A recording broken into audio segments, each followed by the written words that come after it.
The name sustainability is derived from the Latin word sustinere, meaning to hold, and sustain, meaning to maintain or endure. Sustainability then defines the ability of a system or process to endure over a period of time.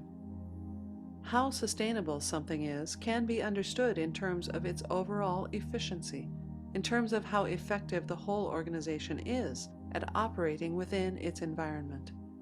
When a system becomes inefficient at operating within its environment, it consumes more of the available resources and produces more entropy or waste, rendering it unsustainable. Sustainability is, though not a property of a thing. Things in isolation cannot be sustainable. Sustainability is more what we call an emergent feature of whole systems. It is not so much about the parts as how the parts work together to enable effective overall outcomes. For example, an electric car is not really sustainable if the power system it is running on imports coal from the other side of the planet to provide it with electricity. Or likewise, if we build an eco-home in the middle of suburbia where the inhabitants have to drive a long distance to do shopping or take their kids to the park, this again will not achieve sustainable outcomes, because we are simply optimizing individual parts without optimizing the whole. It is precisely because sustainability is about a relationship between a whole system and its environment that it cannot be achieved through optimizing individual parts, but instead requires us to look at how whole systems work, how all the parts are interrelated to enable the emergence of an efficient overall system and thus sustainable results. This is to a large extent why sustainability presents such an intractable challenge to our existing institutional framework. Traditionally, we take a very analytical approach to management. We break systems down into their parts, analyze the parts, and try to optimize them, thinking that if all the parts are working, then the whole will be working.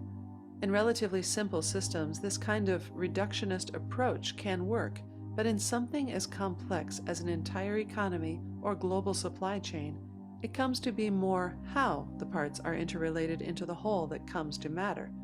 If we wanted to try and make a supply chain more efficient, we can only get so far by getting each business to optimize their activity in isolation before we need to look at the coordination across the whole supply network.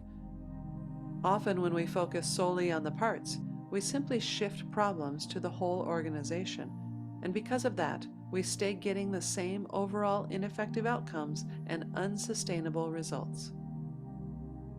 The industrial age management methods and institutional structures that we inherit today are designed to take an analytical approach, breaking problems down, solving the parts, and then putting them back together. Sustainability is, though, a complex and holistic challenge that is not amenable to this method. Although optimizing for the parts may be important in many circumstances, it is really designing and managing for the whole system that is ultimately required to achieve the end result of overall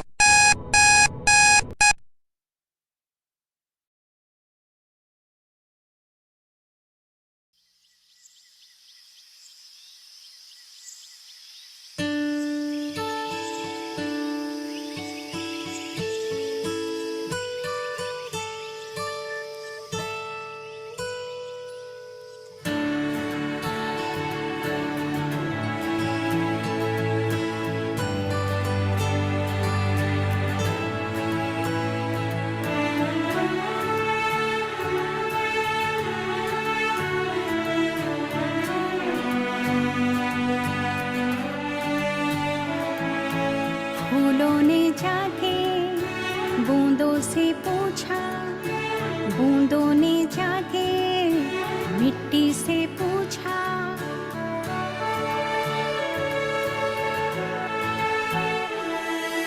फूलों ने जाके बूंदों से पूछा, बूंदों ने जाके मिट्टी से पूछा। हम कहाँ रहेंगे, हम कैसे खिलेंगे, हम कहाँ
प्रकृति हम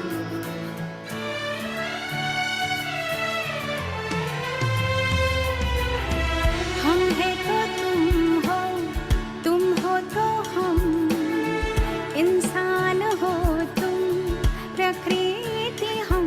हमें जीने दो, हमें खिलने दो, हमें पानी दो, हमें रंगने दो।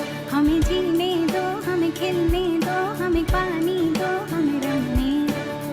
दुनिया हमारी रंगों से भर दो, खुशियाँ हमारी हरियाली कर दो। हम यही रहेंगे, हम यही खिलेंगे, हम यही रहेंगे, हम यही खिलेंगे, हम यही जिएंगे, हम यही जिएंगे, हम यही जिएंगे।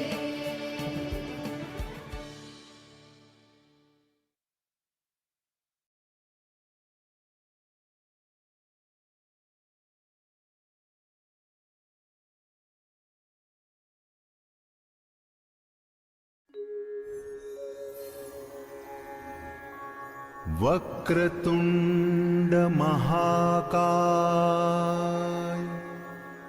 सूर्यकोटि समप्रभ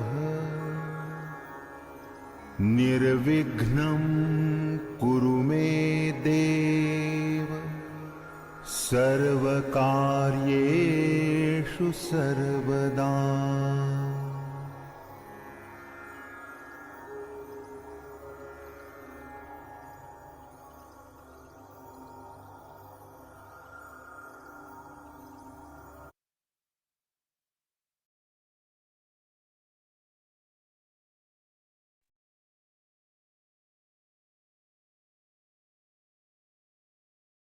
जंगलों को काटना, नदियों को गंदा करना, वातावरण को प्रदूषित करना आदि के कारण हम प्रकृति का अस्तित्व खत्म करने के साथ ही अपने जीवन और आने वाली पीढ़ी के लिए खतरनाक वातावरण बना रहे हैं। ऐसे में छोटे छोटे प्रयास करके हम पर्यावरण संरक्षण कर सकते हैं। अगर प्रकृति संरक्षित होगी तो मानवीय जीवन सुरक्षित होगा। इसी उद्देश्य से की पूर्ति के लिए हर साल 5 जून को विश्व पर्यावरण दिवस मनाया जाता है। Good afternoon to one and all. Thank you for being with us today on the occasion of World Environment Day. I, Mansi Patil, your host for today's webinar. Paryavartan is Sadgun Sangh's initiative, conference and exhibition powered by ICS in association with altruistic agencies and individuals who dream of making a difference to the society. Sadgun Sangh, conceived and led by Dr. Sundar Kataria, driven with a mission to elevate the quality, safety and environmental awareness levels of industries. Sadgun Sangh is a series of educative, informative events aiming to illuminate professionals on possible solutions to current issues of industry and economy. The ability to invent new devices, techniques, and ideas is one of the most basic characteristics of mankind. Keeping in view the sustainability and longevity of our planet, Sadgun Sangh aims to ignite the flame of ideation, innovation, and progression in its patterns. We have completed 130 webinars and 2 Paryavartans events till date. Sundar Jesaram Kataria Foundation, SJFK, was established in 2003 as an independent NGO that extends aid and assistance to needy. The foundation works with communities to augment income, improve child nutrition, care for the earth, and diminish hunger and poverty. We have undertaken BMC schools in Mumbai for their upgradation and also started Sanidanam, a home away from home for people with physical disabilities and senior citizens. Paryavartan 3.0 virtual webinar on World Environment Day conclave under the aegis of Sundar Jesaram Kataria Foundation and International Certification Services. First Indian conformity assessment body has been commemorating World Environment Day since last 2 decades. It is a pleasure to inform that we have been able to reach out to multitudes of audiences through this uninterrupted initiative every year. Hopefully, our sustained reinforcement of environmental wisdom will come a difference in a way citizens regard and preserve our environment. We welcome you on behalf of Dr. Sundar Lal Kataria, Chairman and Managing Director of ICS. A brief introduction of Dr. Sundar Kataria. He is the Chairman and Managing Director of International Certification Services Private Limited. He's done his Mechanical Engineer, AMIE. He's also an Honorary Doctorate in Business Management. His area of specialization includes into nuclear, construction of India's first nuclear power plant, RAPP, into oil and gas, onshore and offshore, upstream and downstream, and submarine pipeline systems. He's also worked into pollution technology and cathodic protection system. He's worked as an underwater inspection and done his NDT. His certification of management systems. He's a tutor and facilitator. He's done trainings and qualification in for the management and technologies. He received Lifetime Achievement Award of NACE Corcom. He's also received several national and international awards. Please welcome Dr. Sundar Kataria. I now request Dr. Sundar Kataria to please give a welcome speech. Good afternoon, friends. Honorable Chief Guest, Dr. Jagtap, delegates and speakers. Paryavartan is the movement started by International Certificate Services in association with S.G. Kataria Foundation to enhance quality, safety and environment among MSME. Today is the World Environment Day and International Certificate Services. We have been celebrating this event for the past 2.5 decades. Today is the World Environment Day and we have been celebrating having number of events along with our business partners like ICS Ashore, Sani Danam and the Government High School at Maswan, Palgar. We have been continuing with our programs for Make in India, Swachh Bharat and Atmanirbhar Bharat for MSME by having number of meets on virtual platform on every Saturday covering management and technology. We have so far completed 120 episodes successfully. Let's save our Mother Earth from the menace of plastic and the CO2 emission to have control and mitigation. I wish the organizing committee all the best and success.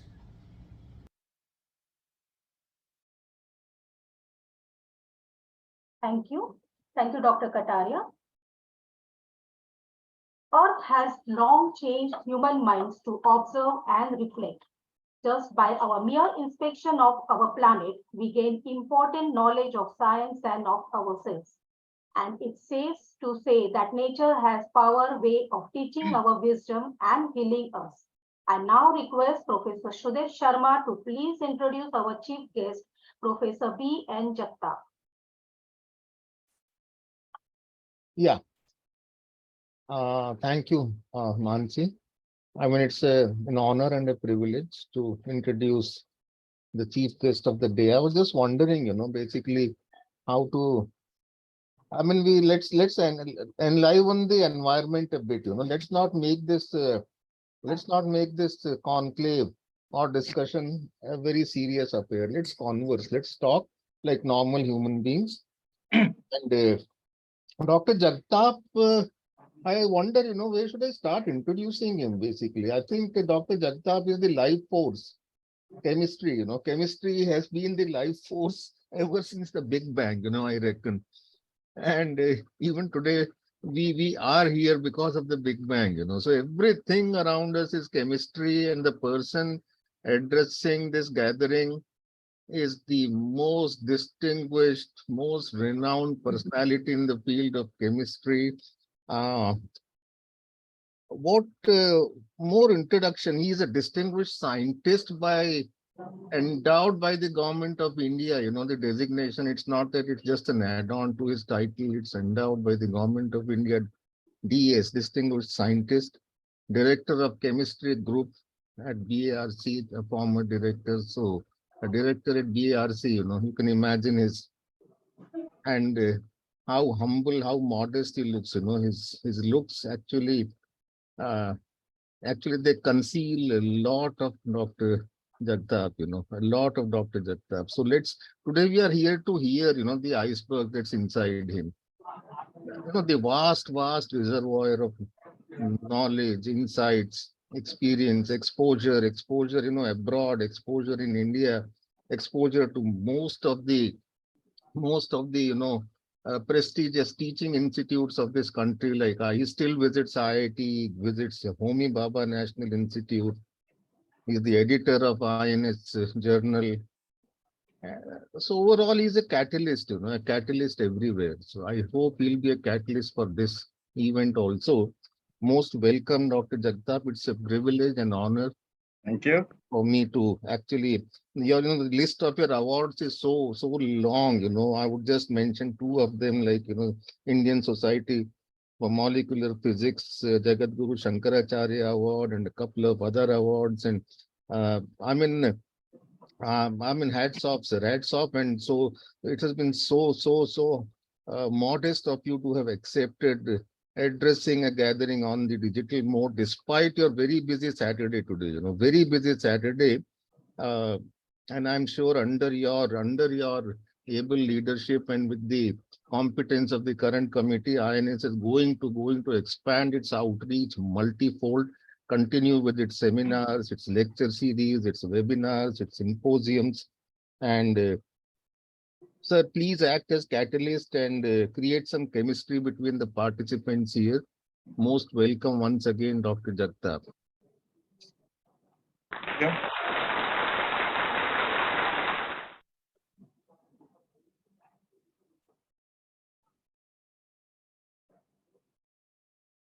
Do I start?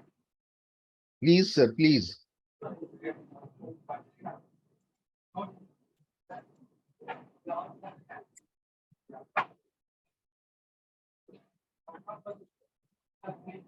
Well, let me thank the H.J. Kataria Foundation and all the people associated with it for a very warm invitation. And it's indeed a privilege, a proud privilege for me to be amongst you. Well, friends, the title of my presentation itself summarizes the basic objective of sustainable development. We need to secure our future through securing the future of nature. And this is what I'm going to give you an overview of what is the current thinking in this particular area, internationally and to some extent nationally. I will, since I belong to Indian Nuclear Society, I will not be speaking on anything on the nuclear energy program. This is entirely on the climate change, the sustainable development, and all those problems which we are talking about. Let me give you a simple way of looking at the sustainable development and the problem that we are facing today. The problem is that the human requires development, and for that, the human takes the resources, and then whatever waste that is generated is released to the environment. This is the model of human development that we have used since the first industrial revolution. Initially, it was thought that this particular model will give the humankind the perpetual development, and science can be used as a weapon, as a mighty weapon to tame the nature. However, today, what we see is the land use, we need 50% for the agriculture. However, The annual growth rate of urbanization is about 2.3% in India. The resources we use per year, I have brought to here only three. The oil, 36 billion barrels, iron ore, 2.6 billion tons, and the coal, 8.1 billion tons. And with this, what is the amount of waste we generate? Carbon dioxide, 36 billion tons, nitric oxide, 3 billion tons, CO2 equivalent, and the toxic chemicals released in the environment are 10 million tons annually, and 20% of them are known carcinogenic. What was wrong with this model? That initially we thought that it would give us a perpetual prosperity. This model does defy the thermodynamics. In thermodynamics, when we consider a physical system, it is coupled to a source and a sink, where we assume that the source is infinite and the sink is also infinite. And if the source and sink were to be infinite, we would have got a perpetual prosperity using modern science. However, the sink and source in our case is Earth itself. It's not infinite. And this is the problem that is now what we are facing. And this problem was first addressed in 1972, the limits to grow, that great report. And I just brought to you a view graph from there. As time goes on, the resources are going to deplete. The food per capita will increase and then it will decrease. The industrial output will increase and then decrease. The pollution will increase. However, since the industrial activity at some point of time will decrease, the pollution will also decrease. And all this will be accompanied by a growth of human population and eventually a decline. And the report clearly says that without substantial change, the most probable result will be a sudden and uncontrolled decline in the population and industrial production. However, as usual, we did not listen to the prophecy. And late 90s, early 2000, we started understanding the effects of environmental damage that we have done in the last 2 decades.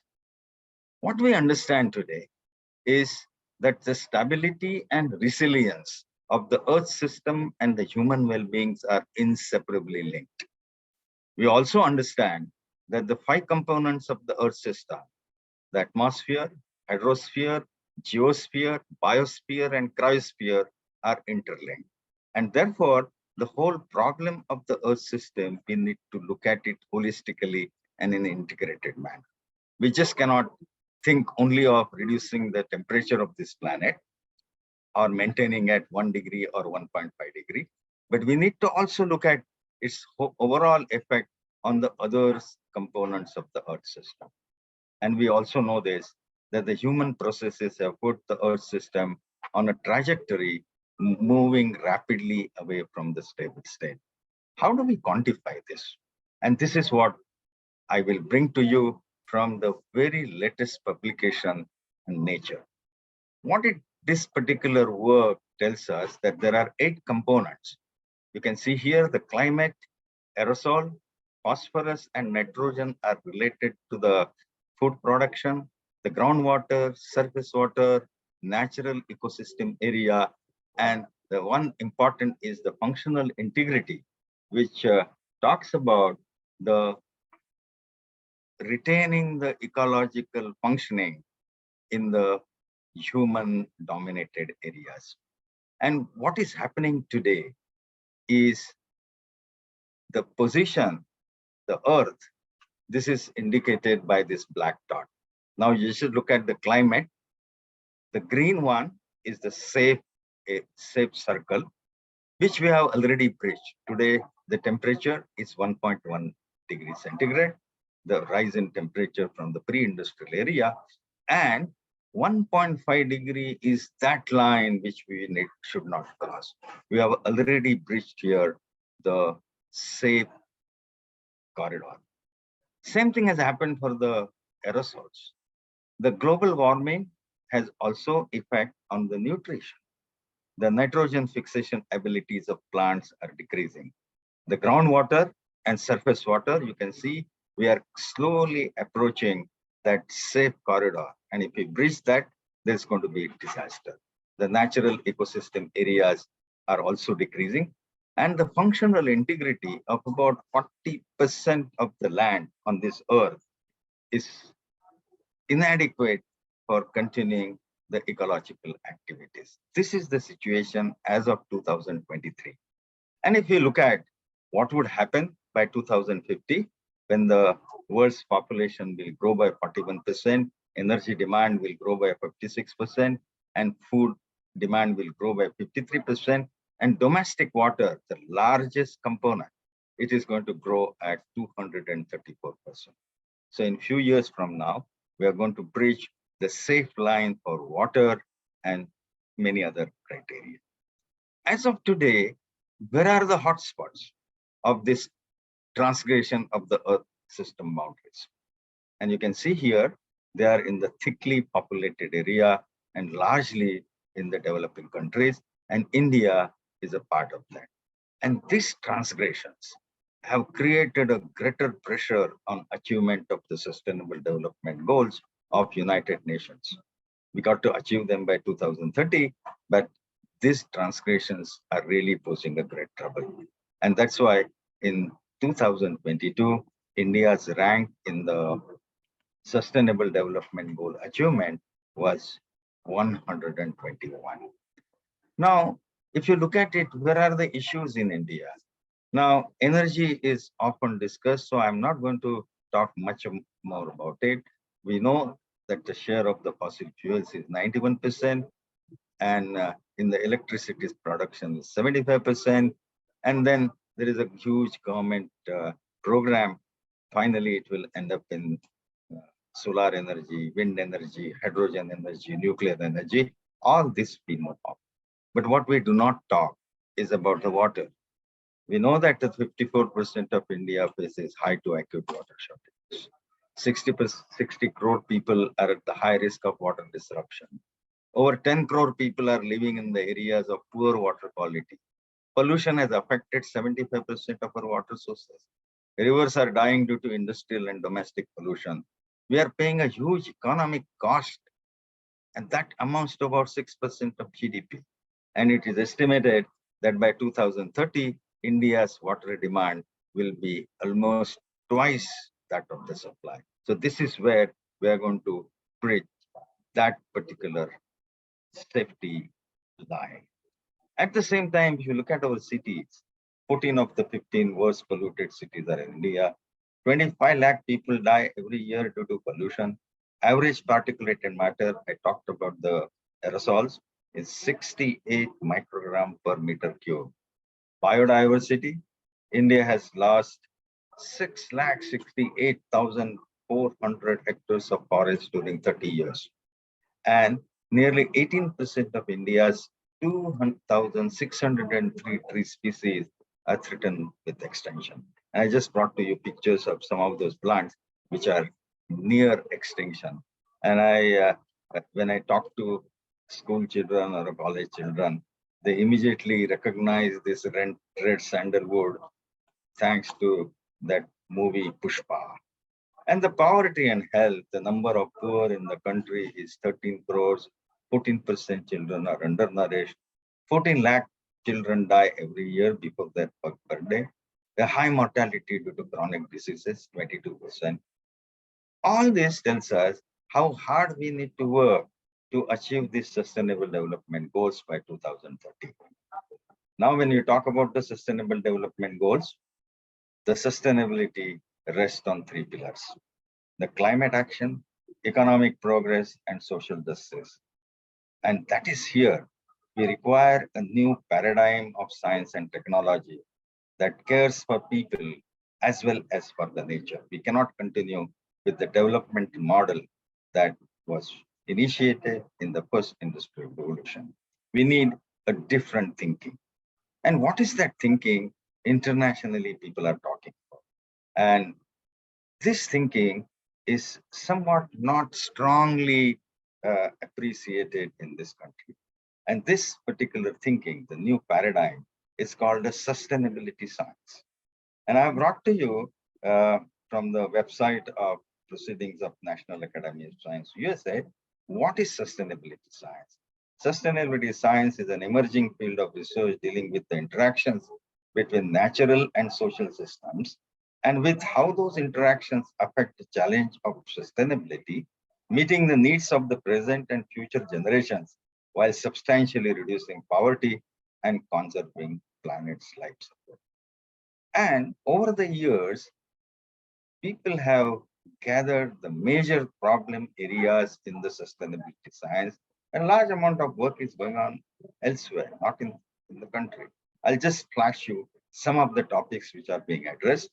The mastering energy economy environment dilemma, advancing clean energy and manufacturing systems, driving economic growth via new products and services, discouraging haphazard urbanization, managing competition for land, soil, water, and the net productivity of the planet, changing agricultural practices and food consumption pattern, improving access to water of adequate quality and quantity, effective use of environmental and natural resources to promote health and poverty alleviation, mitigation of health impacts of pollution and environmentally mediated diseases, global climate conserving ecosystem services and protecting biodiversity, combating toxic spillovers from the agriculture, industry, and energy supply, maintaining integrity of the oceans, and finally, two very important issues.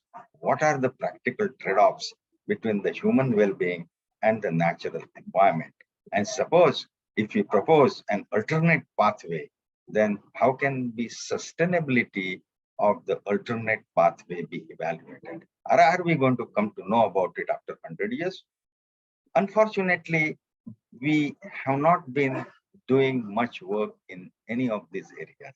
I'm not saying there is absolutely no work. There is work, but which is much scattered.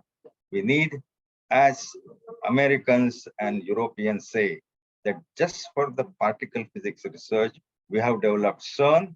In the same manner for the climate change and sustainability, we need an international center where we can investigate all these issues. And India should take some clue from that. And to our scientists who are fascinated by the fundamental aspects of physics, chemistry, or biology, they should also know that the recent Nobel Prizes have gone for the work on the sustainability science. The Physics Nobel Prize of 2021, the Chemistry Nobel Prize of 2021, or the Economic Nobel Prize of 2018, they're all gone for work in the sustainability science.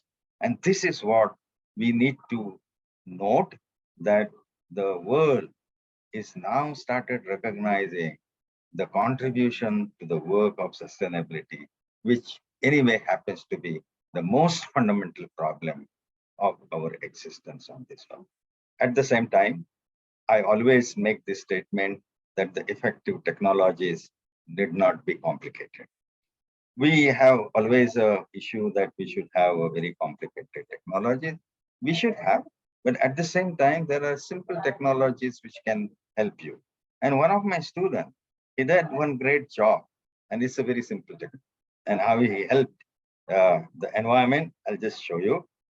He was working with the quartz mine, and then he found that Indian quartz, the naturally occurring quartz, fetches about $30 a kg, whereas this quartz, if it is purified to 99.997%, then it costs $5,000 per kg. So he said, fine, let me put my hand on it. And in just about 3 months, he developed a small process by which that quartz could be purified to 5,000 to 99.997. And after that, after a year, we received this letter from a company executive. My company was exporting tons of quartz and earning lakhs of rupees. Now it is exporting kgs of high purity quartz and earning crores of rupees. What this company did, they stopped over mining, because with this scientific interventions, they could start getting more. So here you satisfy both the aspects, the economy as well as the environmental. environmental degradation. These are small ideas, but they also go a long way to protect our environment, and we should encourage this. What is the way forward for India? And this is what I have been telling students and the faculty in colleges, universities. Develop science for the sustainable development. Convert that science into useful technologies. And these technologies, with these technologies, we can create entrepreneurship, jobs, and markets through this. And we can create a strong workforce for sustainability. Remember, the polluting technologies the West sold us, we use them, polluted our own environment. And now those countries are working on clean technologies, and now they are there with us for selling those clean technologies. So at every stage of the development, we become only the net buyers. Can we not create these technologies in India? And that is what is the message that I would like to give. And in sum total, what I say is that advance the sustainable development goals together with accruing the demographic dividend, which is the major issue in this country. With this, I close this presentation. Thank you very much.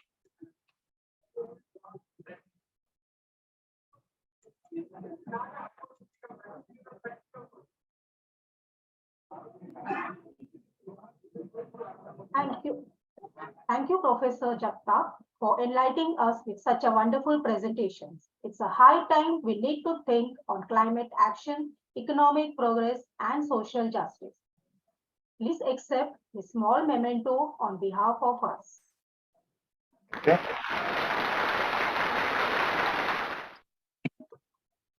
Before we proceed with our next speaker, we would like to have some fun with some quiz. We shall be showing you a question and we will be expecting you to answer them in the chat. The winners of the quiz shall be declared at the end of this session. The question is, which of the following country is the leading plastic polluter? A, United Kingdom, B, United States of America, C, China, D, none of the above. Please put your answers in the chat box.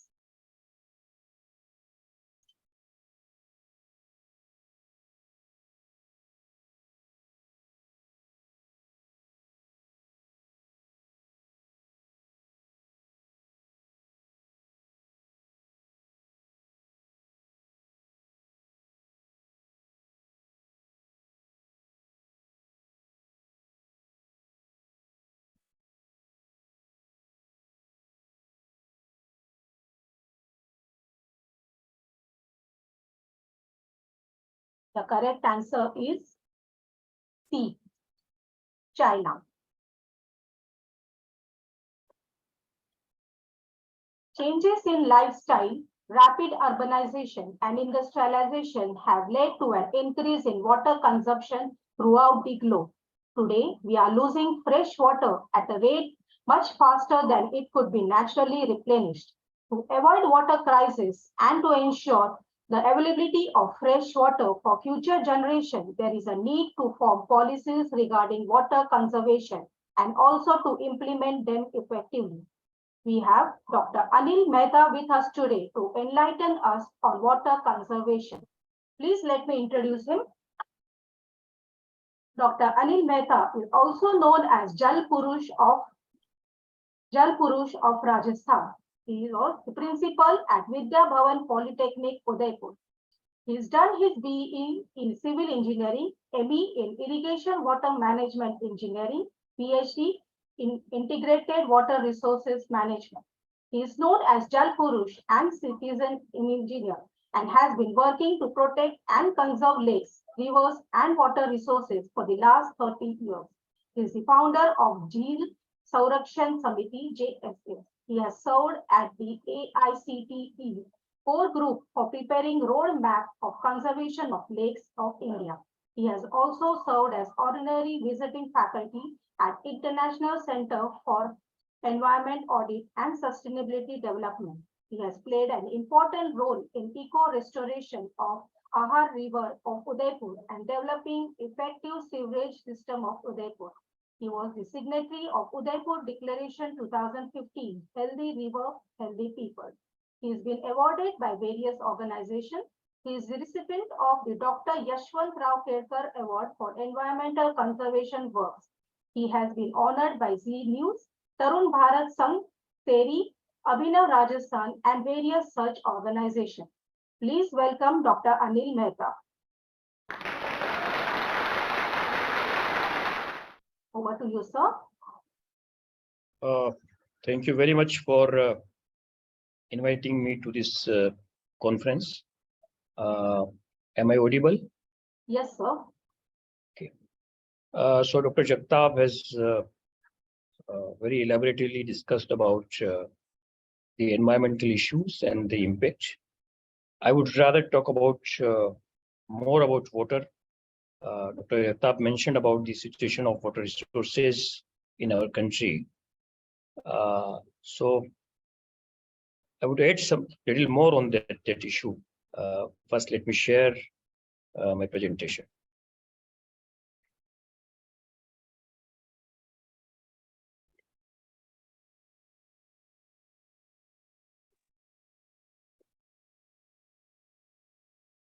So, is it visible? Yes, sir. Yeah. So we'll talk about water conservation in the context of the title of this conference, eco-sensitivity and sustainability. So I will go rather fast, a number of slides, but I will touch some of the slides, some I will skip. Dr. Jagtap has mentioned that the water availability is decreasing, and by 2030, we need large quantity of water to meet the demand, right? And this is based on the one parameter which is known as water sustainability index, and it says that for water sustainability, per capita water availability should be 1700 cubic meter per capita per year. And based on that scale, it is said that by 2025, whole of the country would be water stressed. I would elaborate a little bit on this index and whether India is so deficient in water.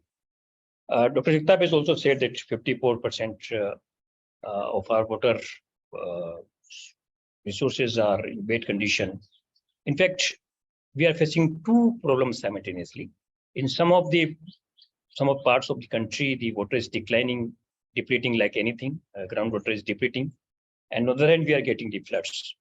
Chennai is the classical example where we have this problem of total groundwater depletion as well as floods. So we need to understand it. But based on that scale, a majority of our country's area is under water stress.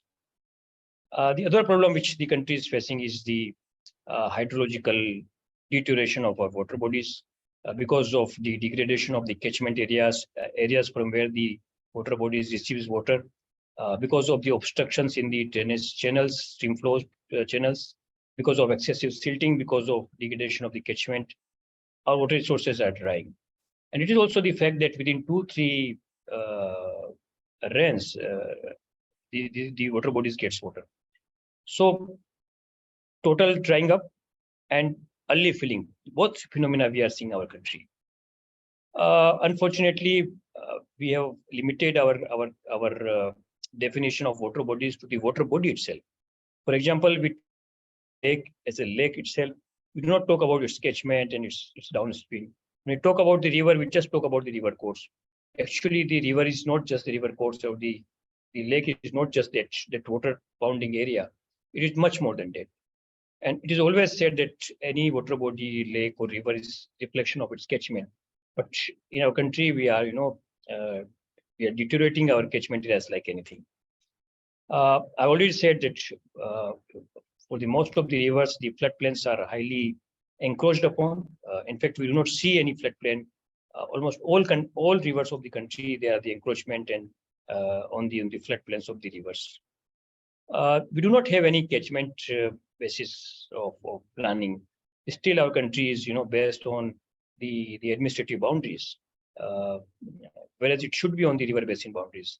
So this is the another problem that we, as in our national water policy, we talk about the river basin planning, but actually our country is having this administrative boundaries. So there's a mismatch. The administrative boundaries do not match with the catchment boundaries of any river or a lake, and therefore there is always a gap in the planning process.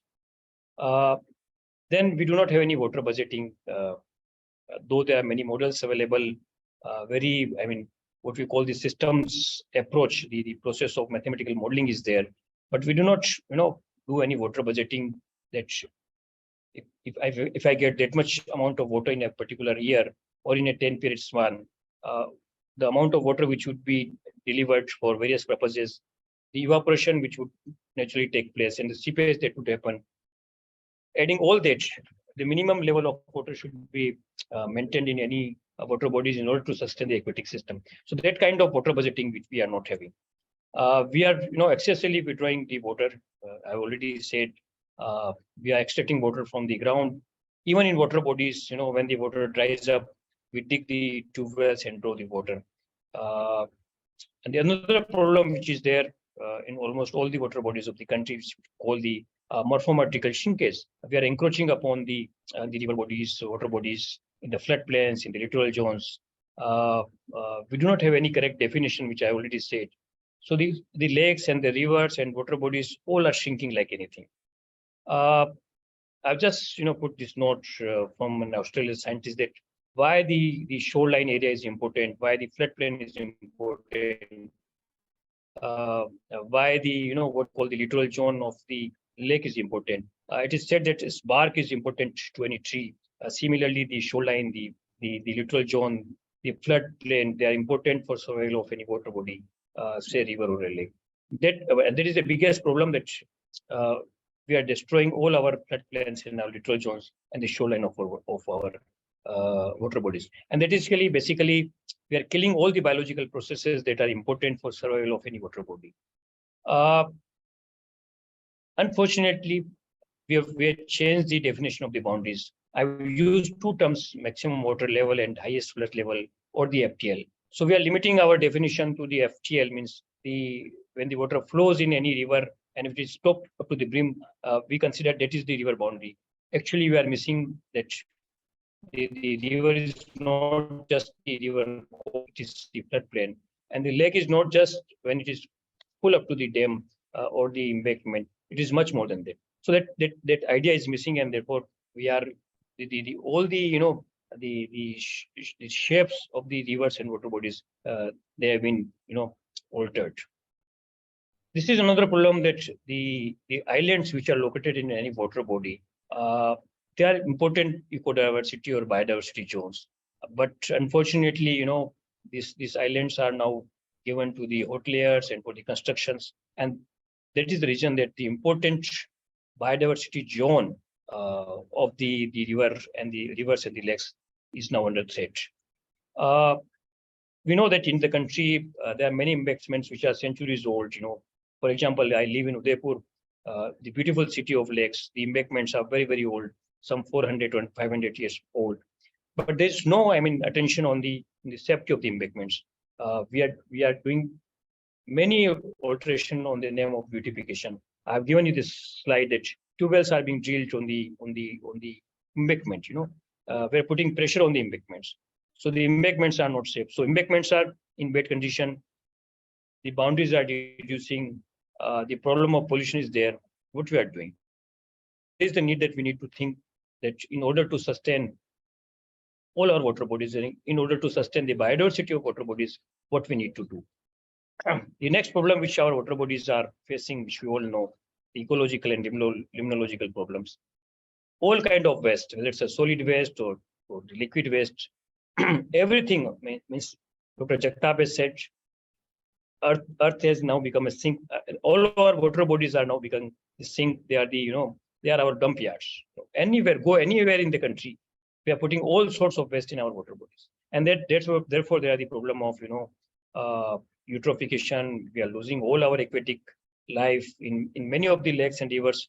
The native species, like the native fishes, we have lost them. The invasive species are coming. The aquatic weeds are coming. You heard about the Jaisamand Lake. The Mahashir has disappeared. The freshwater fishes have been disappeared, and now are facing the problem of tilapia. Similarly, for the aquatic weeds, we are facing a number of aquatic weeds which are actually dangerous for the ecosystem of the water bodies. I already said that we are not giving any attention on the floodplain of the rivers. We are converting rivers to the artificial channels on the name of beautification. Actually, we are killing the river course, river. Dr. Jagtap has said 75%, but the fact is that 80% of our water resources, and when I say water resources, it is not just the surface water, even the groundwater, 80% of our water resources are polluted. Nitrate problem is, I remember one figure, 83% of our water resources, groundwater resources, there is a problem of nitrate, there is a problem of arsenic, there is a problem of fluoride. The emerging contaminants are there. We are using number of chemicals in our daily life, whether at the household level or at the level of industries. We are using number of medicines, antibiotics, antidepressants, all sorts of we are using excessive plastic. This year, the theme of the World Environment Day is beat plastic pollution. But we are using plastic like anything, and there's one component in the plastic, which the BPA. When the plastic leaches and this BPA goes in water, along with all this, the chemicals which are washed out from our houses, whether they are the cosmetics or the chemicals which you use for our house cleaning, all this cocktail, they are causing problems like anything. And the major impact of all these chemicals, of these emerging contaminants which are there in our water bodies, are on the endocrine gland system and our reproductive health. And one visible indicator that everywhere you will find that the problem that the people are facing the problem of thyroid, or everywhere you will find there are number of infertility clinics. So number of contaminants which are going in the water bodies because we use number of chemicals, we use cosmetics, we use plastic, we use polythene. All this cocktail, they are not just killing the ecosystem, but they are very detrimental for our health. But what should be our approach then? We normally say that Earth is our mother, and we all are the sons and daughters of this earth. We say that Mata Bhumi Putram Prithviya. We always say that water is not just H2, it is more than H2O. It's not just a resource, it's a life source. But how we are treating our water. And if you refer the scripts, it is said that water is Amrit. पानी के अंदर औषधि का गुण होता है. अब कहाँ गया औषधि का गुण? I've put one slide. One experiment was conducted in Japan, that water is affected by our emotions. If you abuse water, the internal molecular structure of water would change. If you pray in front of water, the internal molecular structure of water would change. It would be very beneficial for us. But if you abuse the water, if you play loud music, or if you go with bad feeling, internal molecular structure of water gets changed. And the reverse is also true. If the internal molecular structure, which we normally call the tasir of water, if it is not appropriate, it will affect our health. And we also say that water is, water carries the memory. That's why we use water in all our rituals. But what we are doing water chemically or physically, but we are not bringing back the life in the water. So how can we bring back the life in the water? That is the important thing, and that should be our approach of addressing the problem of water in the country, whether it's a quantity problem or the quality problem. And what is said about the water, river, and ocean connect? If you can read this script, I referred from the Rig Veda. There's nothing like pure water. The word is divine water, and divine water which is always flowing in the rivers. And it is pure, and it is going towards the sea. This is basically a definition of what you call a sustainability definition. This is a definition of, we should sustain a minimum flow in the rivers. The river should always flow. And this is the definition that what is good water? Good water means not just the pure water, which is physically, chemically, bacteriologically right.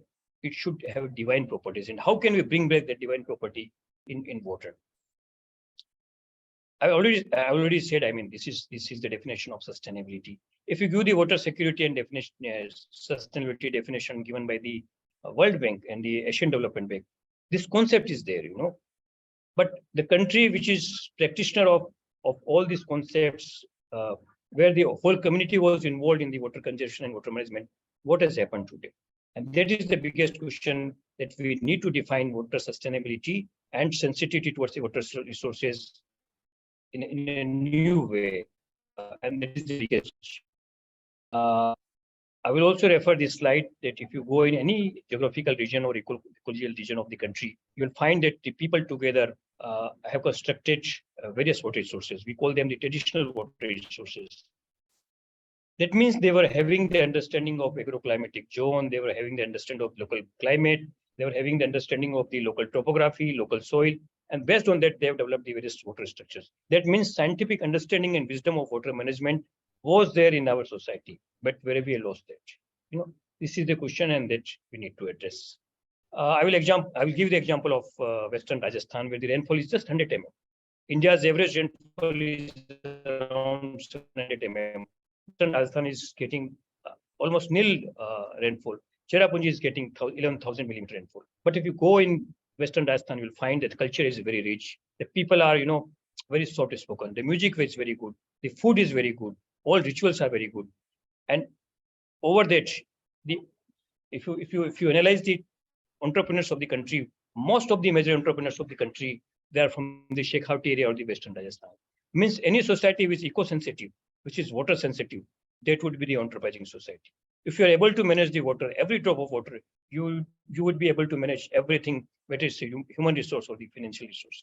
And that is the example where we know that Mr. Anil Agarwal is from that area where the rainfall is just 100 mm. Ruya is there. I mean, I can give number of examples. Bajaj is from there. So the people who are sensitive towards water, who believes in the conservation of every drop of water, that society, that people would be the enterprising people.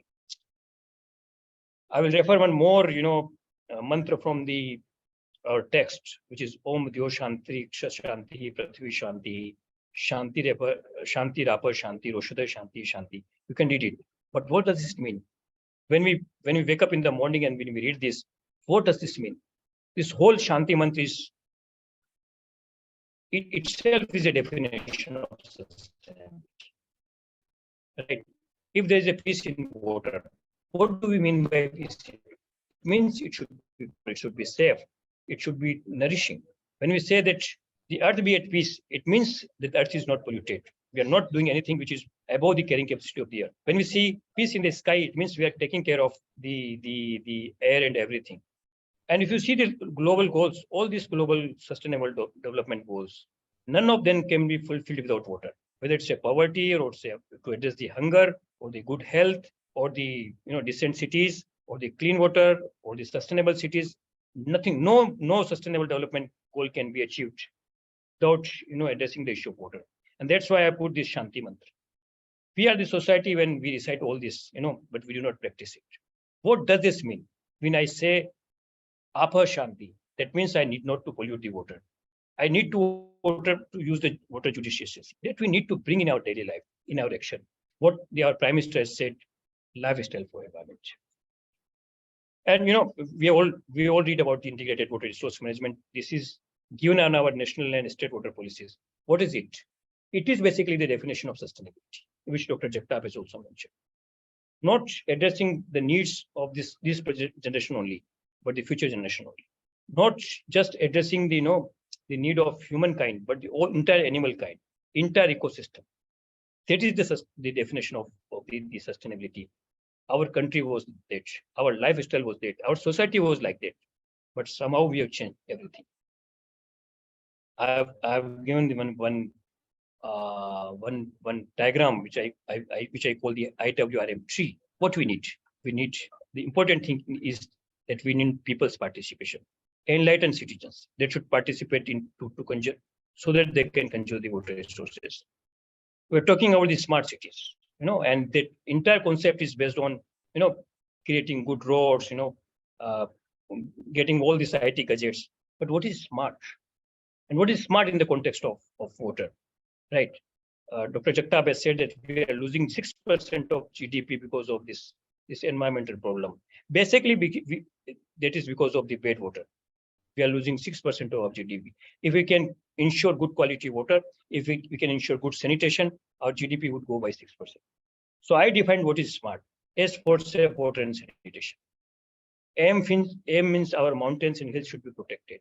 A means our aquifers should be sustainable. Aquifer recharge should be there.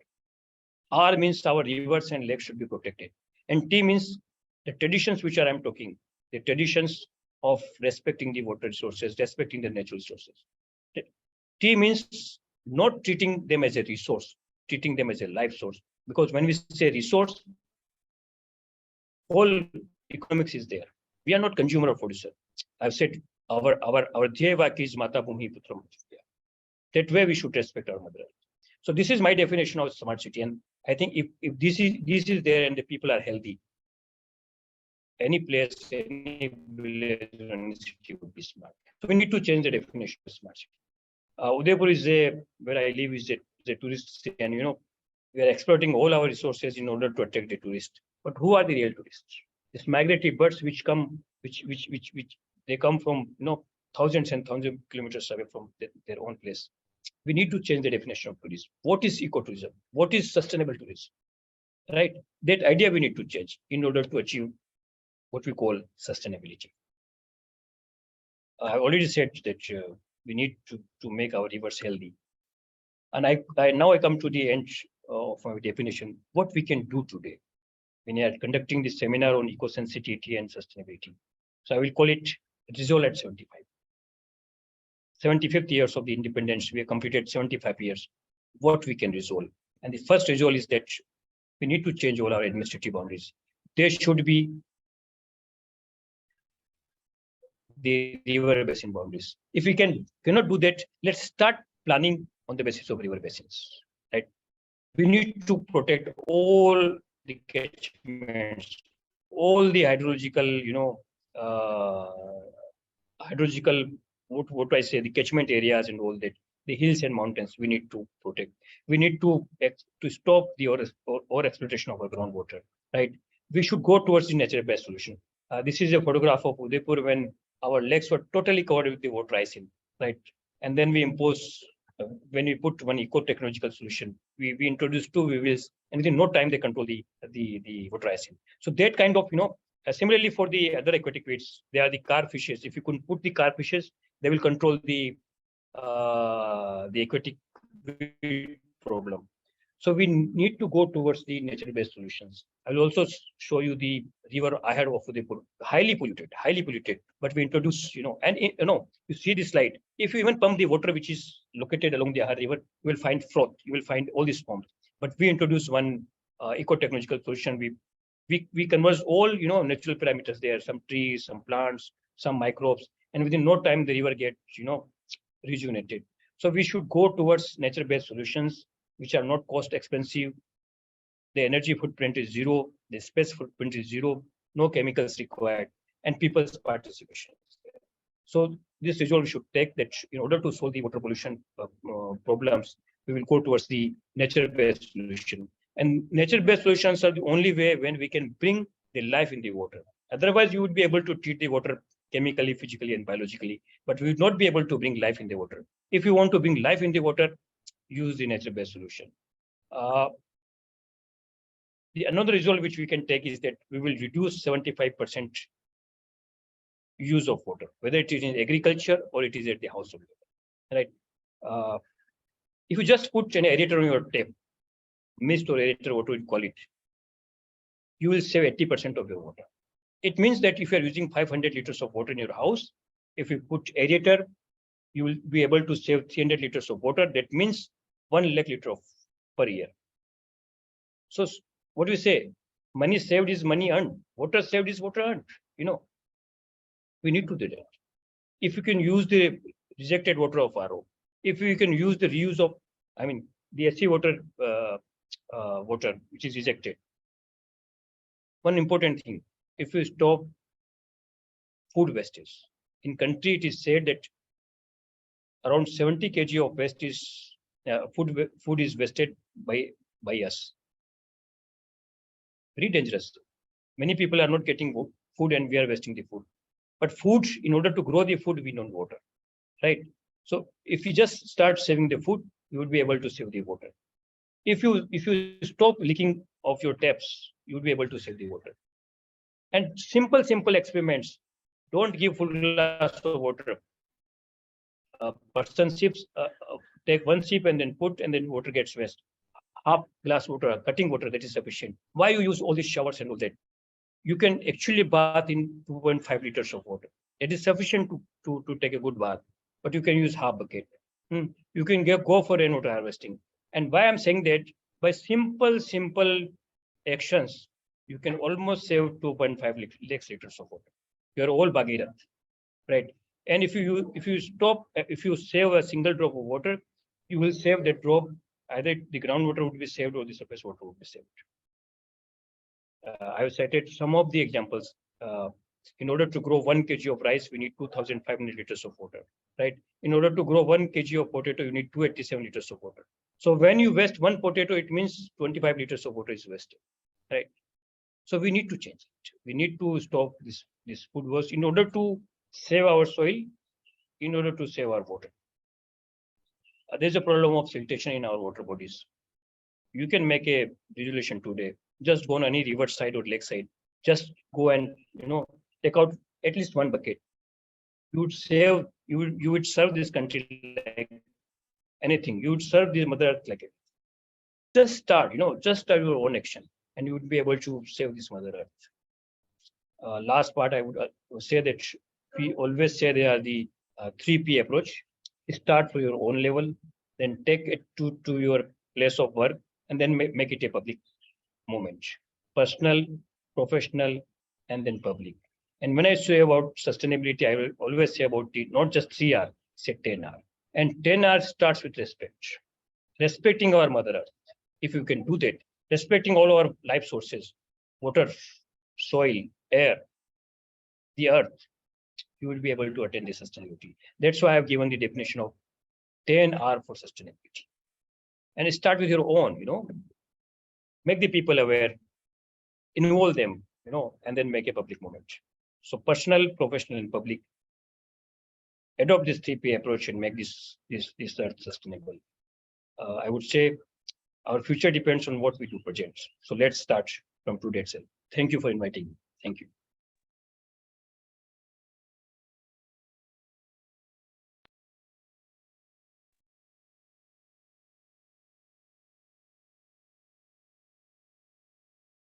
Thank you, Dr. Mehta, for such a wonderful presentation. As rightly said, water saved is water earned. Shorelines of lake which drives us and sustain ecosystem processes should be preserved. Please accept this small memento from us. Thank you. Thank you. Before we proceed with our next speaker, let's have a fastest finger first round. The next question for the quiz is, how much time does a plastic bottle take to decompose? A, 150 years, B, 300 years, C, 450 years, D, none of the above. Please post your answers in the chat box.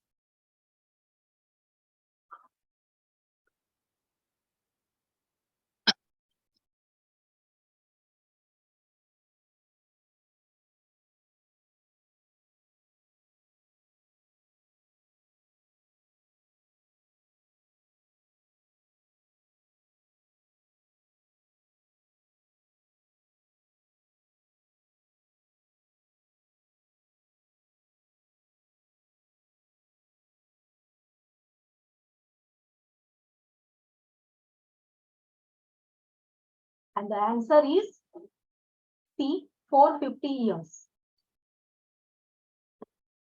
Sustainability standards and certifications are voluntary guidelines used by producers, manufacturers, traders, retailers, and service providers to demonstrate their commitment to good environmental, social, ethical, and food safety practices. Mr. Anil Jori, the former CEO of National Accreditation Board for Certification Bodies, formerly known as NABCB. He's done his MTech from IIT Kanpur. He has 43 plus years of experience in the field of quality, standards, certification, and accreditation. Having worked earlier in the Bureau of Indian Standards, the National Standards Body, and Export Inspection Cell. He is the member of CDM Accreditation Panel, UNFCCC since July 2007. His member, Accreditation Committee, ASI, Born Accreditation Body for Sustainable Certification. Is evaluator for Sustainable Certification Schemes for ISIL Alliance. He's been associated with ABs like NF USA, SLAP Sri Lanka, OZAC, Uzbekistan, UAF USA, besides NABCB. He's also been a peer evaluator for IAF and APAC. He's been a resource for international bodies like WTO, UNFCCC, UNICODO, PTB, FAO, ICIL, and APO. Please welcome Mr. Anil John.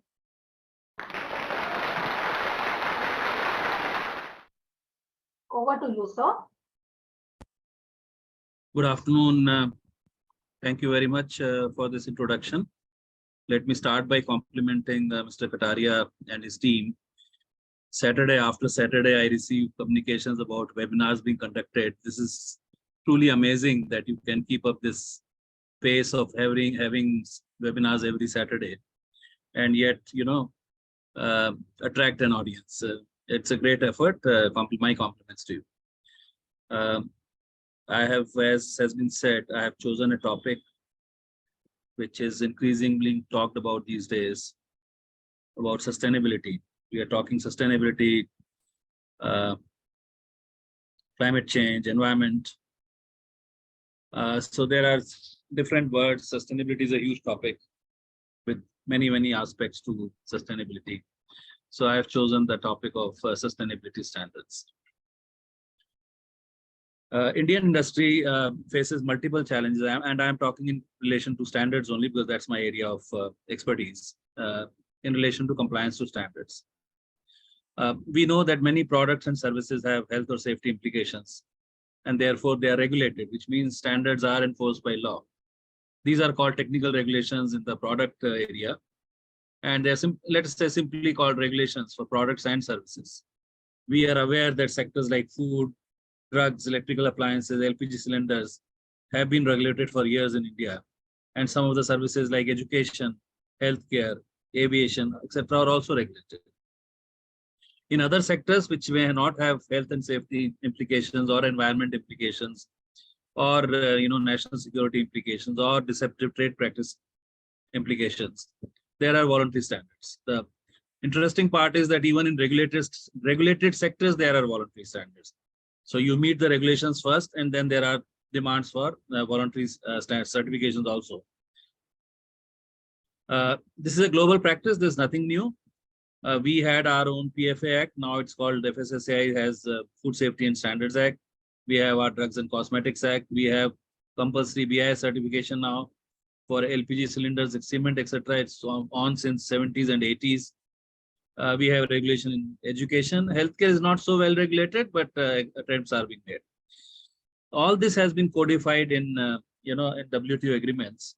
One is called Agreement on Technical Barriers to Trade, which is TBT agreement, and the other is called Agreement on Sanitary and Phytosanitary Measures, which is called SPS agreement, which applies to human, animal, and plant health. So food safety is covered here. The other products are all covered under TBT agreement.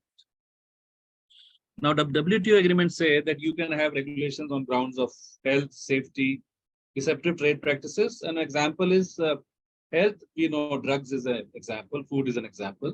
Safety, electrical appliances, LPG cylinders, that's for safety. Helmets. Deceptive trade practices, we are now making gold hallmarking compulsory. That is deceptive trade practice because we know the problem of adulteration of gold. Environment, we all understand. There are environmental regulations, and there are products where, for example, lead content in paints or emission levels in petrol, etc. All that are examples of environment. National security, we have some regulations on telecom equipment, which are from a standpoint of national security.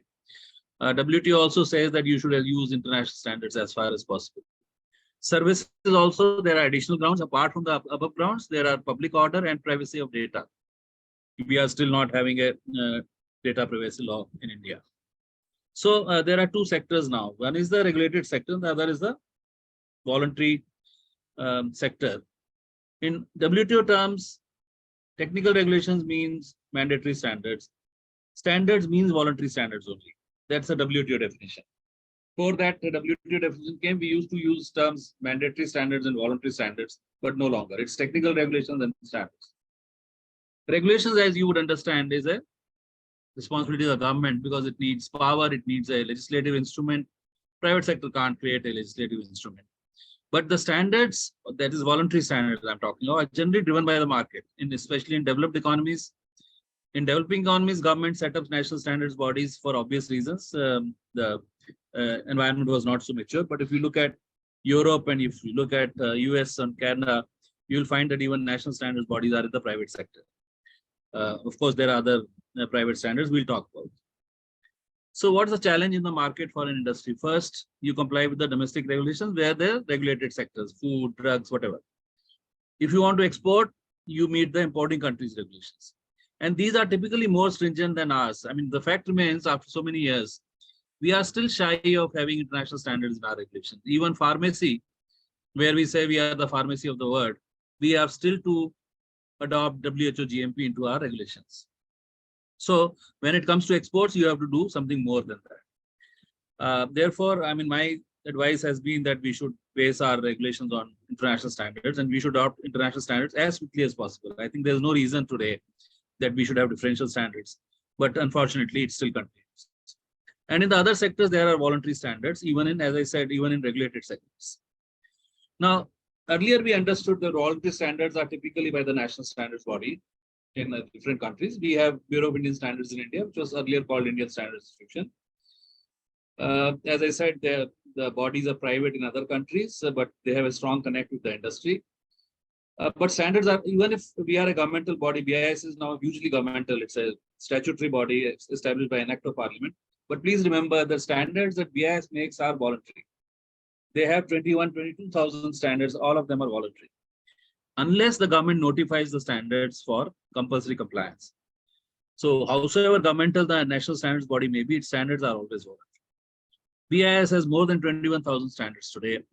It has nearly 60% of them are product standards. So you can imagine about 12,000 product standards. About 1,000 standards are under certification. Another 500 are under regulation. That's about all, 1,500 standards. That's in the domestic market. Then there's bias demand. They say we want ISO 9000 certification, or we want you to be ISO 14001 certified. And this demand is growing for these kind of management system standards in information security and food safety. All kinds of new standards are coming up.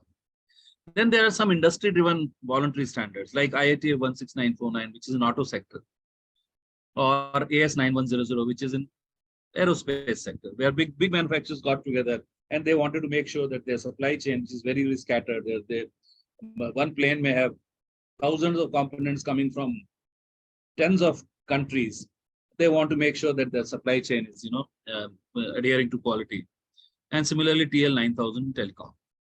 And then comes something, I mean, within voluntary standards, I'm trying to make a distinction that what are made by standards bodies as national standards, one part, industry-driven standards are another, and third, which is purely a private initiative. Somebody somewhere gets an idea, creates a standard, creates a certification scheme, and they are actually growing so much that they become international. If you go to a site, I have given the link here, standardsmap.org, you will find more than 300 plus globally. There are schemes, private certification schemes globally, more than 300. It's a huge number.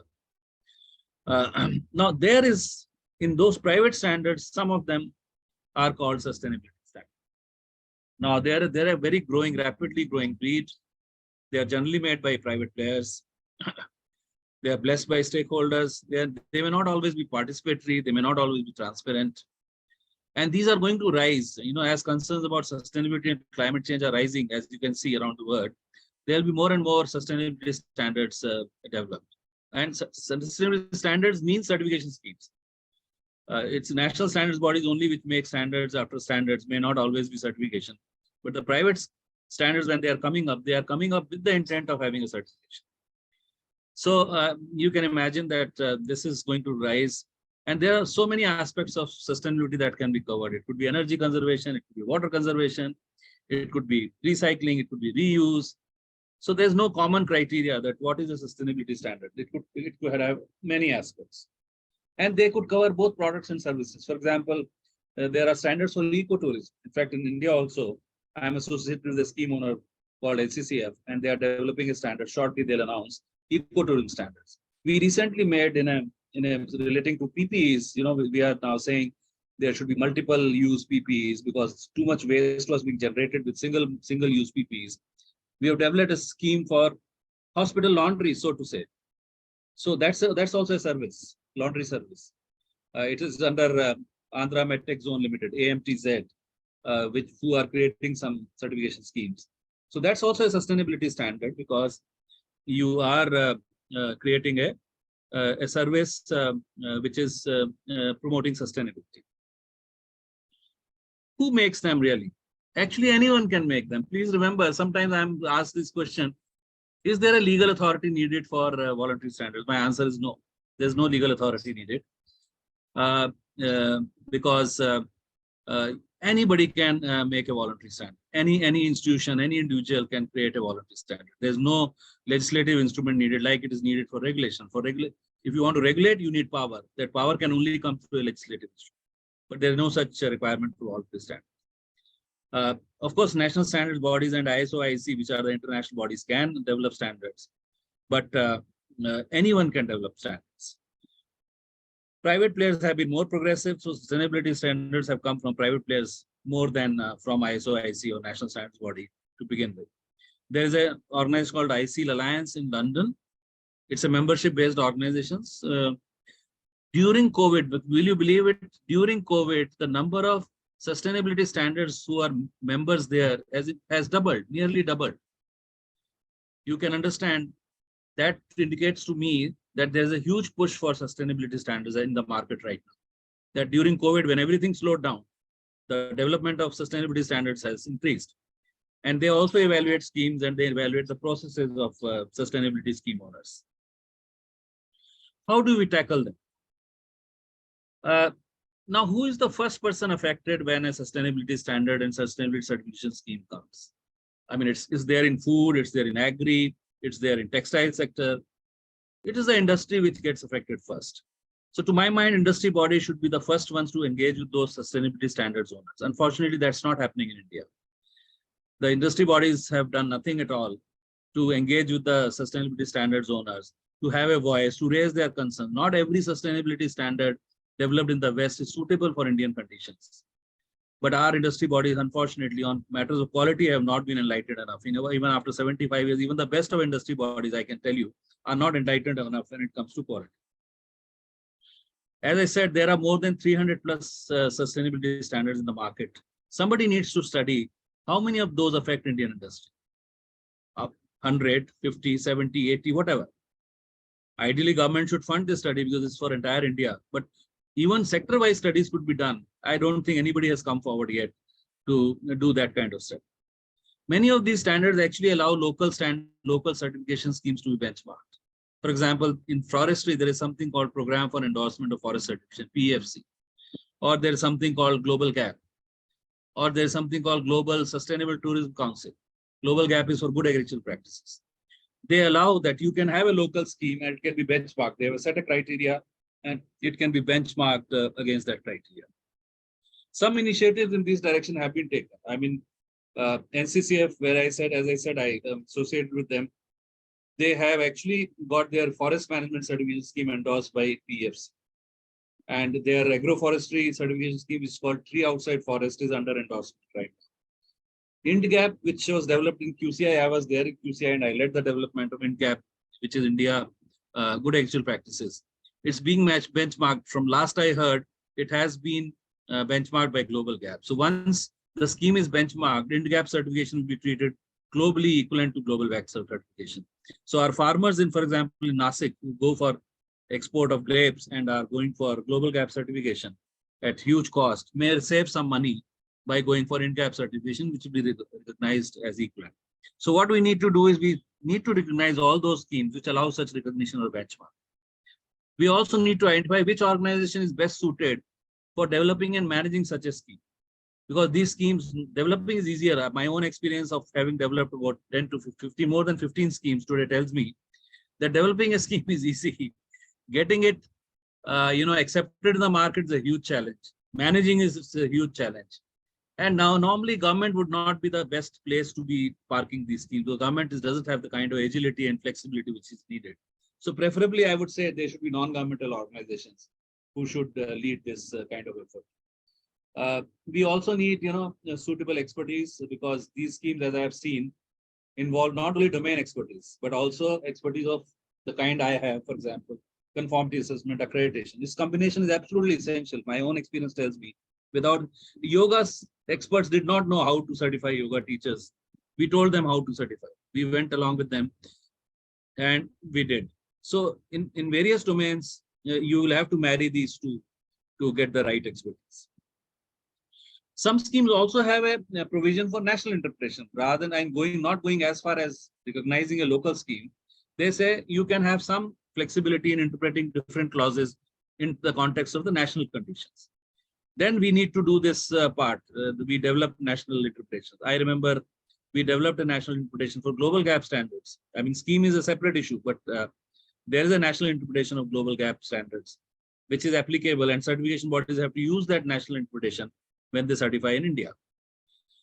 Where such national interpretation is not available, where such recognition or benchmarking is not available, then we have no option but to engage in capacity building, because the scheme is closed. For example, Forest Stewardship Council for forestry, they are a closed scheme. They have their own standard, they have their certification process, they have their own accreditation body. In fact, they have approved some certification bodies. They don't recognize any of the stuff. That means then now we need competent resources to implement. Once we have a certification scheme, in parallel we need resources. ICS knows as a certification body that how important consultants are who can help, especially smaller players, to implement international standards. I mean, we have industry bodies like CII and FICCI who have this kind of quality forum or institute of quality. I think there's a need for more industry bodies to engage in. Industry bodies are best suited to help their members to upgrade. So more industry bodies should have dedicated cells which help their members upgrade to market-driven global standards. Also, we need to develop local auditors and local certification bodies to bring down costs. We can't depend on foreign auditors coming here. So, and as far as I know, all scheme owners are happy to do that, happy to engage with local people to get more local support. Because after all, scheme owner is looking to expand his scheme. You see, he wants to market his scheme. He wants his scheme to grow. So what we need is, here in India, in such cases, we need a mechanism which is not there right now, a mechanism for certifying competent consultants and trainers. Now, I think industry bodies again should take the lead. As an industry body, if you are in textile sector, if you're in food sector, you are best suited. What is the need of the industry, and go ahead and set up a system like this.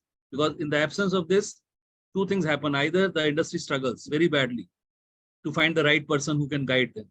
And sometimes it also leads to an unhealthy situation where certification bodies who are not supposed to do consultancy, then unethically engage in consulting. So after all, they need business, they want to certify. And if nobody is there, they would do something and get into consulting. So we need this kind of system. I wish any of you who are from industry in this gathering should go back to your industry bodies and tell them that we need you to be more active as far as quality is concerned and as far as sustainability standards. We should also remember that sustainability is going to be regulated, if not today, tomorrow. I mean, I am sure you people are hearing of this carbon border adjustment mechanism of EU, which is coming into force from 1st October, where they are going to tax products which are coming from highly polluting countries. So we should be ready that there is going to be a regulation sooner or later. Who will regulate? What is to be regulated? This is something which I think we need a debate, which is to my mind is not taking place in a very cohesive manner in India. But having voluntary standards, pending regulation is a good strategy. I think Bureau of Energy Efficiency, I have always quoted that they came up with the star labeling program, and they said that, okay, for next 5 years, it's voluntary, and then we'll make it compulsory. That's a good way of going about preparing the industry to get ready. Regulations, of course, need legislative instrument. Therefore, government has to get involved. They need infrastructure. They need resources. They need readiness of industry to meet those internationally acceptable standards. So we need to carefully think about what are the areas we need to prioritize. What are the areas where we want to have regulation, especially when other countries are having regulations. I think it's necessary for us to also have regulations, because this has impact on trade. If other countries are having regulations, our entry becomes that much more difficult. So if we have equivalent regulations here, it is easier. Otherwise, it becomes difficult for our industry to access those markets. In conclusion, I would say that sustainability standards and certifications are here to stay. I mean, we should realize there are a lot of their voices which oppose private standards. But the fact is, whatever you may say, they are here to stay, they are growing, and they are growing globally. And in the near future, we should be ready that they are going to translate into regulations. We need to be ready for both. We need to be ready for regulations which are coming in. We need to be ready for the voluntary standards which are coming up. And this needs a cohesive strategy. Unfortunately, it doesn't happen very easily in India, that there is all stakeholders, on the table and getting a proper strategy in place. And even if we do it, we take too much of time. We need we need to have different stakeholders. They need to recognize their roles. Everybody has a role. I mean, it's not everything can be done by government. I think sometimes we look too much at government to do things. And I think private sector should be more active than looking at government to do things. And we need actually a formal platform where sustainability standards and their challenges can be discussed, and we can work out solutions. What is best for India? How to meet those challenges? I wish this could happen in some place or the other. So because the challenge is huge, and Indian industry will continue to be buffeted by sustainability standards. Every second day I see some new standard has come up, a new certification scheme has come up. It's very difficult for the Indian industry. And therefore, there's need for more active action on sustainability standards than I see. So with that, I'll sum up, and I would look forward to any questions that you have. Thank you very much.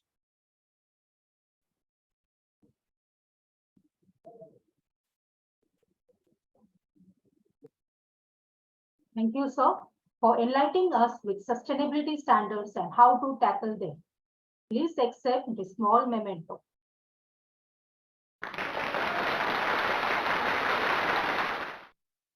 Before we proceed, let's have the third question for the quiz. The question is, who wrote the World Environment Day anthem? A. Abhay Kumar, B. Aranya Johar, 3. Harneet Kaur.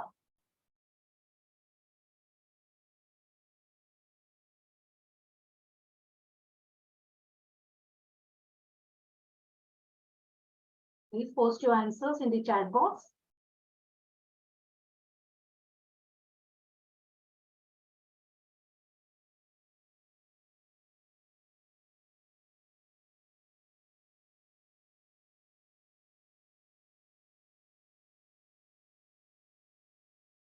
The answer is A. Abhay Kumar. Carbon dioxide, CO2, is one of the most significant contributors to global warming, and reducing its concentration in the atmosphere is essential for mitigating climate change.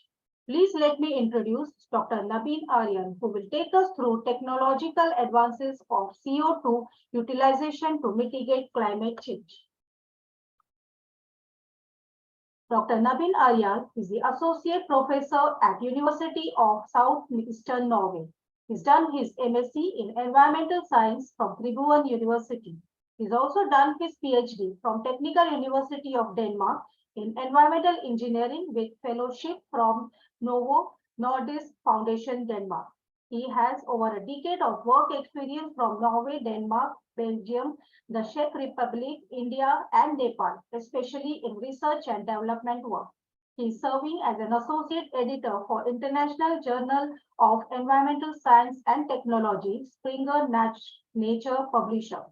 He's published more than 40 scientific peer-reviewed publications in leading journals and 2 edited books published by Elsevier in his credit. He has extensive research experience in environmental technology development, carbon capture and utilization, and biogas upgrading from Norway, Denmark, Belgium, the Czech Republic, Nepal, and India. Please welcome Dr. Naveen Aryal. Over to you, sir. Thank you so much for providing this opportunity to present my research work. Can you hear me?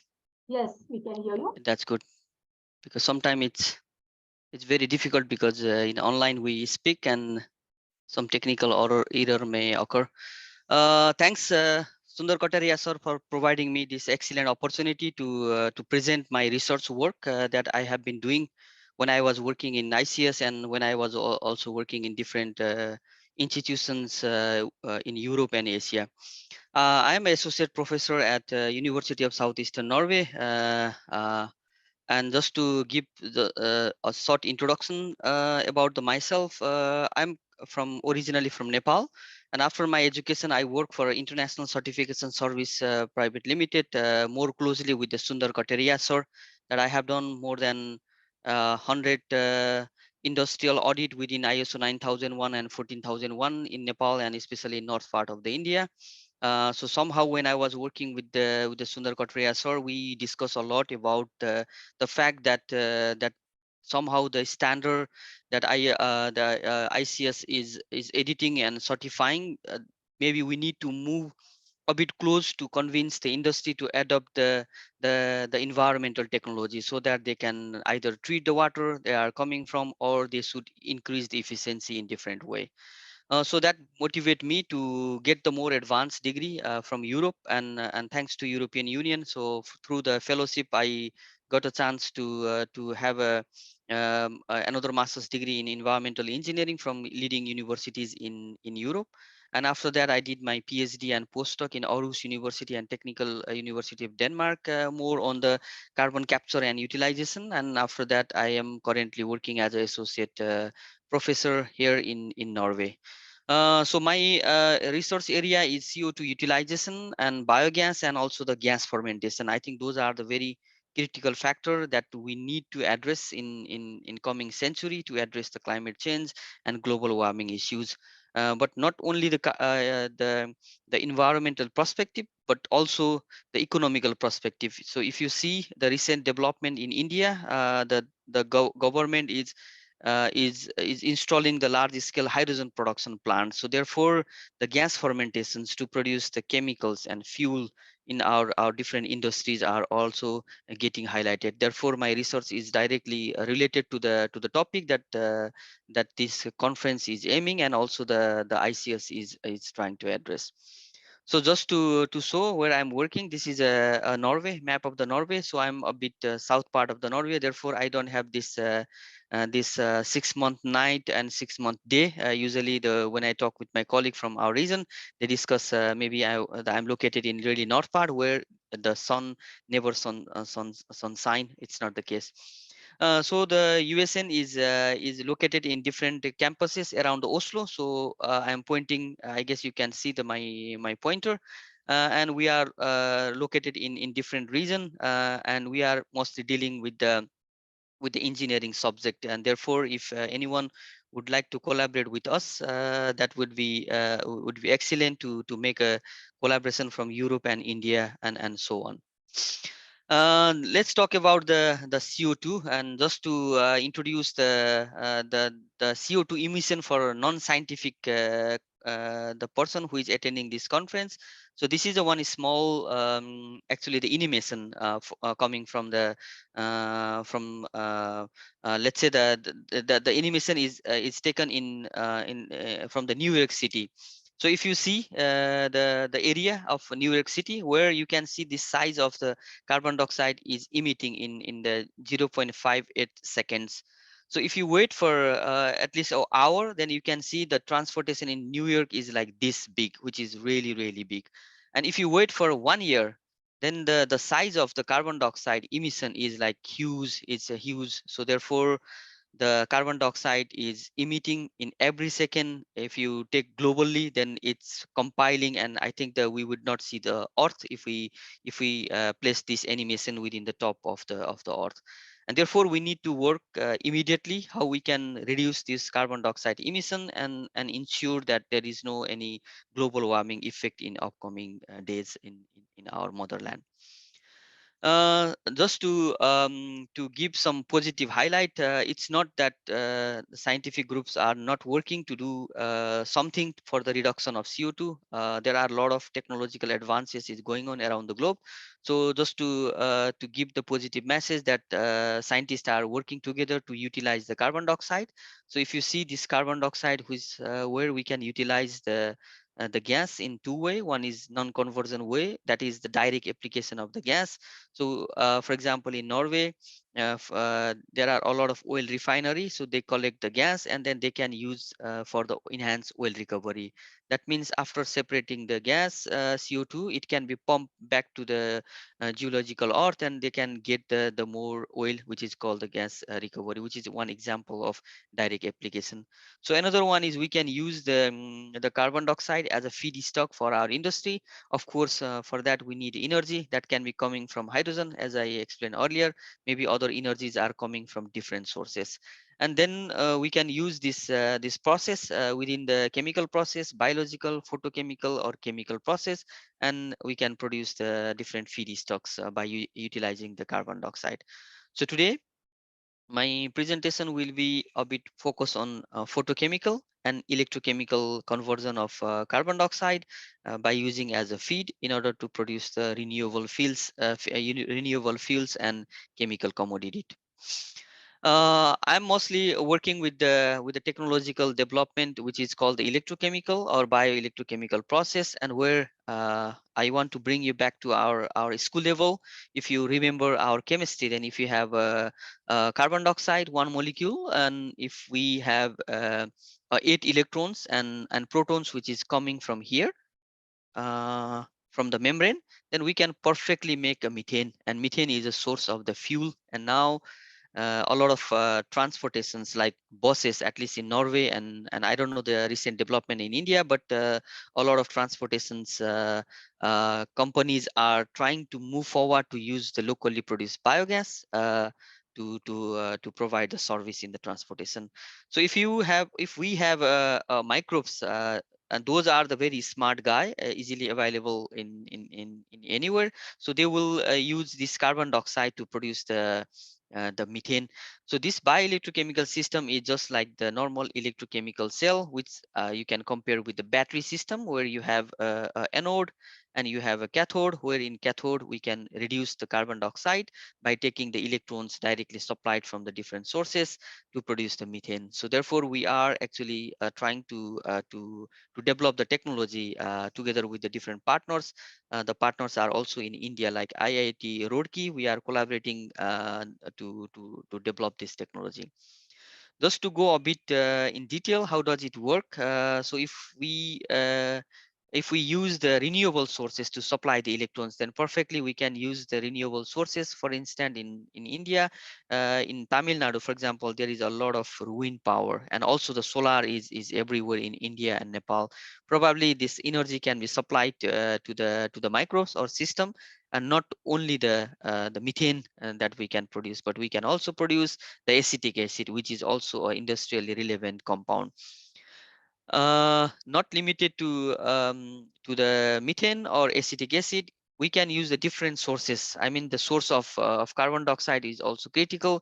We have a carbon dioxide source from biogas, also the flue gas or other any kind of the gases which contains the carbon dioxide that can be used in the system, and we can produce the, for example, ethanol, and ethanol can be blended in a fuel, and therefore we can use this process in the production of this type of chemicals as well.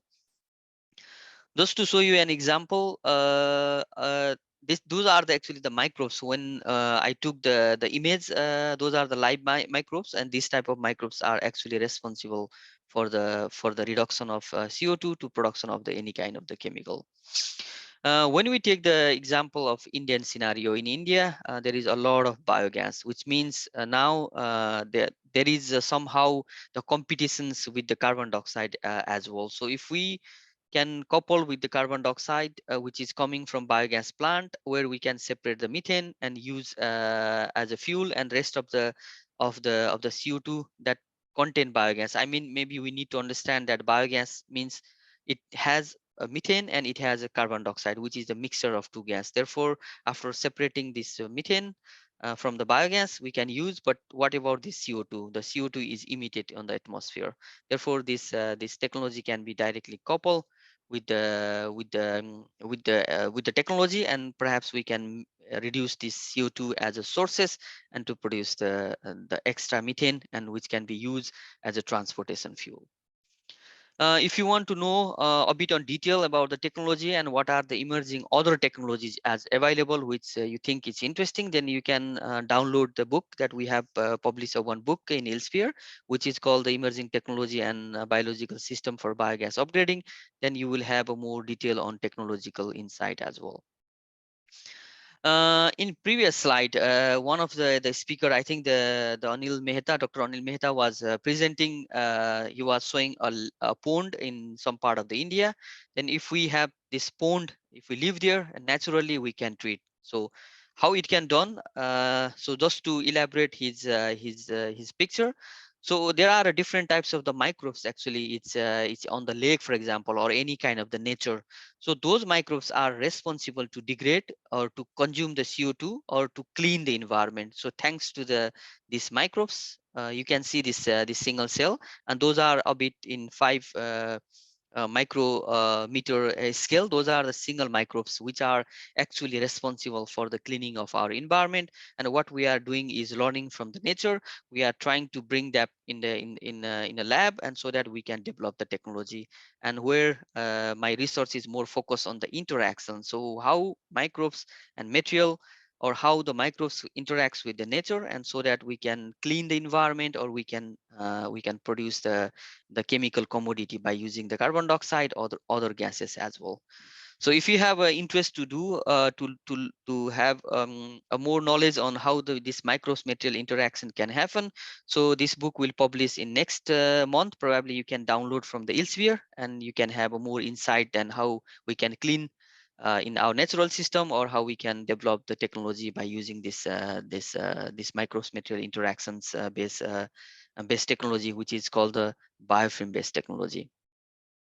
So after this technology, I would like to go further with the gasification process, because when Sundar Kottare has mentioned me that to deliver the presentation, which is a bit relevant for the Indian continental as well. So now in India, there are a lot of issues, because the farmers are burning this rice or husk straw, and it's getting a lot of pollutions in the atmosphere. And therefore, now we are also collaborating with some of the Indian institutions, that maybe we can use this gasification process to generate the syngas, which means that we can have produce the artificial kind of the gas stream by burning this straw, like coming from the agriculture residual waste. So this fuel can be combined with another technology, which is called the bioreactor or anaerobic digestion. Then probably we can use this carbon dioxide and carbon monoxide, and combining with the hydrogen, then we can use the methane production. And as I discussed earlier, that can be used as a transportation fuel. So if you see the conversion, actually, you can see after coupling this technology, the highlighted part is the methane. Therefore, we can perfectly convert all this carbon dioxide and carbon, because the carbon could be carbon dioxide and carbon monoxide and other gases as well. So these gases are perfectly used as resources to produce the fuel as a methane. And of course, as an industrial player, every industry want to know, all this technology are really interesting, but if they are only producing in lab scale, then those are not relevant for industry. And that's the reason we also need to consider about the technology readiness level. I think maybe you are familiar with the technology readiness level, where the TRA level 1, that is actually the guideline is provided by the NASA, and everyone is adopting this method to categorize the technological readiness level.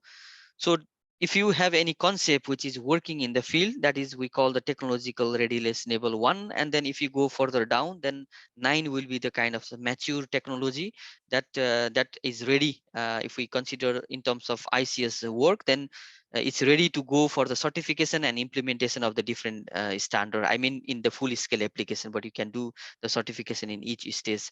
Therefore, when we develop any kind of technology, then we need to consider the research on development, and also the pilot scale, which means the upscaling of the production, or let's say the reactor volume, and then it can go for the manufacturing of the product in the commercial stage. So if you have interest about the technology, about the electrofermentation and electrochemical chemical method for CO2 reductions, we have also summarized what is the technological readiness level. Are they ready to use? And usually if you go in a conference, all these academic presenter are showing that, yeah, we are solving the problem, and this, if you apply, this can solve the problem. But the question is this technology are ready to use? Is this really working, which is very important to know and very important to consider from the industrial perspective. So just to give my concluding slide, there is one company which is called the Lanzatech, and they are also collaborating with the industrial partner, and where they are using the different source of the waste CO2. Here we call the waste CO2, where you can get the CO2 from the steel industries, or maybe from biogas or gasification process, or maybe directly the CO2. Then those CO2 has been utilized in a fermentation by using the acidogenic microbes, and now the Lanzatech is globally producing, at least in the fermentation platform, to produce the fuel, chemicals, and lipid. Therefore, what I am presenting is not only in the lab scale, but that is also in the commercial scale. Just to show my last slide, there are a few technological advances is going on. For example, in China, as well as in the India, together with the Indian oil, they are trying to use the CO2 that is produced in the refinery, and they want to use in the big fermentation to produce the ethanol. And just to motivate the last my picture that is I have taken from the Twitter, and they have already run the aviation by using the ethanol, which is produced from the gas fermentation platform, and that clearly mentioned that what we are discussing or what we are thinking is moving forward to use in the commercial scale. And as a researcher, I am a bit optimistic that maybe in certain time we need, but after that we are ready to use the CO2 to produce the chemical commodity and fuel. And with this slide, I would like to thanks again for providing the opportunity. Actually, this is the place where I'm coming from in Nepal. Thank you all.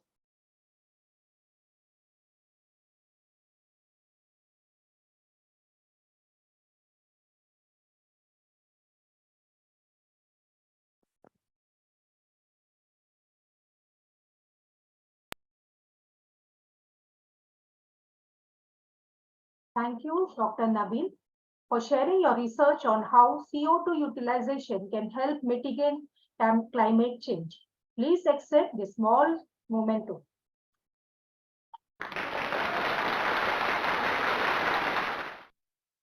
Before we proceed, let's have one more quiz question. And the question is, what is the focus of World Environment Day? The answers are biodiversity awareness, economic and environmental awareness, universal awareness, raising global awareness.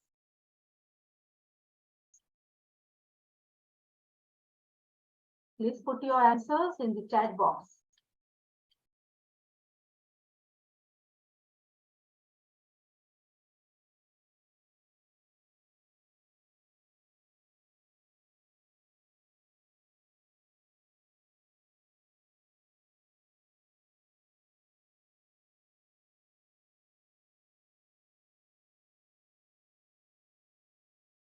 And the answer is D, raising global awareness. Since Vedic times, The main motto of Indian culture was to live in harmony with nature. It was well recognized by ancient sages that to save oneself from destruction and damage, it is necessary to accord proper regard to the elements of nature.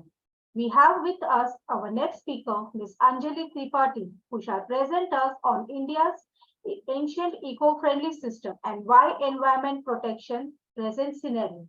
Please let me introduce Ms. Anjali Tripathi. She is the Naturalist Foundation. She has done her botany graduate and postgraduate in nutraceutical. She is an explorer at heart who loves to discover and explore the unknown. With a passion for traveling, she has ventured around to experience its natural biodiversity, culture, art, and heritage. She believes that traveling gives you an opportunity to learn from different places and cultures and also help in expanding your perspectives. Please welcome Ms. Anjali Tripathi. Over to you, ma'am. Thank you. I shall just start the presentation.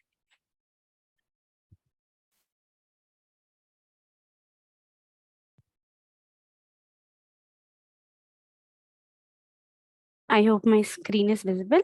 Yes, ma'am.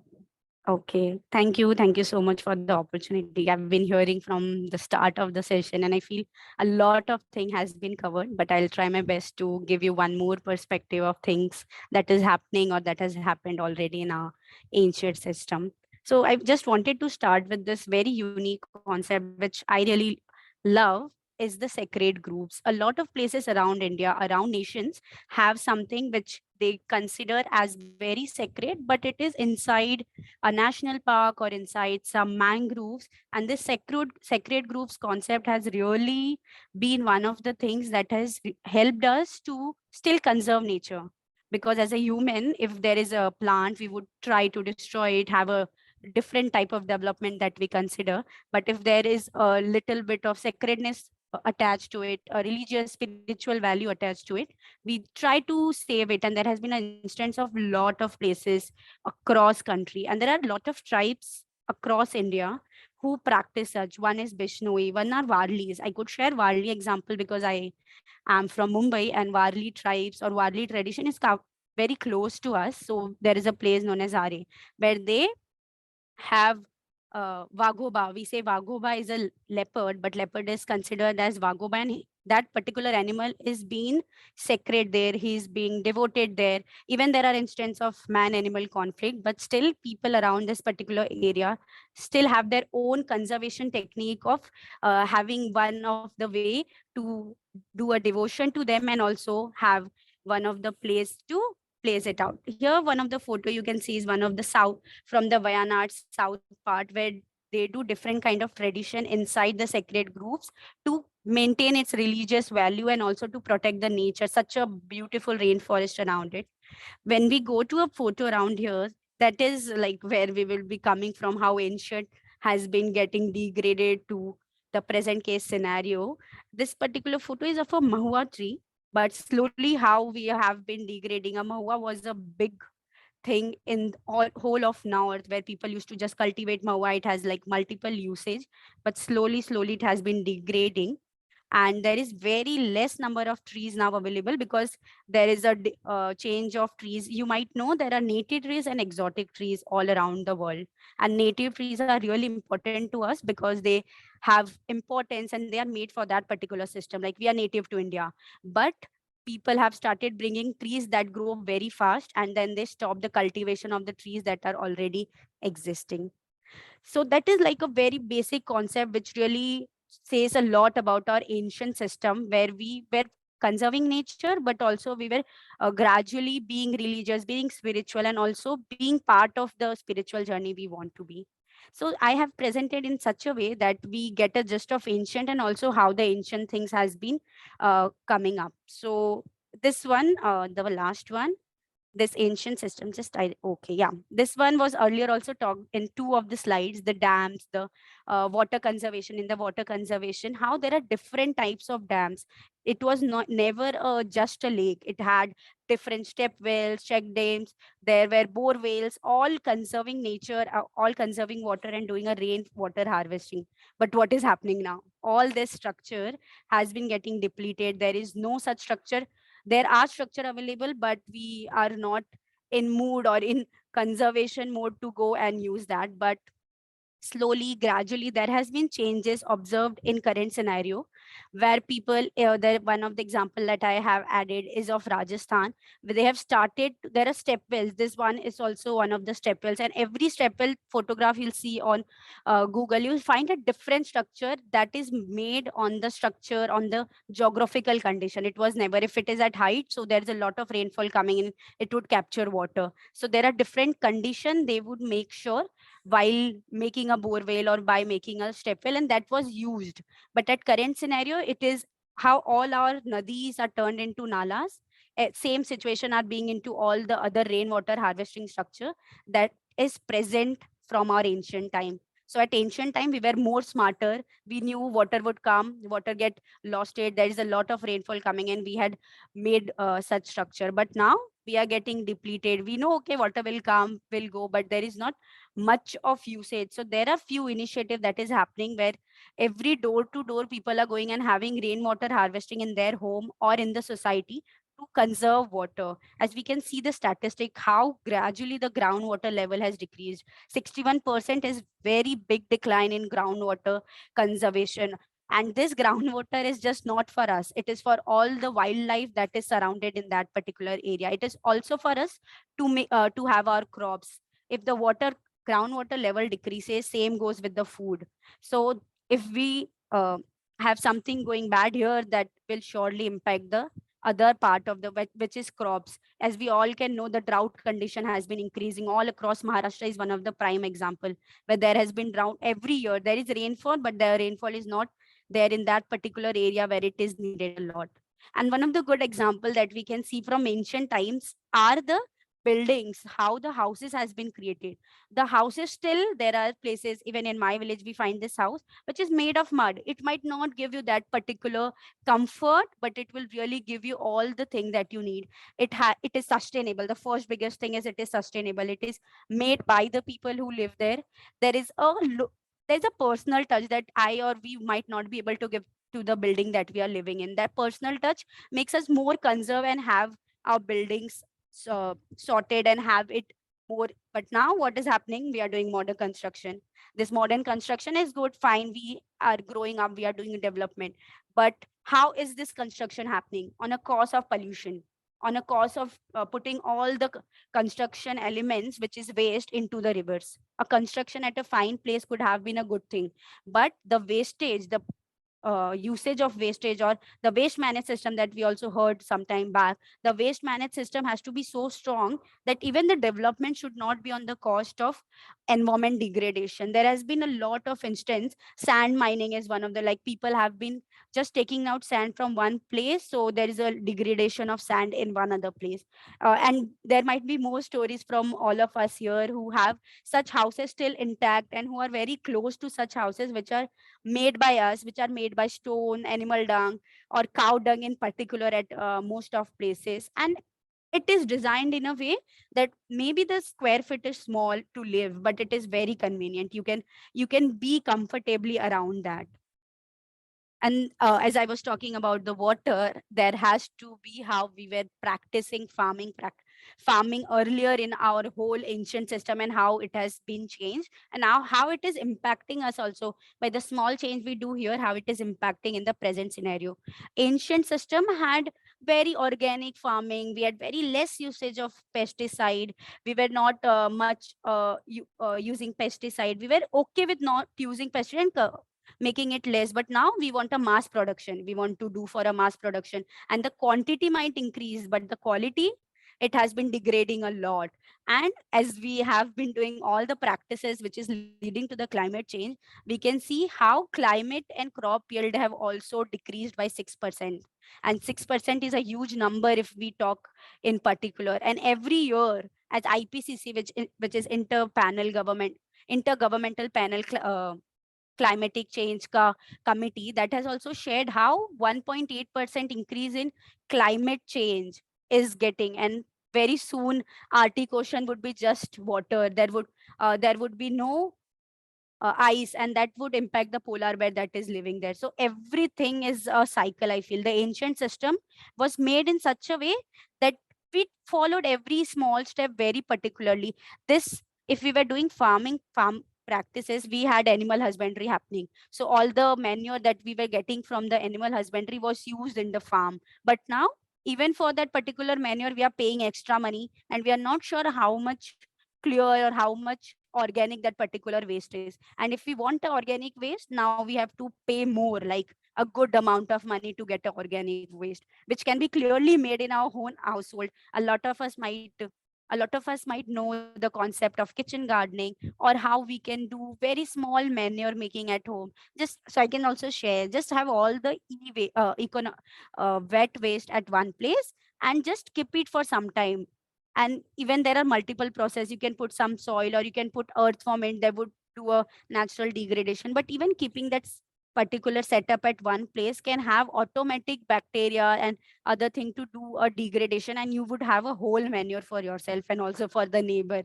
But we are not open to do such practices, hence we are just okay to pay and not understanding the importance of organic things, and how that small particular pesticide has so much impact on our health. There's so much impact on our health. Just am I? Oh yeah. So if we talk about health, there is one thing that has to come into the picture is the Ayurveda and the herbal medicine. The Ayurveda was way ahead of our time. It knew which plant would be used in which type of condition. If I have cold, what should I have? If I have a back pain or if I have a headache, what should I have? And the Ayurveda was surely ahead of time. And in today's generation we are very open for pharmaceutical, and it is okay, I'm not denying, because we at certain point we need that particular thing. But one good thing that is happening, I can see, compared to other bad thing I have shared in the herbal medicine or Ayurveda, is there has been openness. Even I did my masters in nutraceutical. So nutraceutical can be shared as a modern version of Ayurveda. Like, a product, it has a botanical extract and how that can be used, and you do a basic scientific research, you understand how it's impacting health of people, and then you go. I'll just briefly explain more on that. So researchers are really making how there are multiple things here. हम देख सकते हैं there are a lot of herbs that are used on daily basis. So for me, how we have changed from dadi ka nuska to a company dawa doesn't get digested. Like a small headache was cured by some kadha or a, but now we have to take a crocin, which is very fast, effective, fine, but it also had a effect on our body if we consume it for a longer go. Any medicine, if you consume it for a longer go, has certain impact to your body. So how we have changed everything. So a few of example here can also include the Indadi how we were so sustainable. For me, ancient India was always sustainable. Everything that we did, from water conservation to agriculture practice to this Ayurveda, where we were consuming things that are near to us. Like, we have started now local for vocal, like you get vocal for local, but it has been already there in our Indian system. It's just that we are just getting used to it again and understanding how important is the need for such practices that we have to follow.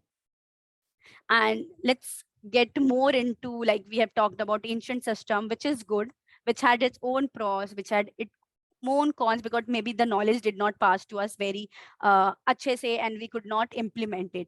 But there are present scenarios which is not that great to hear. There are present happening that will make you shocked that, okay, is this something that is really close to happen?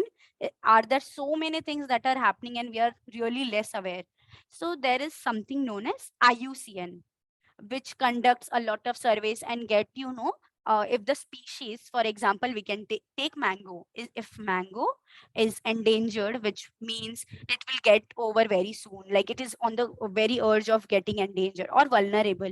Like if we don't protect it now, it will get endangered, or it will get gayab from the world and gayab from the whole territory, or it is never threatened. Like some more destruction at particular place may lead it to leave. And the least concern and data deficient are the one which are fine, we have them in good number, or we don't have their data. So this was the study done by the IUCN Red List, which said this is only mammals. Okay, the everything you can see is almost like 30% of the mammals are at risk of extinction. So if we don't act now, if we don't protect the surrounding we are in, if we don't protect the environment we are we won't be able to get into it. So if we see, there are there are a lot of animals that are listed here that are on the verge of extinction. Even we know we never the Asian cheetah got extincted, and now we have back it from that is present in the Kuno National Park, but it is not getting used to the climate. So all these mammals or all these animals have to get used to, like if we stay in a colder environment, we can't adjust to summer type heat. So we need some precaution to be taken off. But this particular animals, if we are bringing here, and all them, if they are about to get extinct, there are a lot of precautions that has to be taken. One good measure that people are doing is the tissue culture. So for plants, there are at the downside, if you see the cycad, conifers, these are the plants. This plant species are also on the verge of extinction. So for plant, they have been doing tissue culture. So you take one plant, you do certain process, you have multiple version of all the plants, and you do a tissue culture to it. And then you have multiple plants. And even same in the case of other, there is a seed bank. One of the good thing that is happening to conserve plants is having a seed bank. So if the plant is about to get extinct, you have them get it at your lab, do all the process, have it pollinated, have the seed and conserve the seed. So you know that the plant is still in process and it won't get extincted so far. And these are few examples of the thing that are getting extincted. And when I say extincted, it really has a lot of impact. It doesn't mean it doesn't has any impact to the surrounding. For example, we have been oh, sorry, something. For example, if we talk about tiger, we might have heard a lot of instinct of protecting tiger. And there might have been question that why only tiger? There are so much animals, bird, plant present in particular area.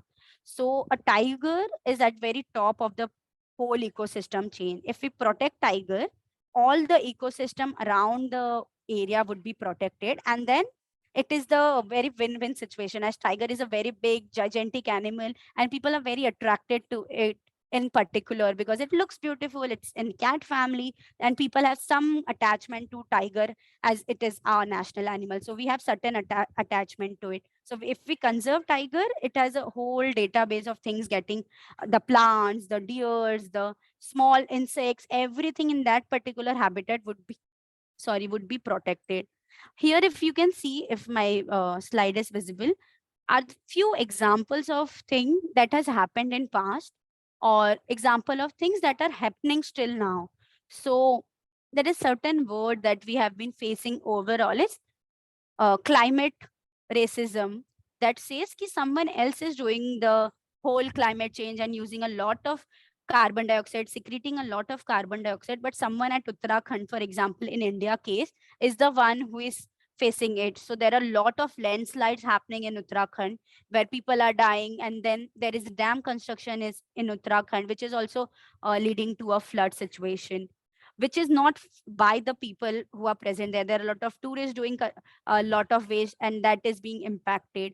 For example, one of the thing is RA, like I mentioned earlier. So RA is a place which is not a forest, not declared as a forest, but if you enter it, you will get no, there would be no less feeling that it is not a forest. But still, government wanted to construct a metro line here But even though there were another options available to construct a metro line, and this is not just about, if I'm here talking about climate change or environment, it is not wholly about the animals. It also has all the tribal people. So RA has Adivasi, the Warli tribe people. Pavai has people who live nearby and have their whole livelihood depending on them. The coastal road happened, and there were like a lot of marine habitat. So if we are in Mumbai, it feels like okay, you can't find octopus, you can't find corals, but that has been a place where we used to conduct nature trails. So nature trail is like you go on a walk, you see animals, we talk about it, and we share information to the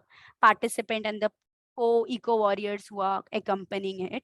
But still there has been a lot of rebel to not do it. But one of the good example that really happened was Goa, where people protested against the development or against the construction of the railway line, and it happened, and now the railway line is protected, and matlab the Mulem Fort, Mulem sanctuary is protected, and the people can still go and witness the butterflies, the birds, and other natural habitat that are present there. There has been a lot I have shared in like past 5-10 minutes, which talk about the ancient system, how we were working in an ancient system, and how we had adapted, or maybe we have not adapted, and there has been a lot of degradation of environment. But that really doesn't say ki we won't be able to do anything moving ahead. There are very earlier speaker also had shared a lot of good practices that could be followed. I would also just do a bit from my side that could help us to be sustainable, and sustainable is very different for everyone. For me, sustainable would mean using less plastic, but for someone it might just say ki, okay, I'll reduce the usage of water I do. So for me it's like the basic small little step you do to reach the place that you can say, okay, this is the sufficient amount of thing I could do to be sustainable or for our mother earth. And that is the spectrum of thing would start from a reducing plastic to reaching out to a place where you would be really sustainably, you won't be wasting water. As Indian, we rarely waste water because it's very conserved, but still wasting water or other practices that we have. And I was talking about Dadi Ka Nuska, the something which started to be in trend is the cloth bag, but we have been using and doing all the reuse recycle thing from years and years. It is, I remember using bag that my dadi made to shop around the place, and that is the sustainable that we are looking for. We are not looking to buy things out of the market which is produced, and then we say okay, we already had a plastic bag, but we went for a cloth bag because now it's sustainable. Use the plastic if you have, to an extent that you feel I won't be able to use it. That is the sustainable for me, at least. Like, buying new thing is fine, but using the thing you have to the maximum capacity, at the point you say ki, okay, it's done. For our cloth, if we just use a cloth of for one time, or jeans has like, it's very it was very shocking for me, like jeans has around 28 liters of water is being used to produce one jeans, and we just few time we just use it, it's done, we throw it or we don't use it. So such thing is like a traditional practice we should follow. Use at the most limit you can use. Stand for our forest meant the earlier protest or earlier things where citizen knew that is this protection of environment is really important for us. And if we don't do it now, it would degrade. There has been instant across world where people stand by the forest, but it could not happen, and there were cutting of forest, cutting of trees, and led to a lot of destruction later on. There are mangrove forests that we know.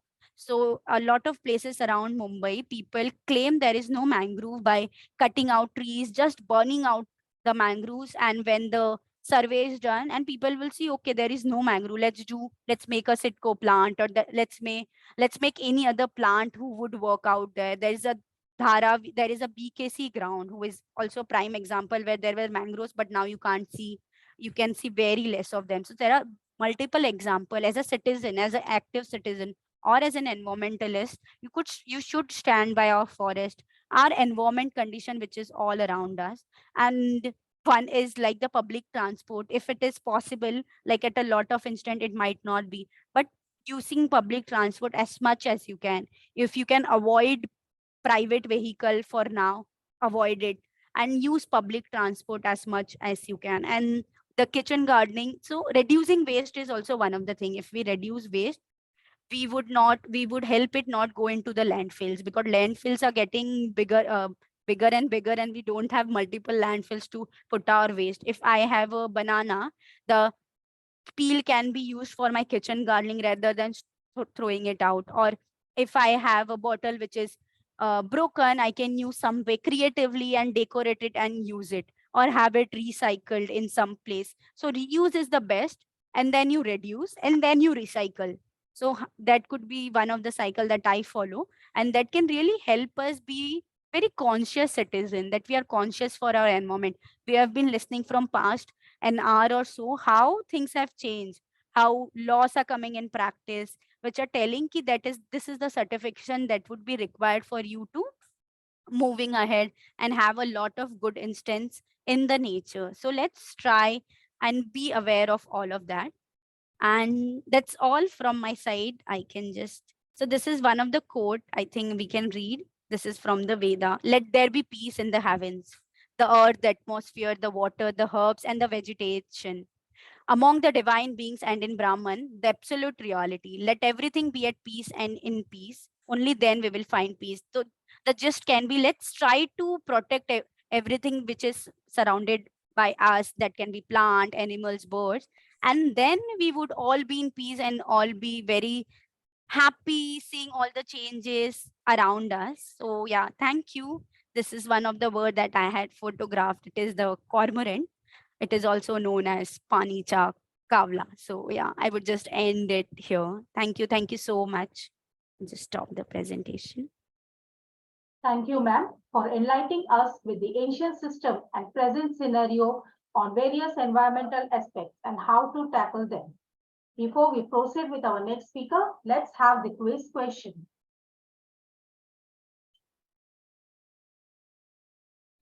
Please accept this small memento, ma'am. Thank you. We proceed with the quiz question. Where does plastic go when we throw it in the bin? A. Land dump, the ocean, recycling factory, all of the above. Please put your answers in the chat box.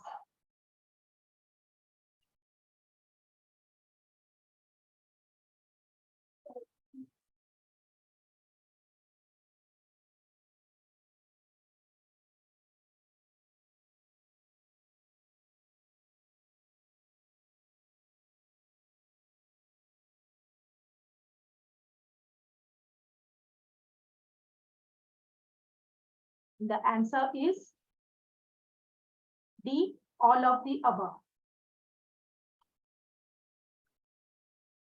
Environmental objective of a decreased total environmental impact of a product by making the manufacturer of the product responsible for the entire life cycle of the product, and especially for the take back, recycling and final disposal. Our next speaker, Ms. Smita Venkatesh, will enlighten us on EPR, Extended Producer Responsibility. Let me introduce her. She is the management consultant and auditor and trainer. She has done her BE in electronics, post-graduation course in cyber law. She's also master's in business law, NLSIU, environmental management course from IISc. She's a post consultant and IC external member. She's a life member at Quality Circle Forum of India. She's a resource person and trustee at Institute of Media Studies and Research, IMSR Bangalore. Please welcome Ms. Smita Venkatesh. Over to you, ma'am. Thank you, Mansi. Thank you, Sadkun Sank and ICS for providing this opportunity to be one of the speakers amongst the giants, right? So through 1.5 hours, we saw so much of information has been shared. We saw Jagpat sir setting the whole, setting the whole program in motion by talking to us broadly on the current global scenario when it comes to environment and sustainability. And Anil Mehta sir, yes, you reminded me from where I come from. I'm sitting from Bangalore here, speaking to you all, the city of lakes. Yes, our lakes are no more usable, right? They are more of a threat than they were before.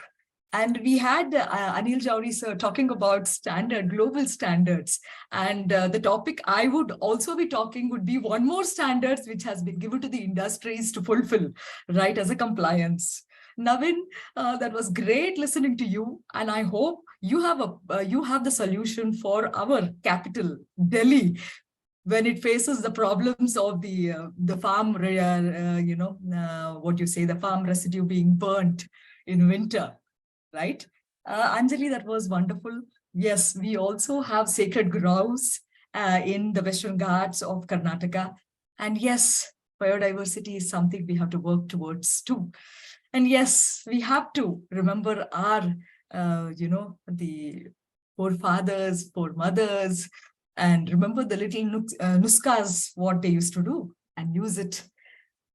Thank you so much. So I share my screen and I'm talking to you about one of the regulations which has been introduced in India. And this regulation is to be followed, complied with by all the businesses. And there is a confusion out here. Yes, the confusion is that let's say that from past 3 to 4 months, wherever I have been auditing for the management standards or visiting the industries, my first question has been as to, do you know EPR, right? Extended Producer Responsibility, or are you eligible for it? Means, have you got to register and apply for it? This has been my question. And I would say that I think 99% the answer is it's confusion as to what is this new thing. We did not know about it. And when I explain it to them, they say that, okay, no, we are not, it is not applicable to us. This is not for us. We hardly generate any plastic and we don't produce plastic. So let's see what this is about, right? So I share my screen.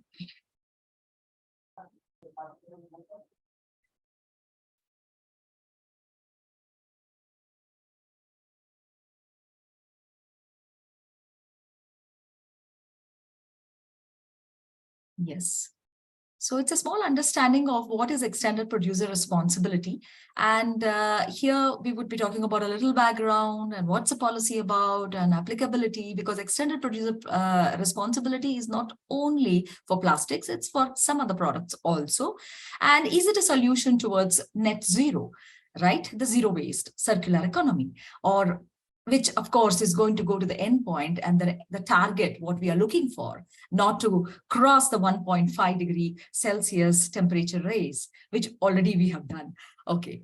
And some questions, what you might really, the EPR itself will be posing a lot of questions to the society and the regulatory bodies at large and the policymakers also.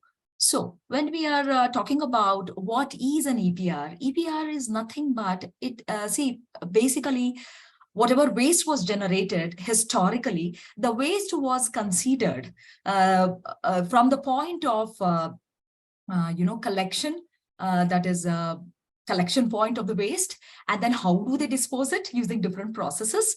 And of course, the final, that is the landfill, or what happens to it, right? So historically, this has been the process what has been followed. But now we know that that is not the solution to the waste problem itself, because we have seen that the waste has been accumulating and the continuous collection and the disposal is not helping anywhere. So, and one of the contention point is, of course, the emission of the carbon dioxide. So keeping that in mind, now an extended producer responsibility has been put for the businesses out here. Now we have to understand that there are two varieties here. One is the domestic waste, what we get, solid waste, what we generate as individuals in the society, and then we have one waste which is generated by the industries, right? So this is applicable to them. And this is nothing but it is extending the responsibility of waste to the producer itself. That means it is coming back to the inception point, right? That means when the producer, after producing a product, packaging it and sending it across to the end user or selling it off, was thinking that there ends his or her role when it comes to the product and everything connected with it, right? Now, this post-consumer activity, right? That is where the waste is generated. Once we are done with using it and it is of no more use to us as users, it becomes a scrap.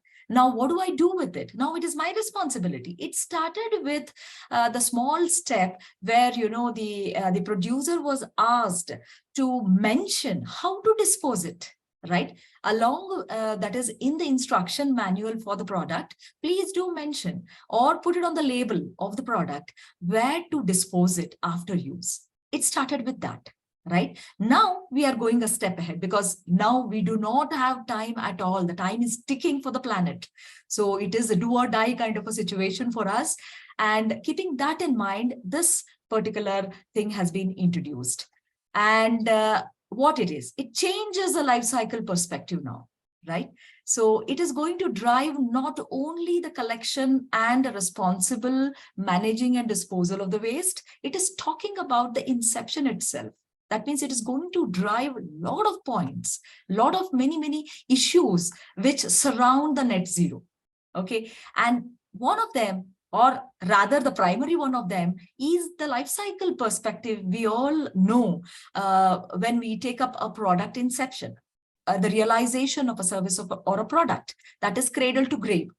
That is, we take the raw material, the virgin material coming from the the natural resources, and then the waste which is going to the landfills, right? Or burning it off, incinerators or the landfills.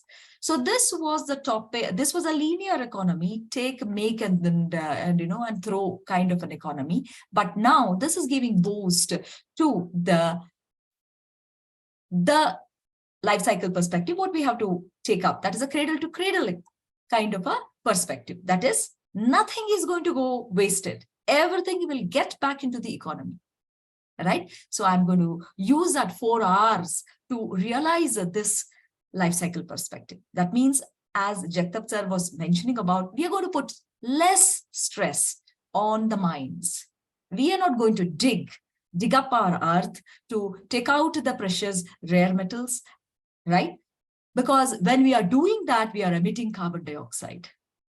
So that also emits carbon. Okay. Now a little background. When did this particular thing start? When did EPR literally start? It started in Sweden. Yes. We know the Nordic countries have been way ahead in introducing a lot of these environmental and new technologies. And Sweden was foremost. And here Thomas Lindqvist came out with a report in 1990 suggesting that the countries, the European countries, take it up as a policy and implement it across their countries. And one of the first countries to respond to this report was Germany in 1991 when it introduced EPR, right? And in 2012, India introduced EPR. First, it was introduced in the electronic waste, the e-waste sector, and in 2016, it was extended to plastics, right? Currently, we have the 3 EPRs for e-waste, plastics, and the battery management, waste management rules. All these originates from the parent law, which is the Environmental Protection Act of 1986, which lays down the platform or gives the powers to formulate rules. So combating air, water, pollution, and this was one of them. So currently what has been in, the rules are 2022 rules of e-waste, batteries, and plastic management. Waste management rule is an amended rule. So these are the 3 rules where we have the EPR in place. So let's see very, very fast and very quickly as to who is responsible and what it is, where should they identify themselves. So it is applicable. When we come to the e-waste, it is applicable to everybody, every manufacturer, every importer, every producer, refurbisher, dismantler, recycler. They have to first register with the Central Pollution Control Board under their centralized digital platform online. So only they are called authorized. But please keep in mind, when we talk about waste management, we have a huge, around 40 lakh informal, waste handlers in our country. It is not our country problem, it's a global problem. But when we talk about that number, it's India. And it's a big economy. No entity will carry out. That means it will be considered illegal to carry out any business. That means formally you have to be registered with the CPCB. And they have a digital system, platform has been used here to combat the challenges. That means they want a continuous monitoring. They want to bring in more transparency, and compliance, becomes not only limited to paperwork, right? It is, and also they want to channelize the informal sector. Because yes, when you say the second point tells that without registration, you cannot do anything, you become an illegal, then where does this the huge informal economy go, right? And then it emphasizes on the component recovery. That means putting less stress on the mines, less stress on digging. It talks about recovery of the rare metals using new technology and resources to take it back. And then the residual, whatever is left behind, has to be disposed of in a very responsible manner. And here it talks about environmental compensation and verification also. That means if you don't do principle, that is polluter pays principle comes into picture, PPP comes into picture, and you will have to compensate for it. That means penalties will be given now. And then it also brings in the solar panel, because the next waste which is waiting to be dumped is the solar panel waste, right? So we talk about a lot of renewable energies, but we also have to talk about the waste which will be generated from them, right? That is a most important issue and has to be dealt on a war footing by the R&D fraternity. And then we have the provision of generating the EPR certificates, right? That authenticates everybody that yes, I'm following this and I am in this status. So every producer of the electronic equipments and components will ensure that lead, mercury, and other hazardous ingredients are not found in their product. And it mandates the reduction of the use of lead, mercury, and chromium, among others, in the manufacturing of the electrical equipment. So this is the e-waste. We come to the Battery Act, where battery waste is applicable to all different varieties of batteries we have, and different sizes, material composition.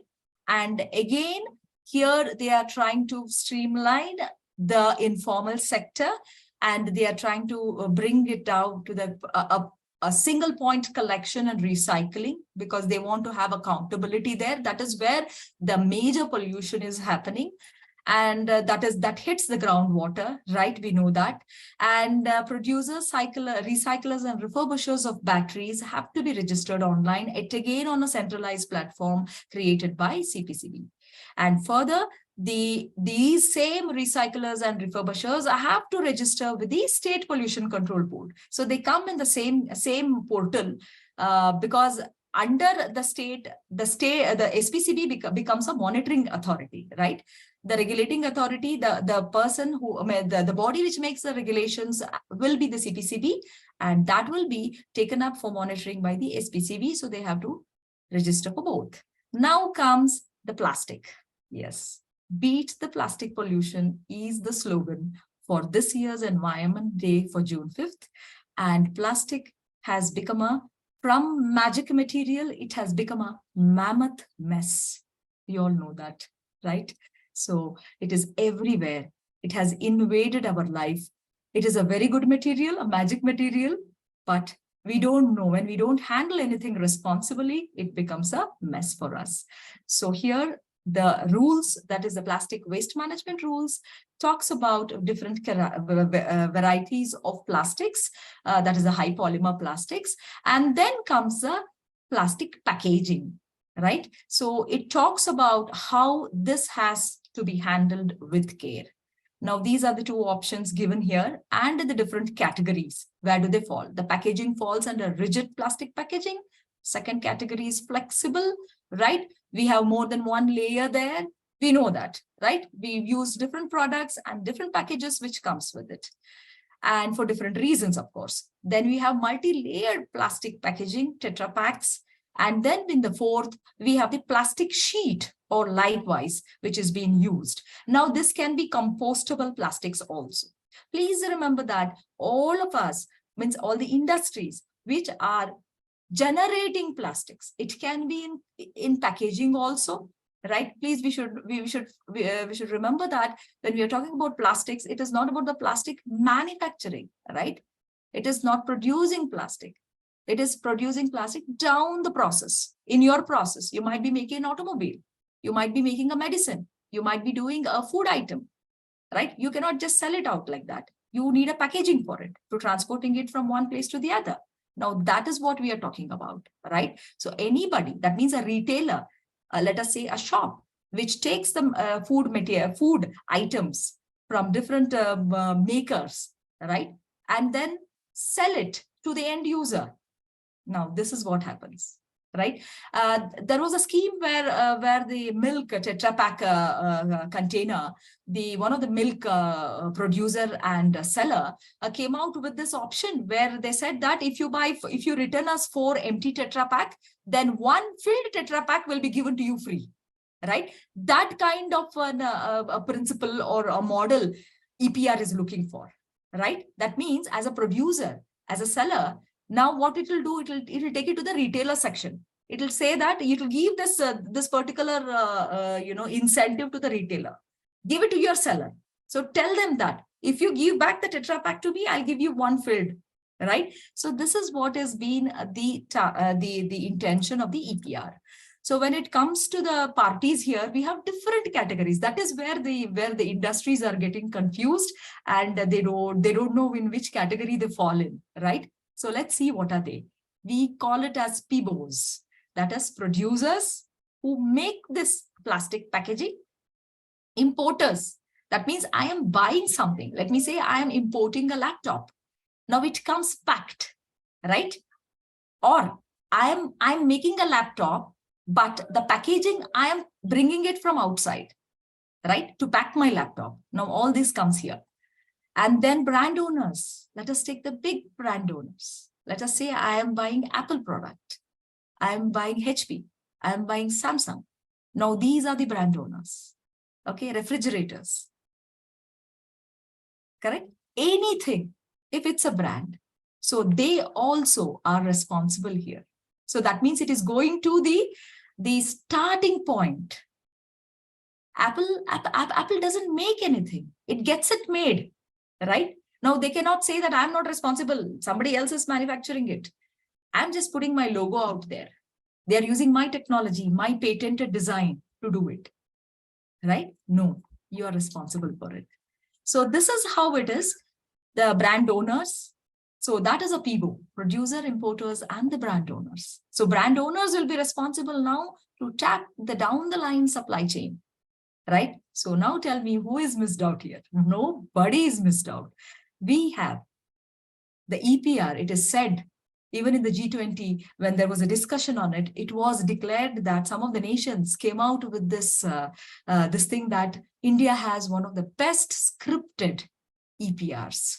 But we will find it a lot difficult to get it implemented. Of course, it is. Anything for such a large country with such a large population and a great manufacturing and consumer market out here, it becomes very difficult for us to implement any given compliance. It's in a very nascent state as such. Right? But the targets have already been given. If you can take out, you can download this particular waste management rule from the CPCB website, and it is very beautiful. It clearly gives the targets also, right? So it is clearly mentioning the year-wise targets. So that means in the year 23-24, it gives 100% target for all the industries, all the businesses, to get account of all the waste they are generating, where it is going, right? And then starts the recycling. That means it is going to push the circular economy, right? So it is going to talk about reusing and recycling. Now they have, then immediately after you start giving your data on how much is the plastic waste, immediately starts your commitment target towards realizing the recycling part. How much of that waste I'm going to recycle and reuse, right? Instead of using new material, that is virgin material. And when that comes into picture, then comes the cost. The cost is too high.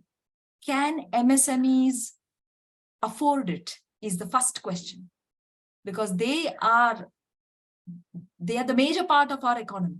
We have to remember that. And then comes, it is of course going to boost new ideas, new materials, and the completely surrounding the circular economy, right? So this is the result of that. We agree to it, but is it a solution? Is it going to achieve the zero waste target, what we are looking for? It's a little difficult because, as I already said, this depends on three areas. One is the people, one is the waste, and one is the process itself. When we talk about the people, we know, I mentioned, we have around 1.5 million to 4 million rag pickers in our country, right? An honest, employed rag picker. So by doing this, are you going to derail them, right? They and they are the ones who don't have any social security. There is no PPE culture here, no occupational health and hazard, no concept is not there. It is very difficult. Now, how we are going to safeguard them, right? How we are going to convert the informal into formal is the first question, because their livelihood is at stake, right? By doing this, you have so many sustainability goals out there, right? Then comes the process. Now the process is very, very difficult. That is a disposal process, highly expensive. One of the options, what they are talking about is the circular economy, that the waste will become an alternate resource, alternate fuel, right? But for that particular technology, it emits a lot of high carbon dioxide. Incineration, it again we know, is highly expensive, as well as it emits carbon dioxide. Chemical recycling also is a known thing. We know that, right? And recycle, yes, of course, is happening in an informal way in most of the industries. We know that. So, and the waste again, when it is recycled, is highly expensive. Okay, so, and one more thing is that if you see the plastic rules, you will see that there are many, many varieties of plastics which are yet to be identified as plastic waste, right? One of them is the slippers, the what do you say, slip-ons or the slippers you wear, footwears. And another one is a sanitary waste. It has not been identified here. Right? So that identification itself is a big process. Only very few of them have been identified on the broader level. So these are some of the issues which are plaguing EPR, and this can happen only through a broad and a very comprehensive consultation, which includes not only the civil society, it should include the technical people, experts out here, right? Apart from the policymakers and all the international conventions which is driving these policies, right? And we have to integrate the informal sector, and then waste has to be defined. Every minute variety of waste has to be defined. And yes, boost to the innovation world, and end of life processing has to be very strictly, vigilantly monitored, because we know that enforcement is a problem with our country. Right? So this is a small walkthrough for extended producer responsibility.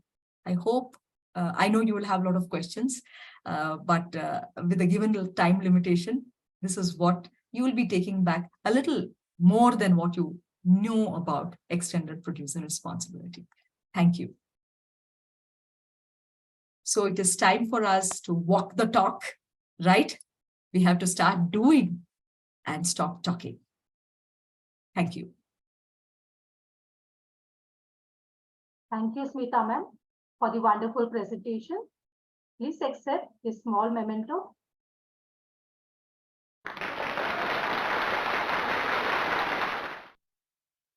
A small quiz question. Which of the following statements is true about smog? Smog is derived from the fog. Smog is derived from smoke. Smog is derived from water vapor. Smog is derived from both fog and smoke. Please answer in the chat box.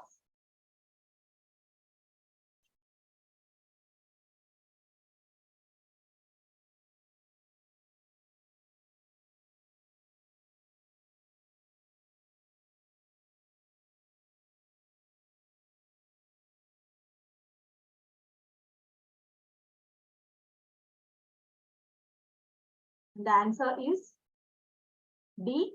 Smoke is derived from both fog and smoke.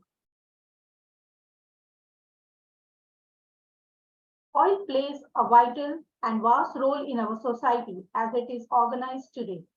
Oil represents much more than just one of the main energy resources used by mankind. On the other hand, the oil industry holds a major potential of hazards for the environment and may impact it at different levels: air, water, soil, and consequently all living beings on our planet. Our next speaker is Mr. G.S. Baweja, who shall be sharing challenges and learnings on solid waste management in oil and gas sector. Let me introduce Mr. Baweja. He is the HSC advisor and consultant. He's done his mechanical engineering in 1970. He's an MBA in safety management system and construction technology. He's a qualified sustainability assessor, CII, New Delhi. He's a corporate sustainability report scrutinizer, DNV, Netherlands. Qualified trainer from Asian School of Teachers, Bangkok. He has 5 decades, 12 years in power sector and 26 years in oil and gas sector. He's a freelance OHSC consultant advisor for last 7 years. He's also a tutor, trainer, and OHSC auditor with KPMG, Bureau Veritas, DNV, GL Limited, IR Class Systems, and Solutions in SCI, etc. He has audited more than 130 audits and conducted more than 350 training programs in India and abroad. Please welcome Mr. G.S. Baweja.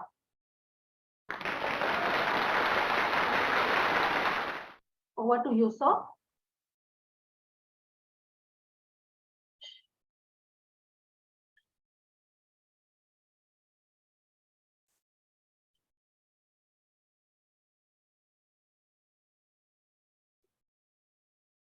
So, you are unaudible.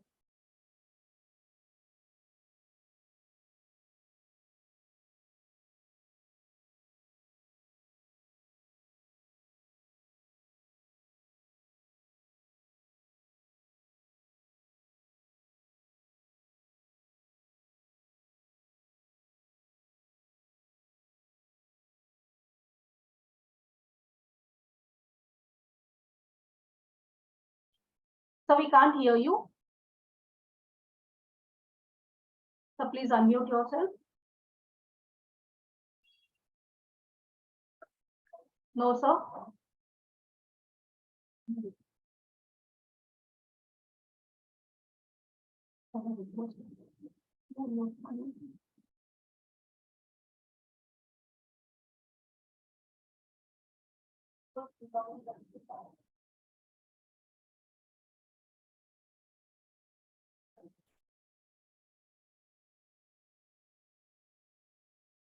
Sir, you are not audible. We request you to, if you can just re-log in it, sir.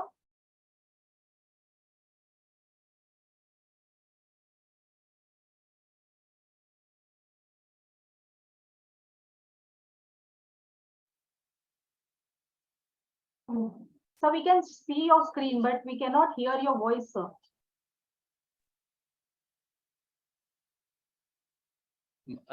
Sir, if you could just once again log in, and while you log in, if you'll say join with audio, yes, then I think it'll be easier. Because we can hear you and we can see your audio, we can see your video, but the audio is not on. We could just re-log in and say yes while entering. Can't hear you, sir.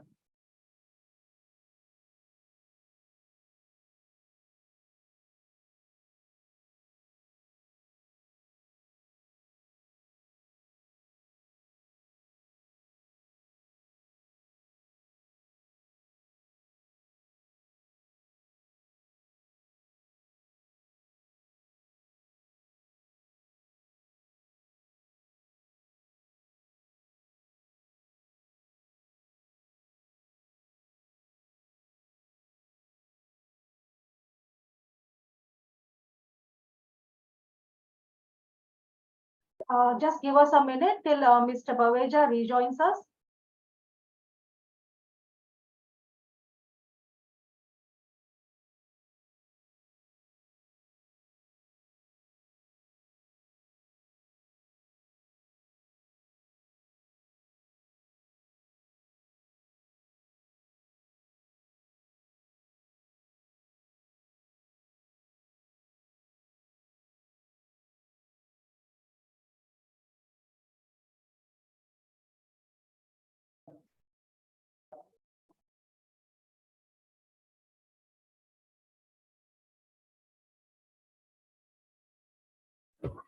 Am I audible now?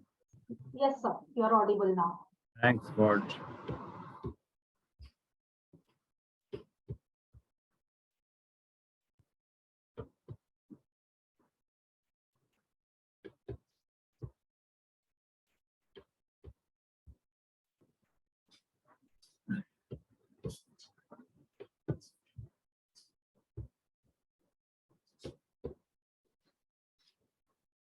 Is that okay? Yes, sir. Okay, sir. Thank you very much. So, sorry for this small technical glitch. First of all, I must thank the organizers for giving me this opportunity, especially Dr. Sundar and the earlier speakers, Dr. Jagtap, Mr. Mehta, Mr. Johari,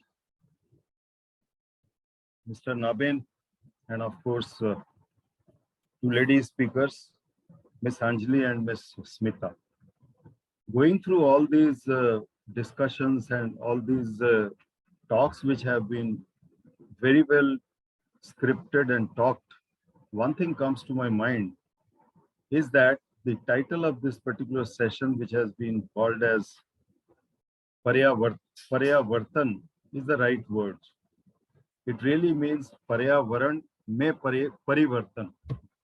Also, it means Paryavartan means reverse the past so that we come back to the earlier situation. Now, how do we do it? Should we just do it by saying? Should we just do it by talking? Should we just do it by creating certain rules, regulations, etc.? Yes, each of these aspects are required, which calls for innovation, which calls for strict compliance, which calls for regulatory needs from both from the government as well as from the companies. But at the same time, the most important to my mind is to have a change of the mindset. Each one of you have very well mentioned directly or indirectly that we all need to have a change in the mindset. And change in the mindset also comes when we experience certain things, when we try to look at something which was impossible or not possible, but now it is being made possible either by statute or by our own doing. So this is how I am trying to share some past experience of waste management, which is always a challenge in oil and gas sector, which gives a lot of learning for us. So basically,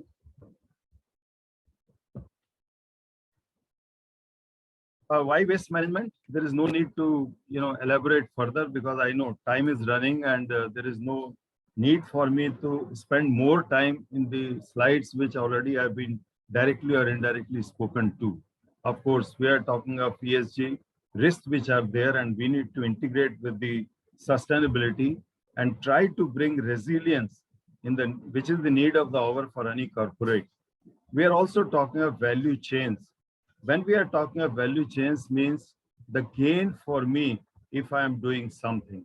Obviously, if I talk in Marathi, everybody says, Maja Kai, what is in it for me?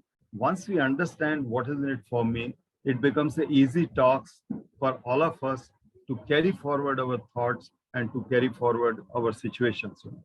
So I'm talking about the refineries, especially the oil sector refineries predominantly. They have a lot of sludge which comes out as part of the crude, which is settles in the crude, and huge quantity of sludge is there. And this sludge is nothing but containing some solid particles, some water particles, as well as the oil. And practically 40% comes in such a situation that it is inflowable. Because it is not able to flow, it cannot reach to the process plants. And that is where a situation is there, which we call it as a problem. And oil refining waste is seen critical because of environmental issues. It cannot be thrown into atmosphere. It cannot be used, but for converting it to manure. But converting it into manure as it is a huge cost to any oil company. So solid waste management always poses a challenge for any operating industrial installation or unit, and especially in the oil and gas sector. And we all know that top management is always concerned about the compliances to the statutory regulations, as well as they also look at internal systems are accordingly put into place. When we talk of internal systems, they have to be self-regulating to align with the overall statutory regulations for that purpose. And oil and gas sector, including refineries, the solid waste comes out in the form of a sludge, and its disposal has got numerous problems. The kind of problems what we experience, the major issue in crude oil tanks worldwide is accumulation of sludge, also known as tank bottom sludge, which causes extra cost for cleaning, which causes offline cost for operational downtime, because during that time the tanks will not be available, which also causes a problem with respect to additional expenditure towards its transportation if it has to be taken out of refinery and the disposal. So these are the associated situations which are there. And this crude sludge predominantly can contain hydrocarbons which are asphaltene, paraffins, water, inorganic solids such as sand, sometimes iron particles which comes out of rust from the crude tanks or the pipeline where it is moving. Hydrocarbon is the principal component of the crude oil sludge. Now, this is formed when the settlement is taking place in the crude tanks. And there are various conditions which cause a problem. Water in the oil, temperature fluctuations which are happening between day to night, as well as sometimes the weather temperatures which are there summer to winter.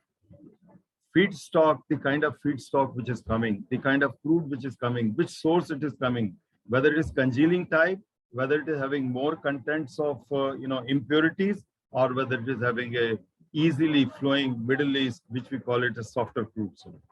Then we also need to take care to some extent by agitation. Agitation can help us to a certain extent, but still within the tank form, within the tank, which is almost 60-65 meter diameter, despite having agitations, there are dunes which are formed due to the accumulation of sludge.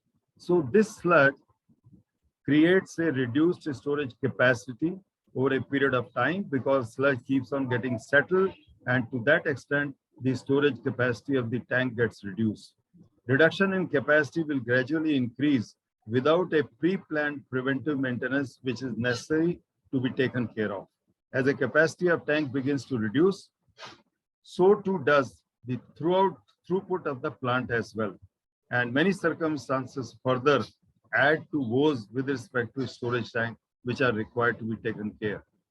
Then, of course, pipeline and pumping restrictions are there because it is a sort of thicker fluid.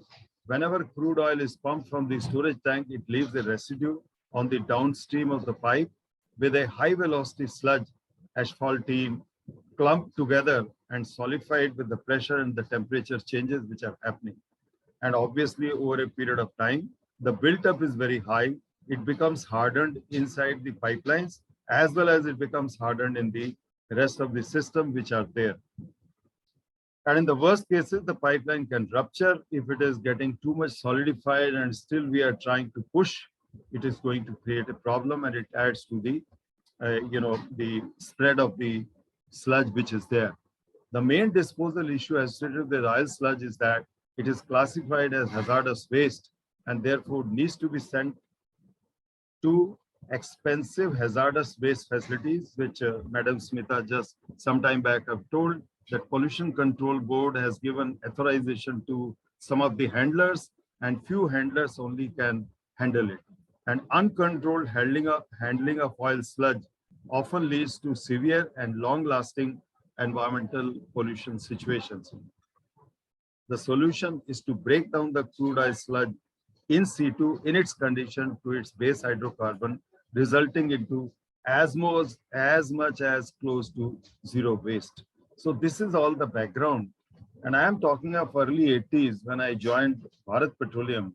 We were finding that there is a lot of problem and the sludge accumulation is getting larger amounts in the refinery. Finally, we created one sludge pit. And in sludge pit, whatever crude oil tank was being taken for outage, the sludge pit used to have the entire accumulation of the sludge coming out of the tank. And what do we do from there? It used to be allowed to weather out. It used to be allowed to go into atmosphere. That means large amount of fugitive emissions were happening. And because at that time there were restriction not allowing the sludge to go out of refinery due to the likely malpractices which are prevalent in the market with respect to adulteration. And sludge accumulation in storage tanks cannot be ruled out. It's a necessity, I should say, necessary evil which happens. So sludge disposal decisions used to take inordinately long time because we had to go to the ministry, get their approval, take the process to be, what we'll be following, and so on and so forth. So non-availability of proper technique at that point of time was not there for safe handling as well as for its disposal. And parties to do such jobs were also not there at all in India. I'm talking of 80s, towards early 80s and prior to that. And this problem was experienced throughout the country.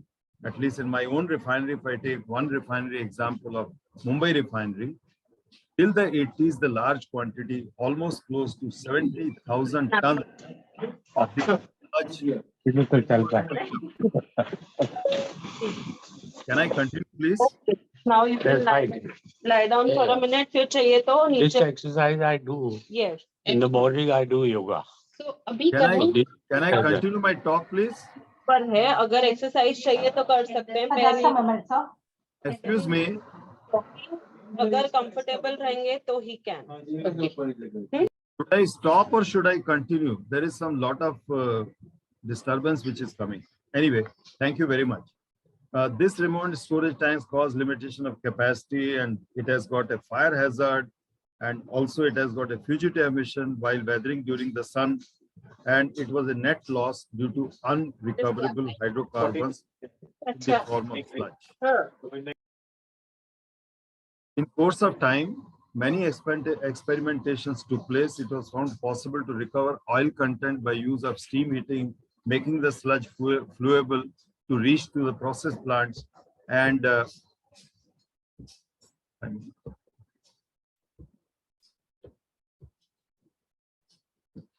why I have been asked to stop? Any reason for that? No, sir, carry on. Carry on, sir, carry on. Some confusion.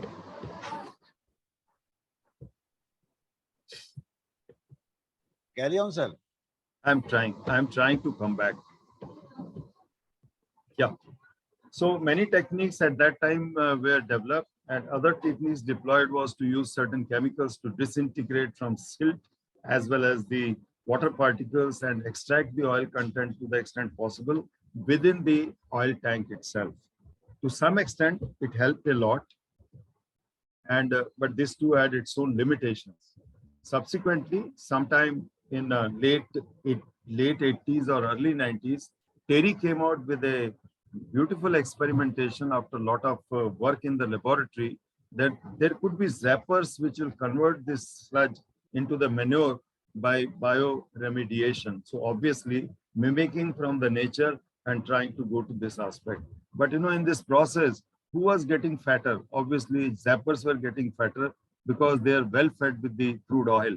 So further developments took place, and with the passage of time, better oil recovery methods from the sludge came into the practice, and now residual de-oil sludge is only limited, which is left over, is used for bioremediation. So in oil and gas sector nowadays, certain methods deployed for sludge handling and recovery from oil is very, very prominent, and they are to ensure that the entire oil content as close to as 0.3% is left over, which can be recovered.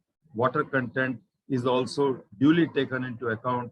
Only solid with a little bit of oil laden will be taken as a sludge, and that sludge will be taken out of refinery, and that will be meant for, I should say, disposing of suitably through the hazardous waste handlers, and they try to take it for making it manure. So as close to 100% oil content is being recovered. So I just said 0.3% is left. So that is what is. And new paradigm for corporates to consider a new thrust areas are related to, today we are talking of circularity, we are talking of decarbonization, we are talking of health and safety, we are talking of human rights. When we talk of circularity, obviously we are talking more value from the waste, which most of my predecessors have talked about. And here also, it has been found useful, and that kind of a mindset has already changed in the refineries. And today refiners are well aware that the stakeholders as well as stockholders are interested in solutions that are both cost effective and meaningful, while they contribute for more sustainable world. So when we are talking of sustainable world, maybe at that point of time, that kind of better sense was not prevailing.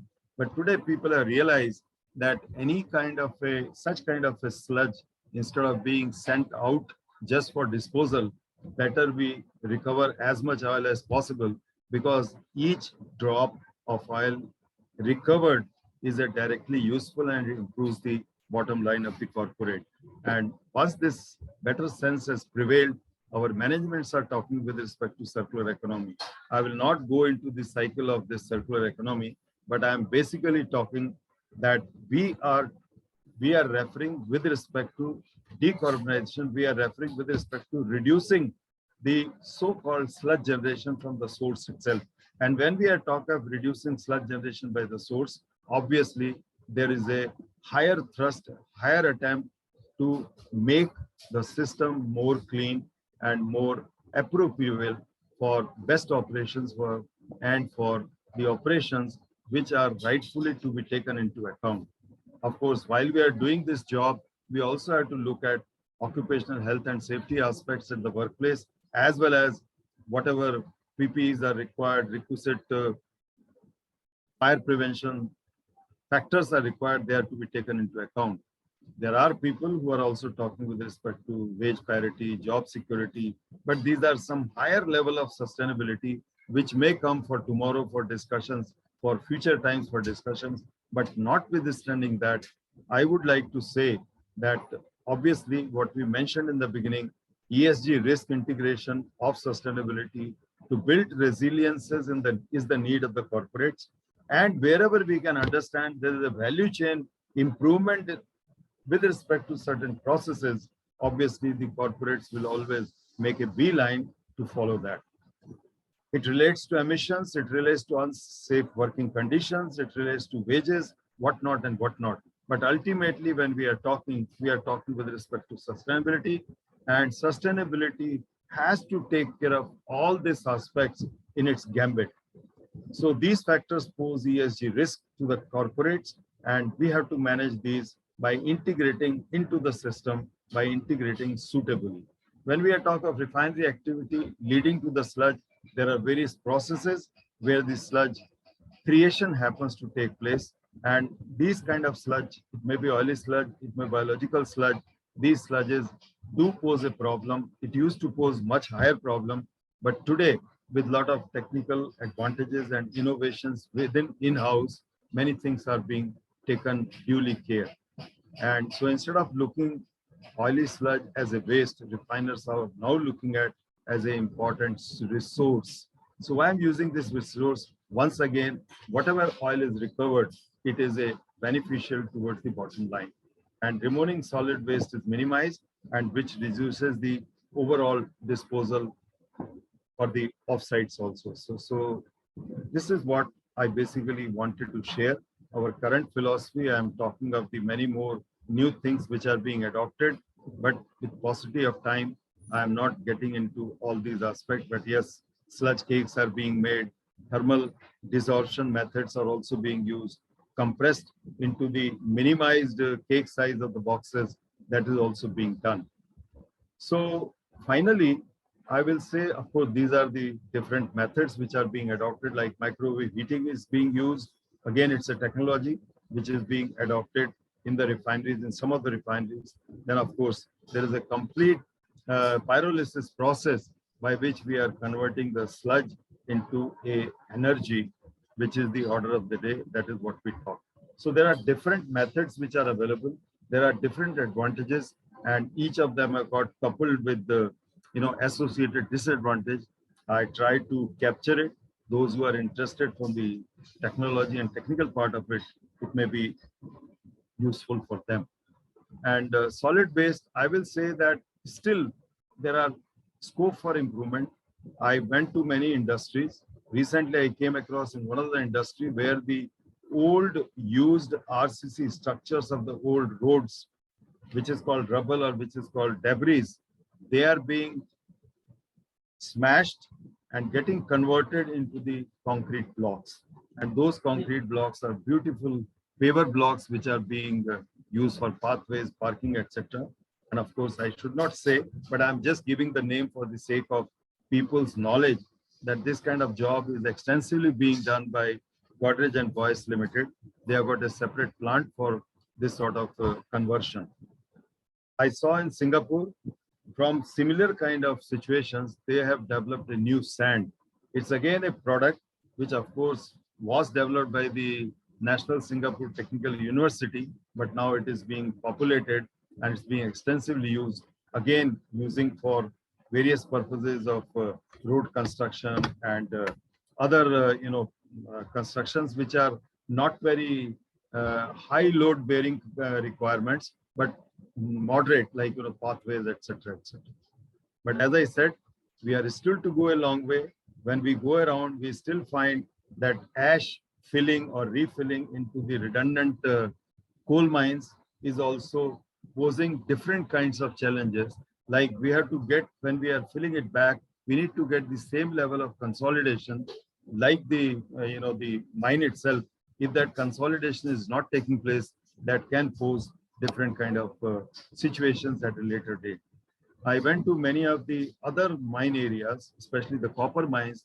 The tailings of copper mines are so huge in quantity, piled up in the last 50, 60, 70 years, but still there is no method to convert into some kind of a, trying to use this solid waste into some kind of a management system, which becomes a useful product. So opportunities are plenty. And those who are listening to me and those who are from the consultancy firms, they have got plenty of informations. If they can come in contact through any of the references, probably we can talk more about it. So thank you very much for giving this opportunity. In a smallest period of time, I tried to do my level best. Thanks indeed. Thanks for patient listening as well. Thank you very much. Thank you, sir. Thank you for enlightening us with your presentation. Please accept this small memento.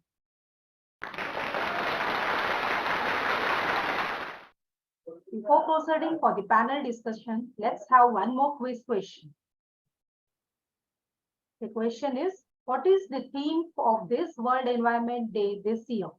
7 billion dreams, one planet, consumed with care, beat plastic pollution, connecting people to nature. Please put your answers in the chat box.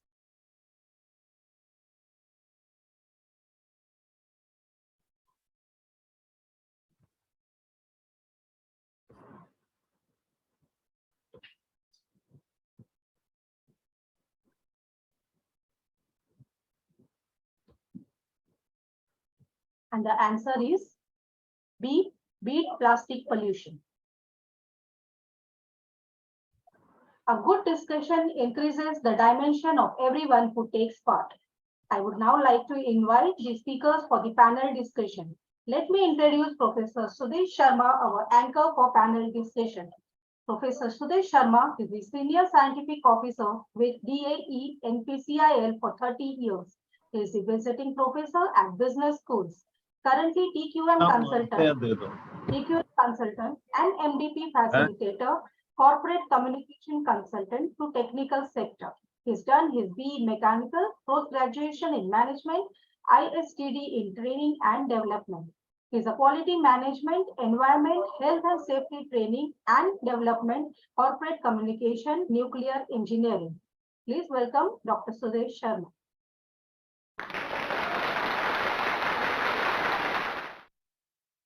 I would now like to also introduce Sri G.R. Srinivasan, who is also one of the panelists. He is the retired former Vice Chairman, Atomic Energy Regulatory Board, AERB. He's done his BE Mechanical. He has over 50 years of experience in nuclear industry. He has the latest national and international development in the technological, commercial, regulatory, legal, planning, and other areas, both of Indian and global nuclear industry. He has a clear vision of future development in the Indian and global nuclear activities. Please welcome Mr. Srinivasan.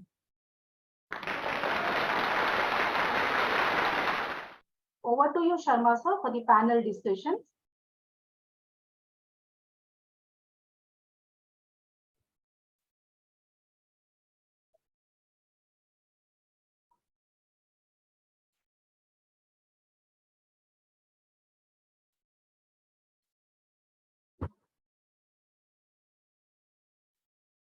Okay, yeah. The other speakers have joined, right? I'm looking for Dr. Jagtap if he's there by any chance. Because so his message that he will join in some time. Traveling. Okay. You can call him and ask him. Okay, basically because he was the a lot many speakers, referred to his talk before they began their talk, because he did make a very good foundation for the whole conclave. Yeah, welcome all of you. It's my pleasure to invite you all for this discussion, and I'm happy that there is good amount of time when we can actually converse with each other and share some insights. Can we start with Mr. G.R. Srinivasan, the veteran of the Atomic Energy Regulatory Board. In fact, we had another veteran from Indian Nuclear Society, and Mr. Srinivasan was the vice chairman of AERB, as many of you must be knowing. And he has recently published a book, a comprehensive, I think it's a comprehensive guide for anyone in the power sector committing to sustainability. Sir, am I right? There are 4 chapters in that book, as you said. There are 4 chapters on sustainability. So Srinivasan, G.R. Srinivasan, please. There are 4 chapters on sustainability in your book. Can you please throw some light on what are your insights on sustainability in the power sector? Yeah. Good evening. Shall I start? Yeah, you must start, sir. You must start. Am I audible? Yes, you are very much audible, and we are keen to hear you I think we are keen to actually reflect on the insights in your book. What do you say on sustainability? Yeah.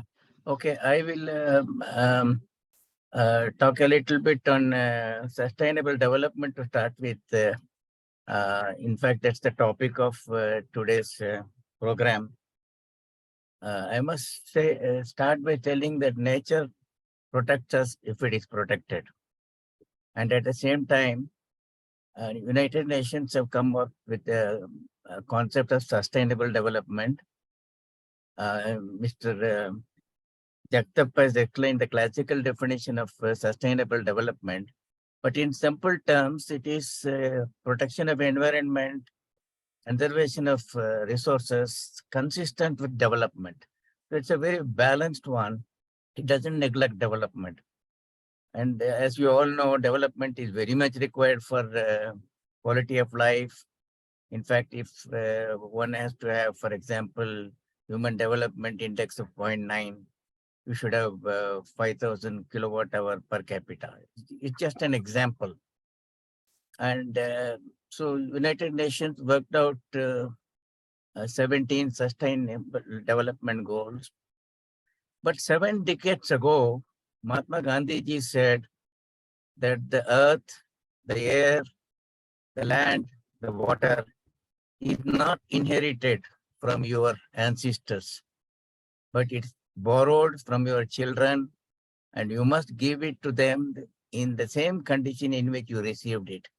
So these were the words he spoke 7 decades before United Nations first defined sustainable development.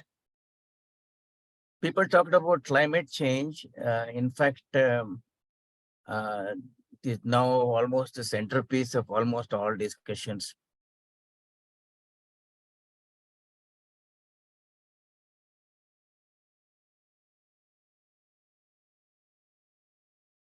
We lost your audio, I think. Yeah, we can come to Mr. Anil Johri meanwhile. So I'll go in the same order, almost the same order as the speakers came. Johri Sahab, you actually, gave a very good background of the standards which are under development on the subject of sustainability. So will there be any merit in having standards if they are not enforced? Even the experience with the current standards is that they are all voluntary. Most of them are voluntary in nature, And industry is not subscribing unless there is a pressure from some business platform or some client, or unless there is a business, compulsion. So my question here is, it's a concern also. Okay, having standards is one thing, and making them voluntary and not mandatory is another, Even with standards like NABL, NABH, you see the adoption by the medical sector. Unless there is a business compulsion, nobody adopts them, you see. In my vicinity, there are about 25 labs and not a single, there is only one lab which is NABL, which is a branded lab. So can you, we need to hear from you. So Srinivasan, will come back to you because we lost your audio. So Mr. Johri might speak on the standards of sustainability, and then we come back to you. Yeah. Johri sir. Yeah, actually, well, I indicate as far as let's split your question into 2-3 parts because you have covered a lot of things and there are different issues involved. Number one, I've already indicated in my presentation that sustainability is going to be regulated if it is not today, because this is an issue which is public good, which is environmental protection. These are valid grounds for regulation. So as far as I'm concerned, we are moving towards a regulatory regime. I'm sure you heard of that carbon border adjustment mechanism of EU, which is so much in news these days, where EU has said that it will impose a carbon tax on goods coming from countries which are more polluting, because it says it is not a level playing field when within our territory we are imposing carbon emission limits on manufacturers, and in other country those limits are not there. So we will charge a tax which will start from 1st of January 2026. So in my view, regulation is going to be there, but I do not subscribe to the view that if standards are voluntary, industry will not adopt. Yes, you are right that for industry to adopt voluntary standards, there have to some kind of pressure. The pressure comes mostly, first thing the industry faces, the pressure comes from foreign buyers, because it so happens that foreign buyers are more discerning. These factors have become more relevant to foreign buyers, even factors of fair wages, child labor. All these pressures have come to Indian industry from foreign buyers. So it starts with exports first. But let's not think that our buyers are they are also catching up. So there is growing class of people in India who are socially conscious, who are environmentally conscious, and they are beginning to ask for the same things. Secondly, what happens is when a foreign, we are inviting foreign investment, the foreign company comes and sets up shop here. For example, IKEA, when it sets up shop here, it asks for wood which is coming from sustainably managed forest, because that is a standard they follow where they originally are. So that pressure starts building in India also when MNCs come and operate to the same standard they are following elsewhere. So to my mind, I am a great believer in voluntary standards. Please remember, out of BIS, so many standards of BIS, 1,000 standards are voluntarily adopted and are under certification. So it's not that voluntary standards do not take off, but yes, there has to be an incentive. That incentive, best incentive is your buyer is asking for it. A consumer demand or a buyer demand is the biggest incentive because you are getting a market with that certification. But that incentive can also from supply side by government incentivizing, subsidizing the certification costs, etc., which has been done in the past. MSME ministry has been subsidizing ISO 9001, ISO 14000, etc.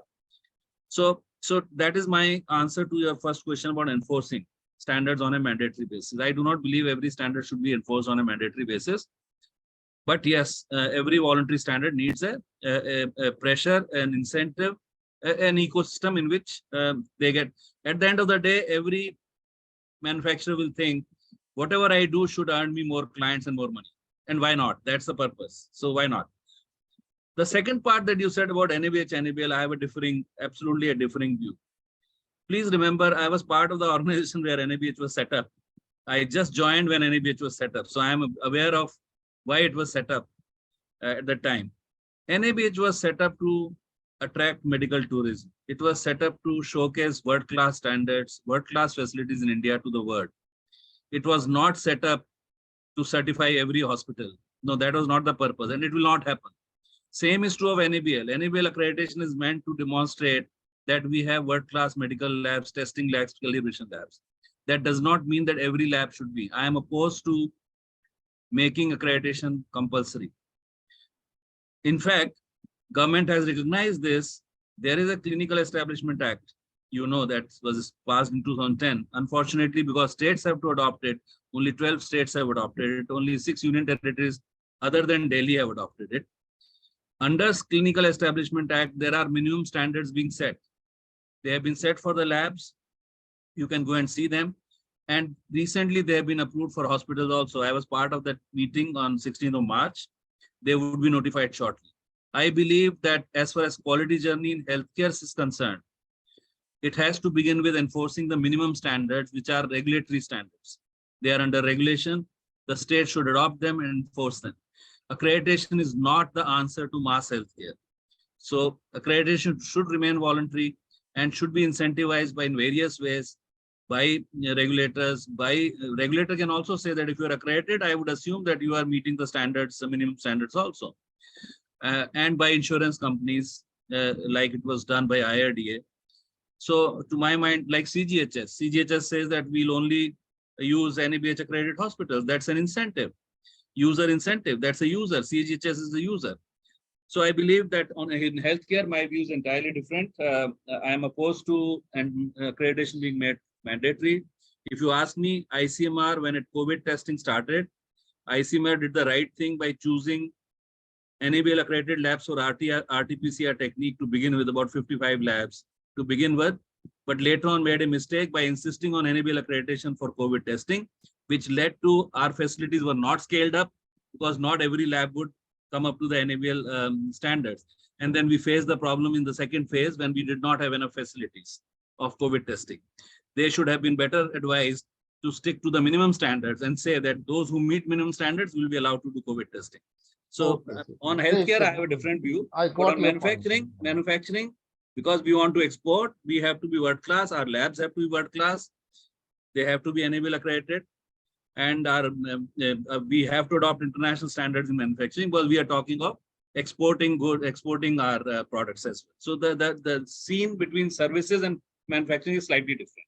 Thank you. Sir, great. I mean, excellent response, because this is what I mean. We were curious to know about, the policy intent on these matters. These standards are not meant to be mandatory; they are meant to be voluntary. And as you rightly said, I fully agree with you. I think all of us agree that this thing is actually, pressure must come from the buyers, industry, and environmentally conscious. Even now, I think what you said, the situation is the way you said it, basically. Thank you so much.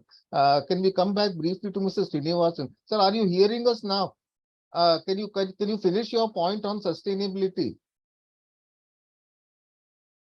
Again, I think we lose him. So let's come to Mr. Anil Mehta ji.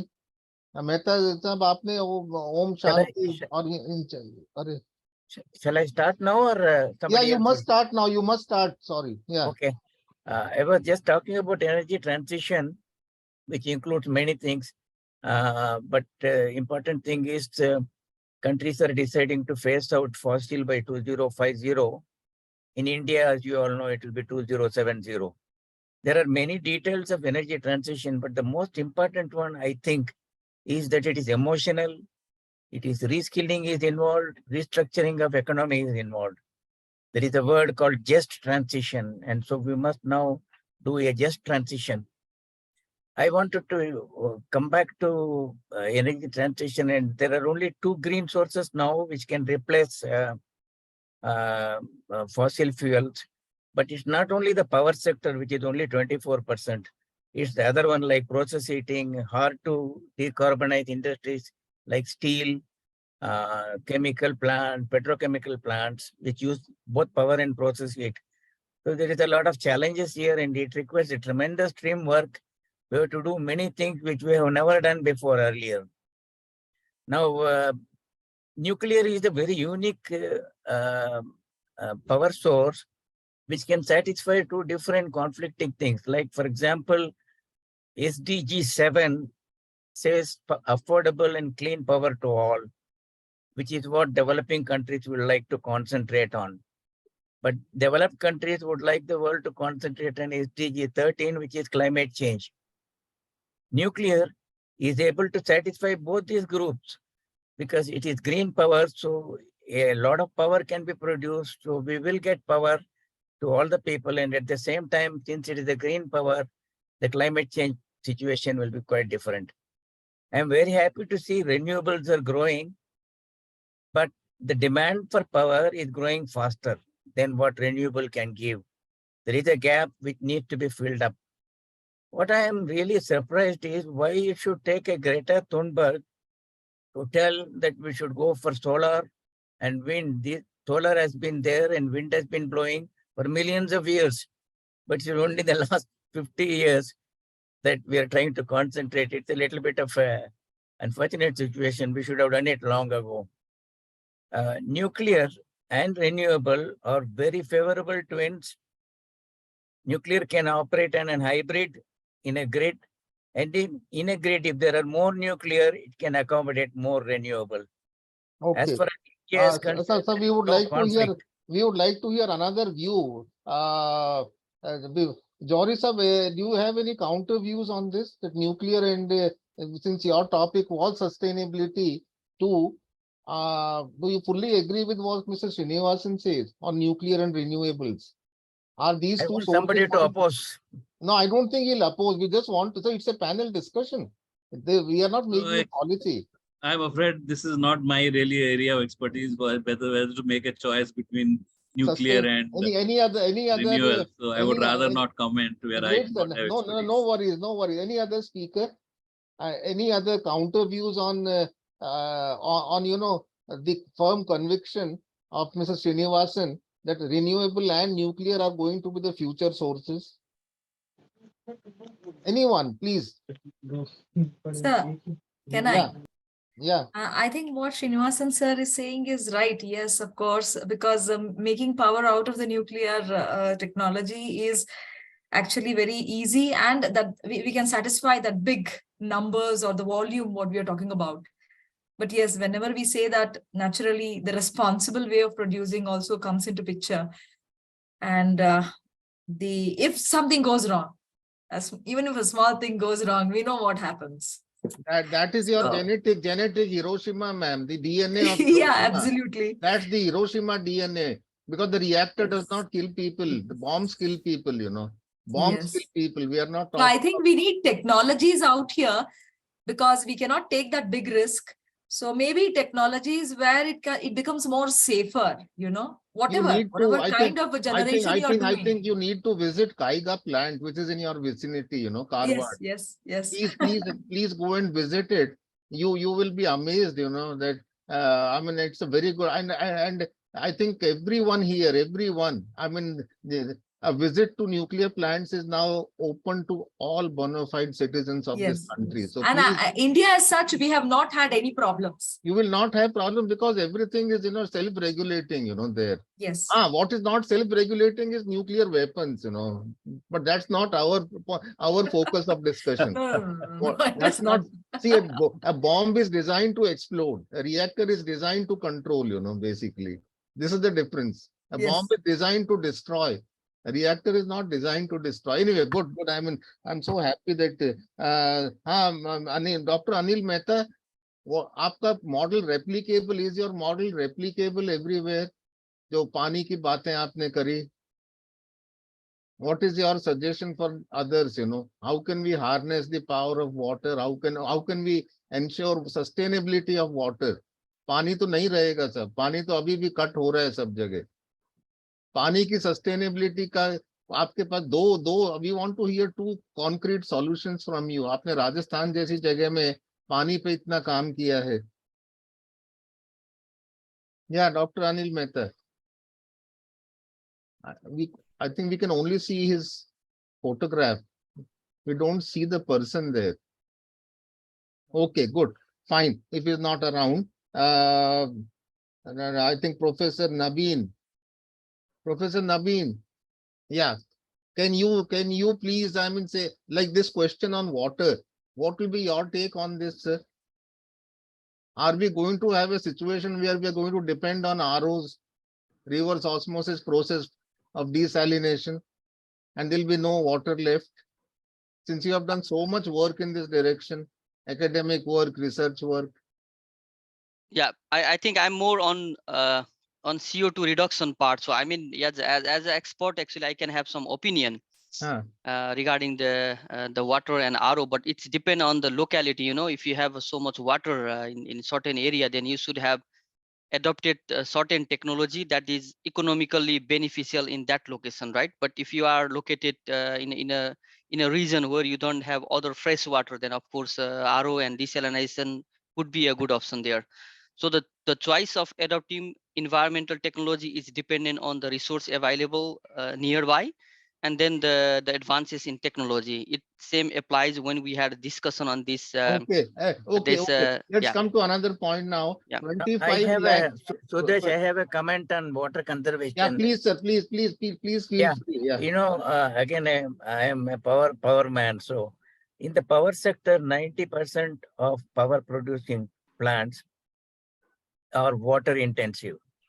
So this is one point which nuclear is trying to adopt itself to conserve the water. Of course, cooling in a reactor is very, very important. But there are a lot of steps that are being taken for something, say 20 years from now, how we are going to have water conservation and all this. So there is a lot of work going on in nuclear for water conservation.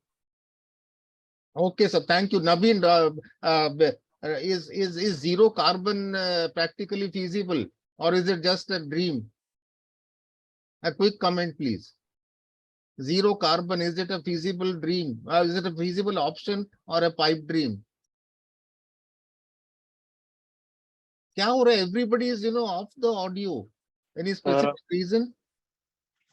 Yeah, I think maybe yeah, I was muted because the system allowed me Please, to please. mute. Okay. Is zero carbon? No, Yeah. Yeah, to answer this one, actually we have to define the timeline as well. Everything is possible, but we need to spend a lot of resource on it. So by time we can consider it will be feasible, but I don't think if you are considering in 10 years, in which sector you are discussing. So therefore we need to a bit specify on this part. So for example, in nuclear part, I want to actually highlight the fact that now a lot of people are not believing on the nuclear, because yes, you can have a tremendous energy that will fulfill the society, industry, but can we cope with the safety of this nuclear? And do we have enough technology or something to manage the waste, when we want to get the refined resources or for the nuclear reactor? Do we have that I resource? think Mr. Srinivasan can throw light, sir. He has worked in Norway, and you've seen the nuclear industry of Norway. Have you had an It's a good question you raised. In fact, it is a public acceptance issue. In fact, nuclear industry claims that it has got technological solution for high-level radioactive waste management, but they have a very ambitious program. What they want to do is that the high-level radioactive waste should give radiation to the public, same as uranium is giving before it is being mined. They're very ambitious one. And towards it, they have a lot of technologies that are being developed, like partition and transportation, actinide burning, accelerated driven systems and all that. And they also claim that they have up to 2070, because for India, for example, it is required only by 2070. But there are a lot of public acceptance experts, including EU taxonomy people. They say that unless we see in front of us a solution for high-level radioactive waste, we will not consider nuclear as a sustainable source. So there is some sort of an acceleration that needs to be done to satisfy the public, because we all have to respect the public opinion and also the opinion of experts on this.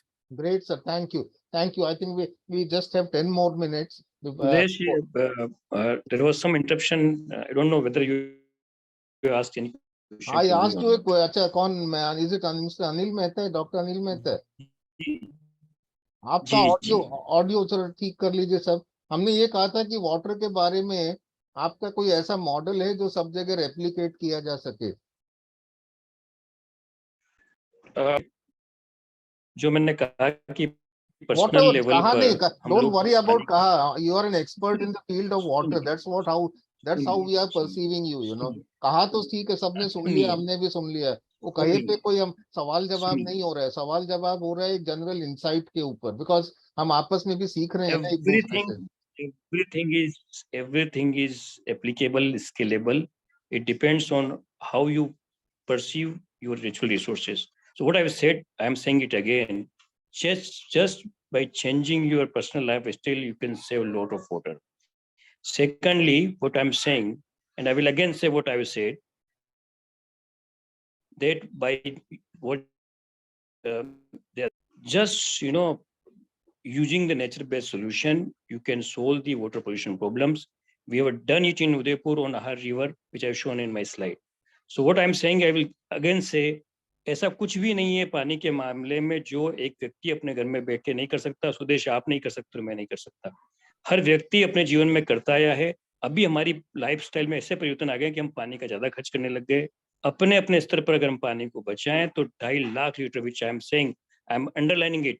A family can save 2.5 lakh liter of water every year by just simple means, by just changing the same lifestyle. So what is needed is changing our perspective towards water. Water is not commodity. It is not just H2O. It is life source. अपने घर में बचाएं, एक बचाएगा, पूरी दुनिया में बदल जाएगा. ये मैं कह रहा हूँ. चलिए, thank you so much, sir. Thank you. I would like to add something here on water conservation. Please, there is a known case study. Somebody advised Lemon Tree Hotel that rather than serve full glass of water, you start serving half a glass of water. And the amount of saving it did, because most of the time we may not be needing water actually. We are, we used to at home, somebody comes and we take a glass of water for him immediately. He may not be even needing water. So either he drinks half of it, leaves half of it, and we waste water. So it's best to ask whether he would like to drink water. So there's actually a case study on Google, you can search it.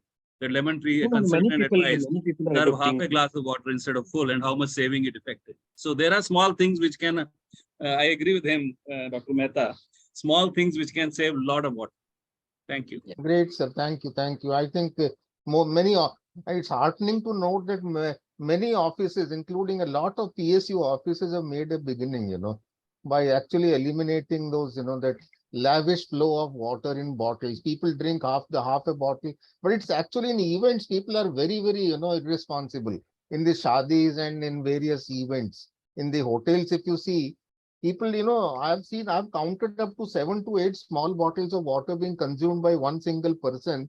एक sip लिया और फेंक दिया, एक sip, दूसरा bottle लिया, फिर एक sip लिया, फिर फेंक दिया, That behavior is very irresponsible. In good companies, of course, that behavior has been that kind of behavior-based environmental, or you can say responsible environmental behavior. A beginning has been made, I can vouch for it, So, okay, now Anjali, I think we have Anjali Tripathi. I think Yeah, the youngest speaker here, we can call you Anjali safely. You won't be offended sure. because all these oldies, most of us, a couple of us at least, Smita ma'am is I mean, giving you a so, look. so, so, so, so what is it? What are two messages you want to give based on your, discussion on the Indian tribes and religions and the sanctity of environment as practiced in religions? And one heartening thing is that most religions actually promote environmental sanctity, irrespective of Yes. the geographic location of that religion. Almost all religions have environmental sanctity inbuilt as a part of the system. And despite that, people violate, the modesty of the environment. There is a law on outraging the modesty of women, but there is no law on outraging the modesty of the environment, you see. What a, Yeah. Jory Saab, I mean, it's a point for you sitting in Delhi. Uh, No That could law. be I true. mean, the cameras will catch you throwing anything on the road. People traveling in Mercedes. I mean, they throw packets of food on the expressway, and almost all of us have been witness to one such incident at least. That I And mean, if you travel by a local Yeah, train, let you us can listen to witness a lot. Anjali. Yes, Anjali, you are speaking, please. Yeah. please, Anjali, tell, abhi bataiye, Yeah. what is your take on this? So a two thing could be like one, what Anil sir mentioned is that the smallest thing I mentioned already, the smallest action that you could do. I'm not asking, or I don't even tell people to do a biggest of thing, because everyone have their own different situation. There has been a thing that start using bamboo brush, which is not sustainable for someone who already has a brush, or someone who is living at a place where buying a bamboo brush of 450 is not an option for them. So let's try with the smallest step we have. Let's use the resources we have to the uttermost thing we can. And the second can be how you mentioned, understanding the law and order. There are orders already, there are laws, there are citizen action that can be done. How as a citizen, how as a young, old, the age doesn't matter, but how as a citizen when we can voice our voices. There are different platforms, Instagram, Twitter, which is the now new thing where people can voice out thing. What you were sharing, I can just add on it, like throwing waste out of the window. It's not just the waste, like there is a whole cycle of that particular waste going to the sea, and that sea waste harming the marine life, and then marine life is coming back to the humans. So awareness, what I have been trying to do for few years that I'm part of here of this environment field, is trying to create awareness. That is the gist of everything okay, good. here. Thank you, Yeah. Anjali. You got your point. So you are basically acting the lawmaker and trying to prevent the violation of the environment around you. Good. Yes. I'm so happy about it. And Madam Smita, I mean, we heard you in the last webinar and we heard you again. So what you said is now completely, it's internalized. Now what is, how do you practically apply this extended producer responsibility in your vicinity to day-to-day problems of the environment? Yes. Now, So- I mean, it's the responsibility of the ordinary housewife also. It is the Absolutely. responsibility of the Yes. small MSME owner also. Yes. So this extended producer responsibility, I mean, you can expand the scope of this term. Absolutely. See, here what happens is, yes, as the word itself says, producer doesn't mean the one who makes it. Rather, it is the producer of the waste itself. Like when I buy a packet of biscuit, after consuming the biscuit, the empty cover becomes, I'm the producer of that waste, right? So how do I dispose it? I have to look at it at my level. Now, the main crux of when I was talking about extended producer responsibility and talking to the industries and people who are trying to register themselves, one of the common things what I encountered was that brand owners, elsewhere, that is MNC brand owners, are able to do it in their country, right? Because they supply to many countries. But it is very difficult for them to come to the end user here, right? Come to the end user here and try to calculate how much of waste is being produced. So now, as you mentioned, it becomes our responsibility as the end user, how much I can do to responsibly dispose it. So this is a message to all housewives, yes, all industry owners, the small MSME owners, and everybody. Thank you so much.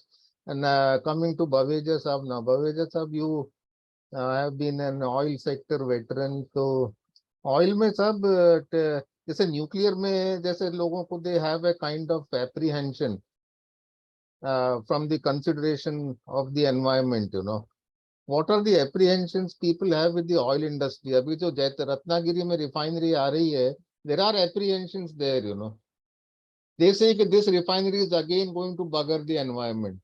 And incidentally, there is a nuclear plant also coming in Jaitapur, incidentally. So what a coincidence, speakers from both the sectors are here today. And so these apprehensions will continue, you mean to say? Why, and why do they continue? Matlab, in these 50, 70 odd years, why do people not have the confidence in the constructors of the refinery and the operators of the refinery? I would like to state the same statement slightly in a different way. One of the aspects is that when we are talking of development, any development will have associated perils to that. Those associated perils can be duly taken care by way of taking right measures right in the beginning at the design stage itself. If at the design stage, I'm talking of concept stage, what happens, any project in India, if you take the Indian style of doing it, any project in India will start with 400 crores. By the time it comes to the close, it is 800 crores. Whereas initially, probably the estimate was 800 crores, but somebody said, no, itna महंगा नहीं करने का, थोड़ा सस्ता करो, ये काटो, वो काटो. Ultimately, 480 crores is approved. And we know for sure, when we have to take into account all the aspects which are related to taking care of mitigation of the impact onto the environment, those mitigations are the cost. And that cost, despite having built into the project, somehow they are being scuttled in the beginning. Who is responsible for that? Our system is responsible, number one.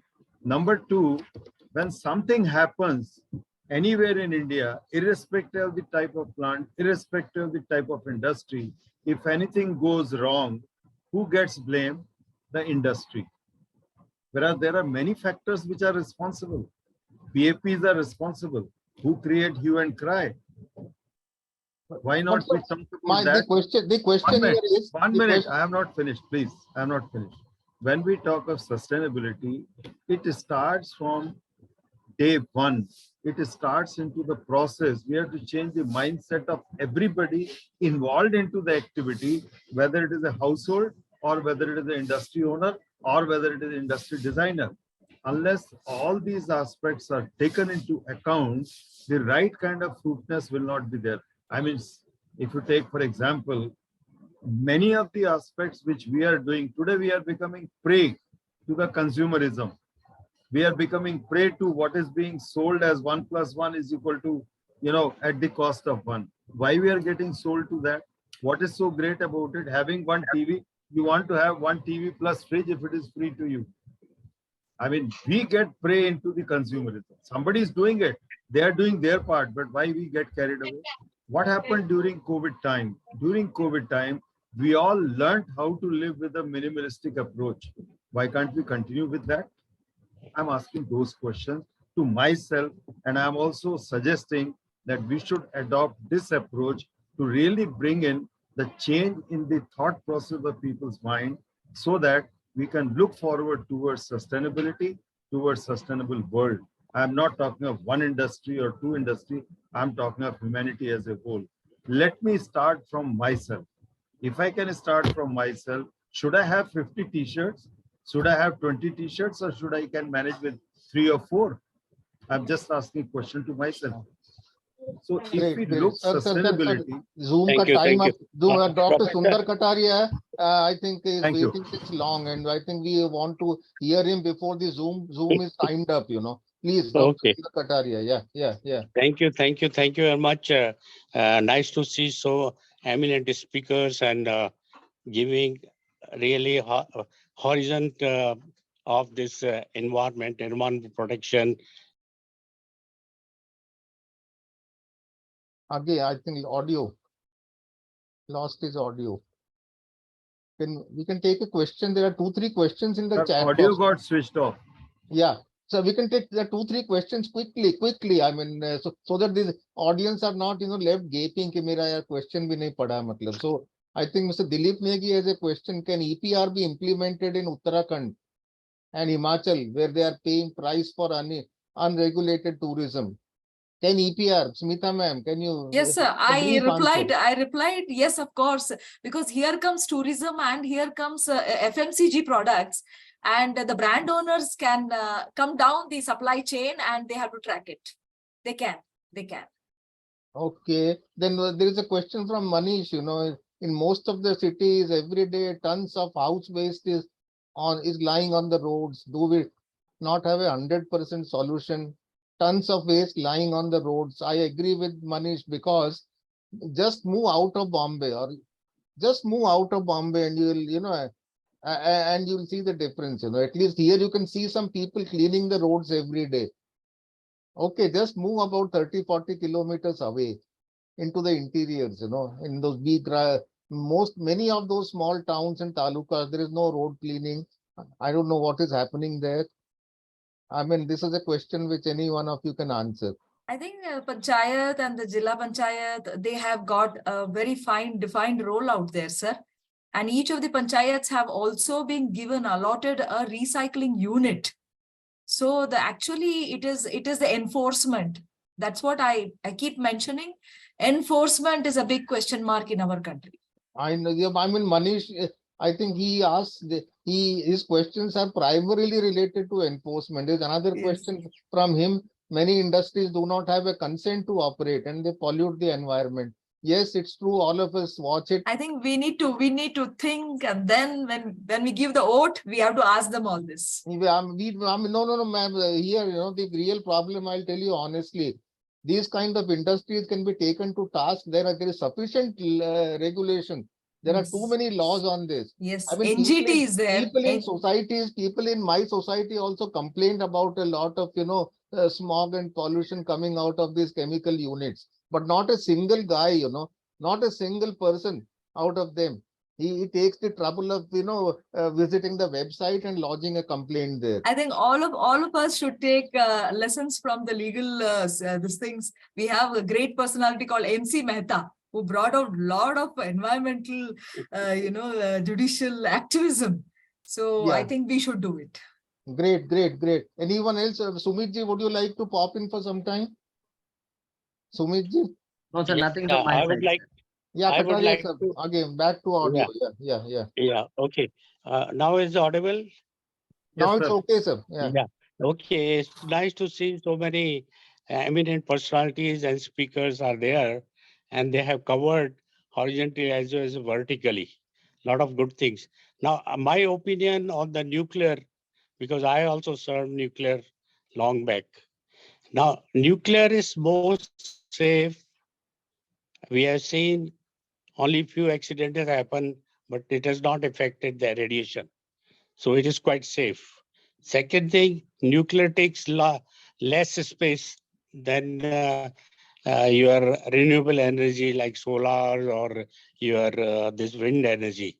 Though solar and wind energy took so long, I have been also associated with the solar and wind energy almost last 40 years. But it has not moved further. I don't know what is the problem. Maybe its lifespan is slow, and wind power has its own problems of variation of the wind. Now, my only giveaway is, if you see, we have rules, guidelines, and regulation, which Mr. Anil Johari has talked in length. And if you see, we have CRS, social responsibility, for corporate social responsibility, where there is a fixed amount they have to spend on these NGOs. Now, government has also to bring the same regulations, similar regulation for the industries, manufacturers, and cities and everybody. So the manufacturers have to also spend some money for prevention of environment. So this is the strong message which I would like to give to the nation. So, yeah, anybody can put light on this. No, it's Thank good. you. Sir. I mean, what you said is perfectly true, and they have already started doing it. It's heartening to see that most of the responsible industries are spending a lot of money on environmental control. It's either enforced by regulation or enforced voluntarily, or enforced by best practices of others.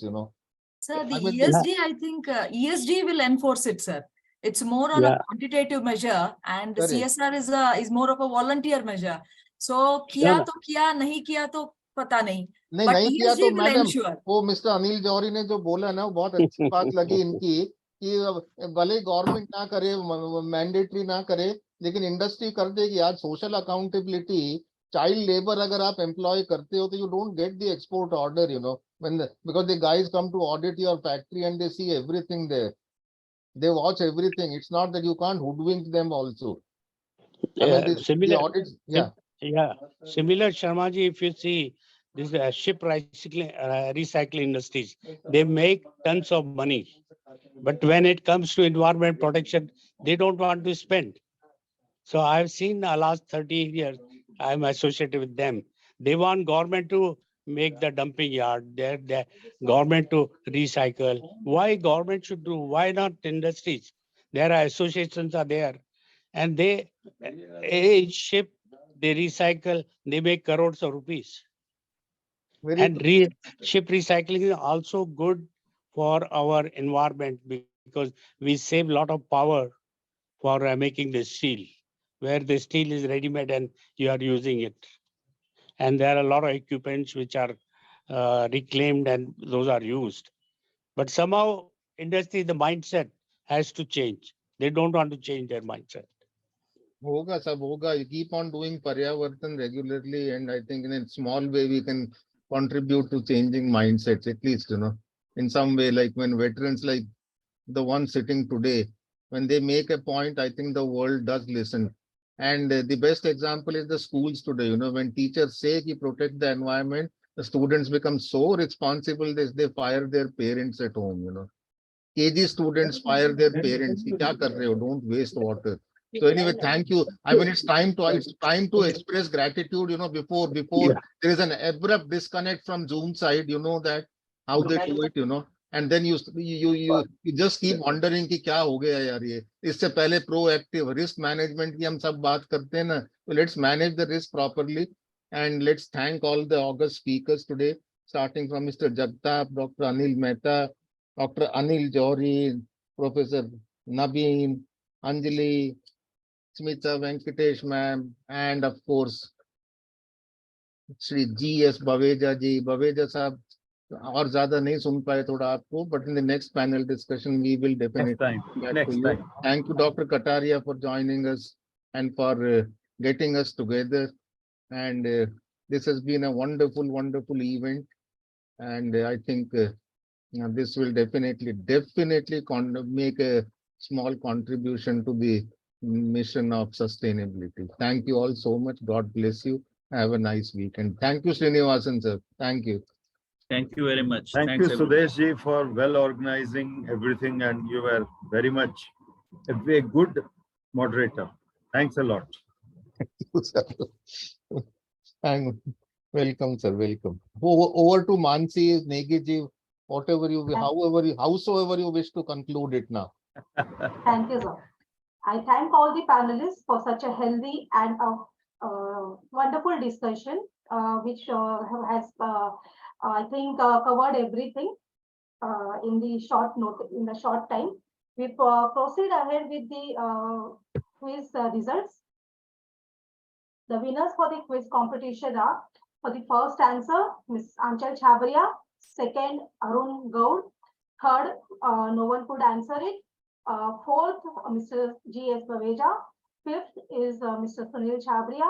Sixth, Mr. Sanjay Chauhan. And seventh is Ravi Gupta. I congratulate all the winners. The winners for the poem competition are, first goes to Saksham Kataria. Second is Archana Don. And third is Akshata Ranuse. The winners for the poster competition, Somesh Satpathy, second is Ravi Gupta, and third is Reggie Stanley. The winners for the drawing competition in the kids category, first prize goes to Riya Chhabria, second to Shreyas Gowde, third to Kanishka Findalkar. The winners for the drawing competition in the adult category, the first goes to Aisha Sheikh, second Rohit Jadhav, and third to Jil Patel. Congratulations to all the winners.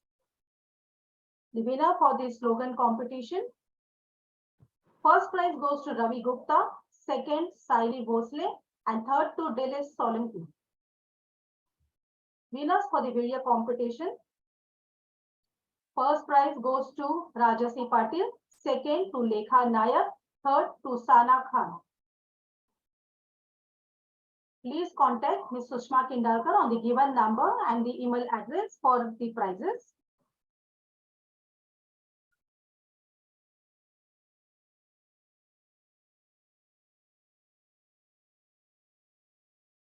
As we express our gratitude, we must never forget that the highest appreciation is not to utter words but to live by them.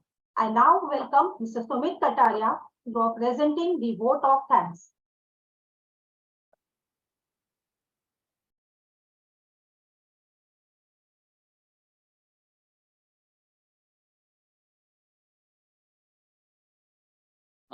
Good evening, and I hope I'm audible. Yes, sir, you're audible. Thank you so much, Mansi, and it's my proud privilege to be able to cast the vote of thanks for Paryavartan 3.0. Honorable speakers, delegates, a very good evening to one and all. I wish to express my gratitude to all of you who have taken time out of your busy schedules and once again been a part of this event, Paryavartan 3.0, to once again reaffirm all our commitment towards the environment. It's a big day today when we express our solidarity towards Mother Earth. In this solidarity, we all talk about the Panch Tattva, Agni, Prithvi, Jal, Akash और वायु. और इसका एक छोटा सा प्रयास है जो हम इन 5 तत्वों को अपनी आने वाली कल की पीढ़ी के लिए थोड़ा बेहतर बनाने का एक छोटा प्रयास किया है परिवर्तन 3.0 में. जितने लोग जुड़े हैं हमारे साथ, जितने स्पीकर्स हैं, उनके लिए बहुत बहुत thank you. This Paryavartan has seen more than 200 participants from industry and academia for this ceremony, and this itself talks about the huge success of this program. On behalf of SJKF and the ICS in its mission Paryavartan 3.0, I wish to express my heartfelt gratitude towards our Chief Guest, Professor B.N. Jagtap, Distinguished Scientist and Director, BRC, for taking time out and gracing this occasion, and for a valuable way forward towards advanced sustainable development goals together with accruing demographic dividend. I'd like to express my thanks towards all the keynote speakers, Dr. Anil Mehta, the Jal Purush, water conservationist, managing water. And if you can manage water, his message was you can manage your life even much more better. Top industrialists, according to him, manage their resources well because they know how to manage water. Peace on water is the Shanti mantra. Since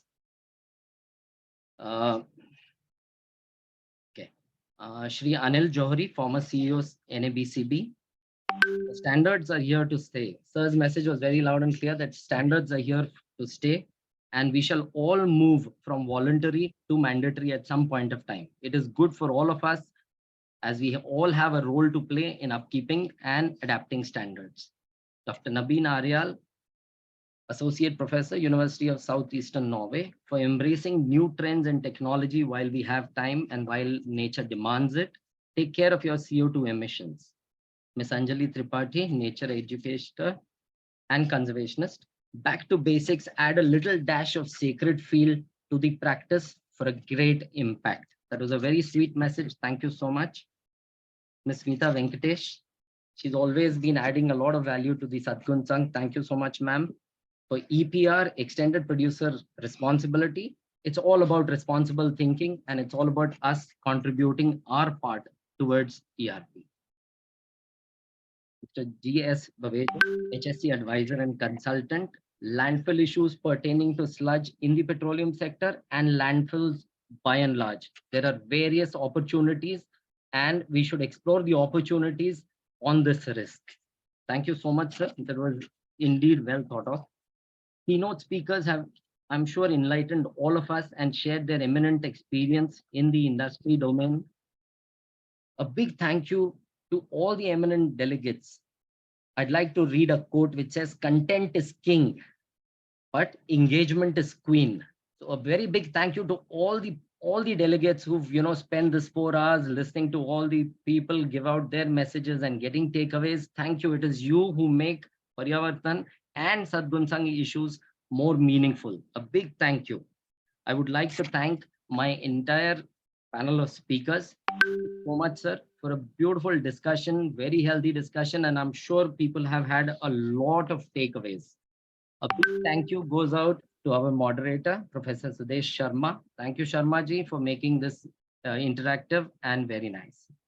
A big thank you to the organizing team, Professor Sudesh Sharma, Dr. Kataria, Rajesh Kataria, and Aman. These people got in touch with all the speakers and arranged speakers. Thank you so much. A big thank you to Mansi Patil, who was your host for the day and beautifully conducted the entire ceremony. Sushma Kindalkar, who was behind the scene event where you making the presentations, putting things together. That's Sushma and her team, Vaibhav and Akshata. Thank you so much. A big thank you goes out to our publication and advertising team of Rohini and Preet. These are the people who were responsible for the entire promotions. A big thank you to the IT team for having a flawless event. Ravi Gupta and Sushma Kindalkar, thank you so much. These were the paintings that we took up in our own building, and this is done by no other than the entire staff at ICS. They've actually gone ahead and painted the walls of the society. These were what was put. A beautiful effort by this team that you see here. A big thank you goes out to all of them for this initiative. We hope to see all the building walls painted in the same way. And a big thank you to the ICS work group. This is the backbone behind the entire events that we host. Thank you so much to this entire team. A big thank you goes out to Dr. Kataria because he's the one who constantly propels and pushes all of us. And it is his brainchild that has developed Sadgun Sang and SJKF, which pushes us every day to get to another level where we come. Thank you once again to all of you. Have a great evening. Have a beautiful weekend. Thank you so much. Over to Mansi. Thank you, sir. I request everyone to please put on their video so that we can have a group pic.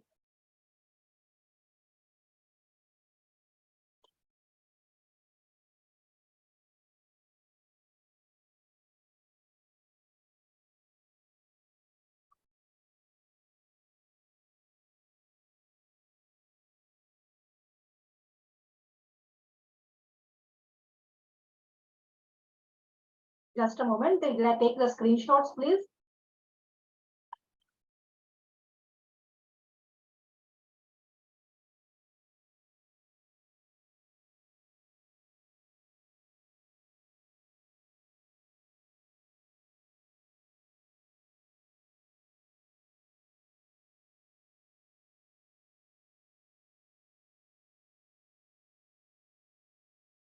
Thank you, everyone.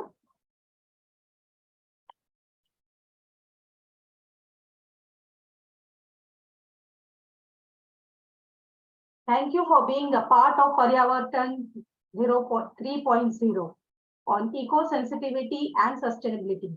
We appreciate your presence and your participation in all the competitions. We officially close this ceremony.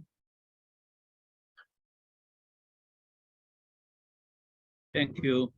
टिक टिक टिक टिक टिक टिक टिक टिक कसम ये खाए रे टिक टिक टिक टिक टिक टिक टिक टिक plastic टिक ना पाए रे टिक टिक टिक टिक टिक टिक टिक टिक कसम ये खाए रे टिक टिक टिक टिक टिक टिक टिक टिक प्लास्टिक टिक ना पाए रे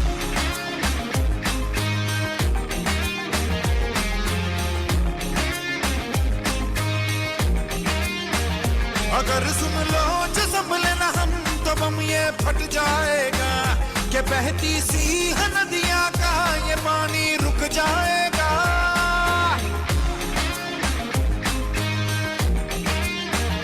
अगर सुन लो जो संभले ना हम तो बम ये फट जाएगा कि बहती सी नदियां का ये पानी रुक जाएगा कि कर दो रहम धरती का ये दम भी घुट जाएगा कि कुदरत की नस नस में जहर ये बस जाएगा प्लास्टिक के हम सब मोहताज हैं कैसा ये समाज है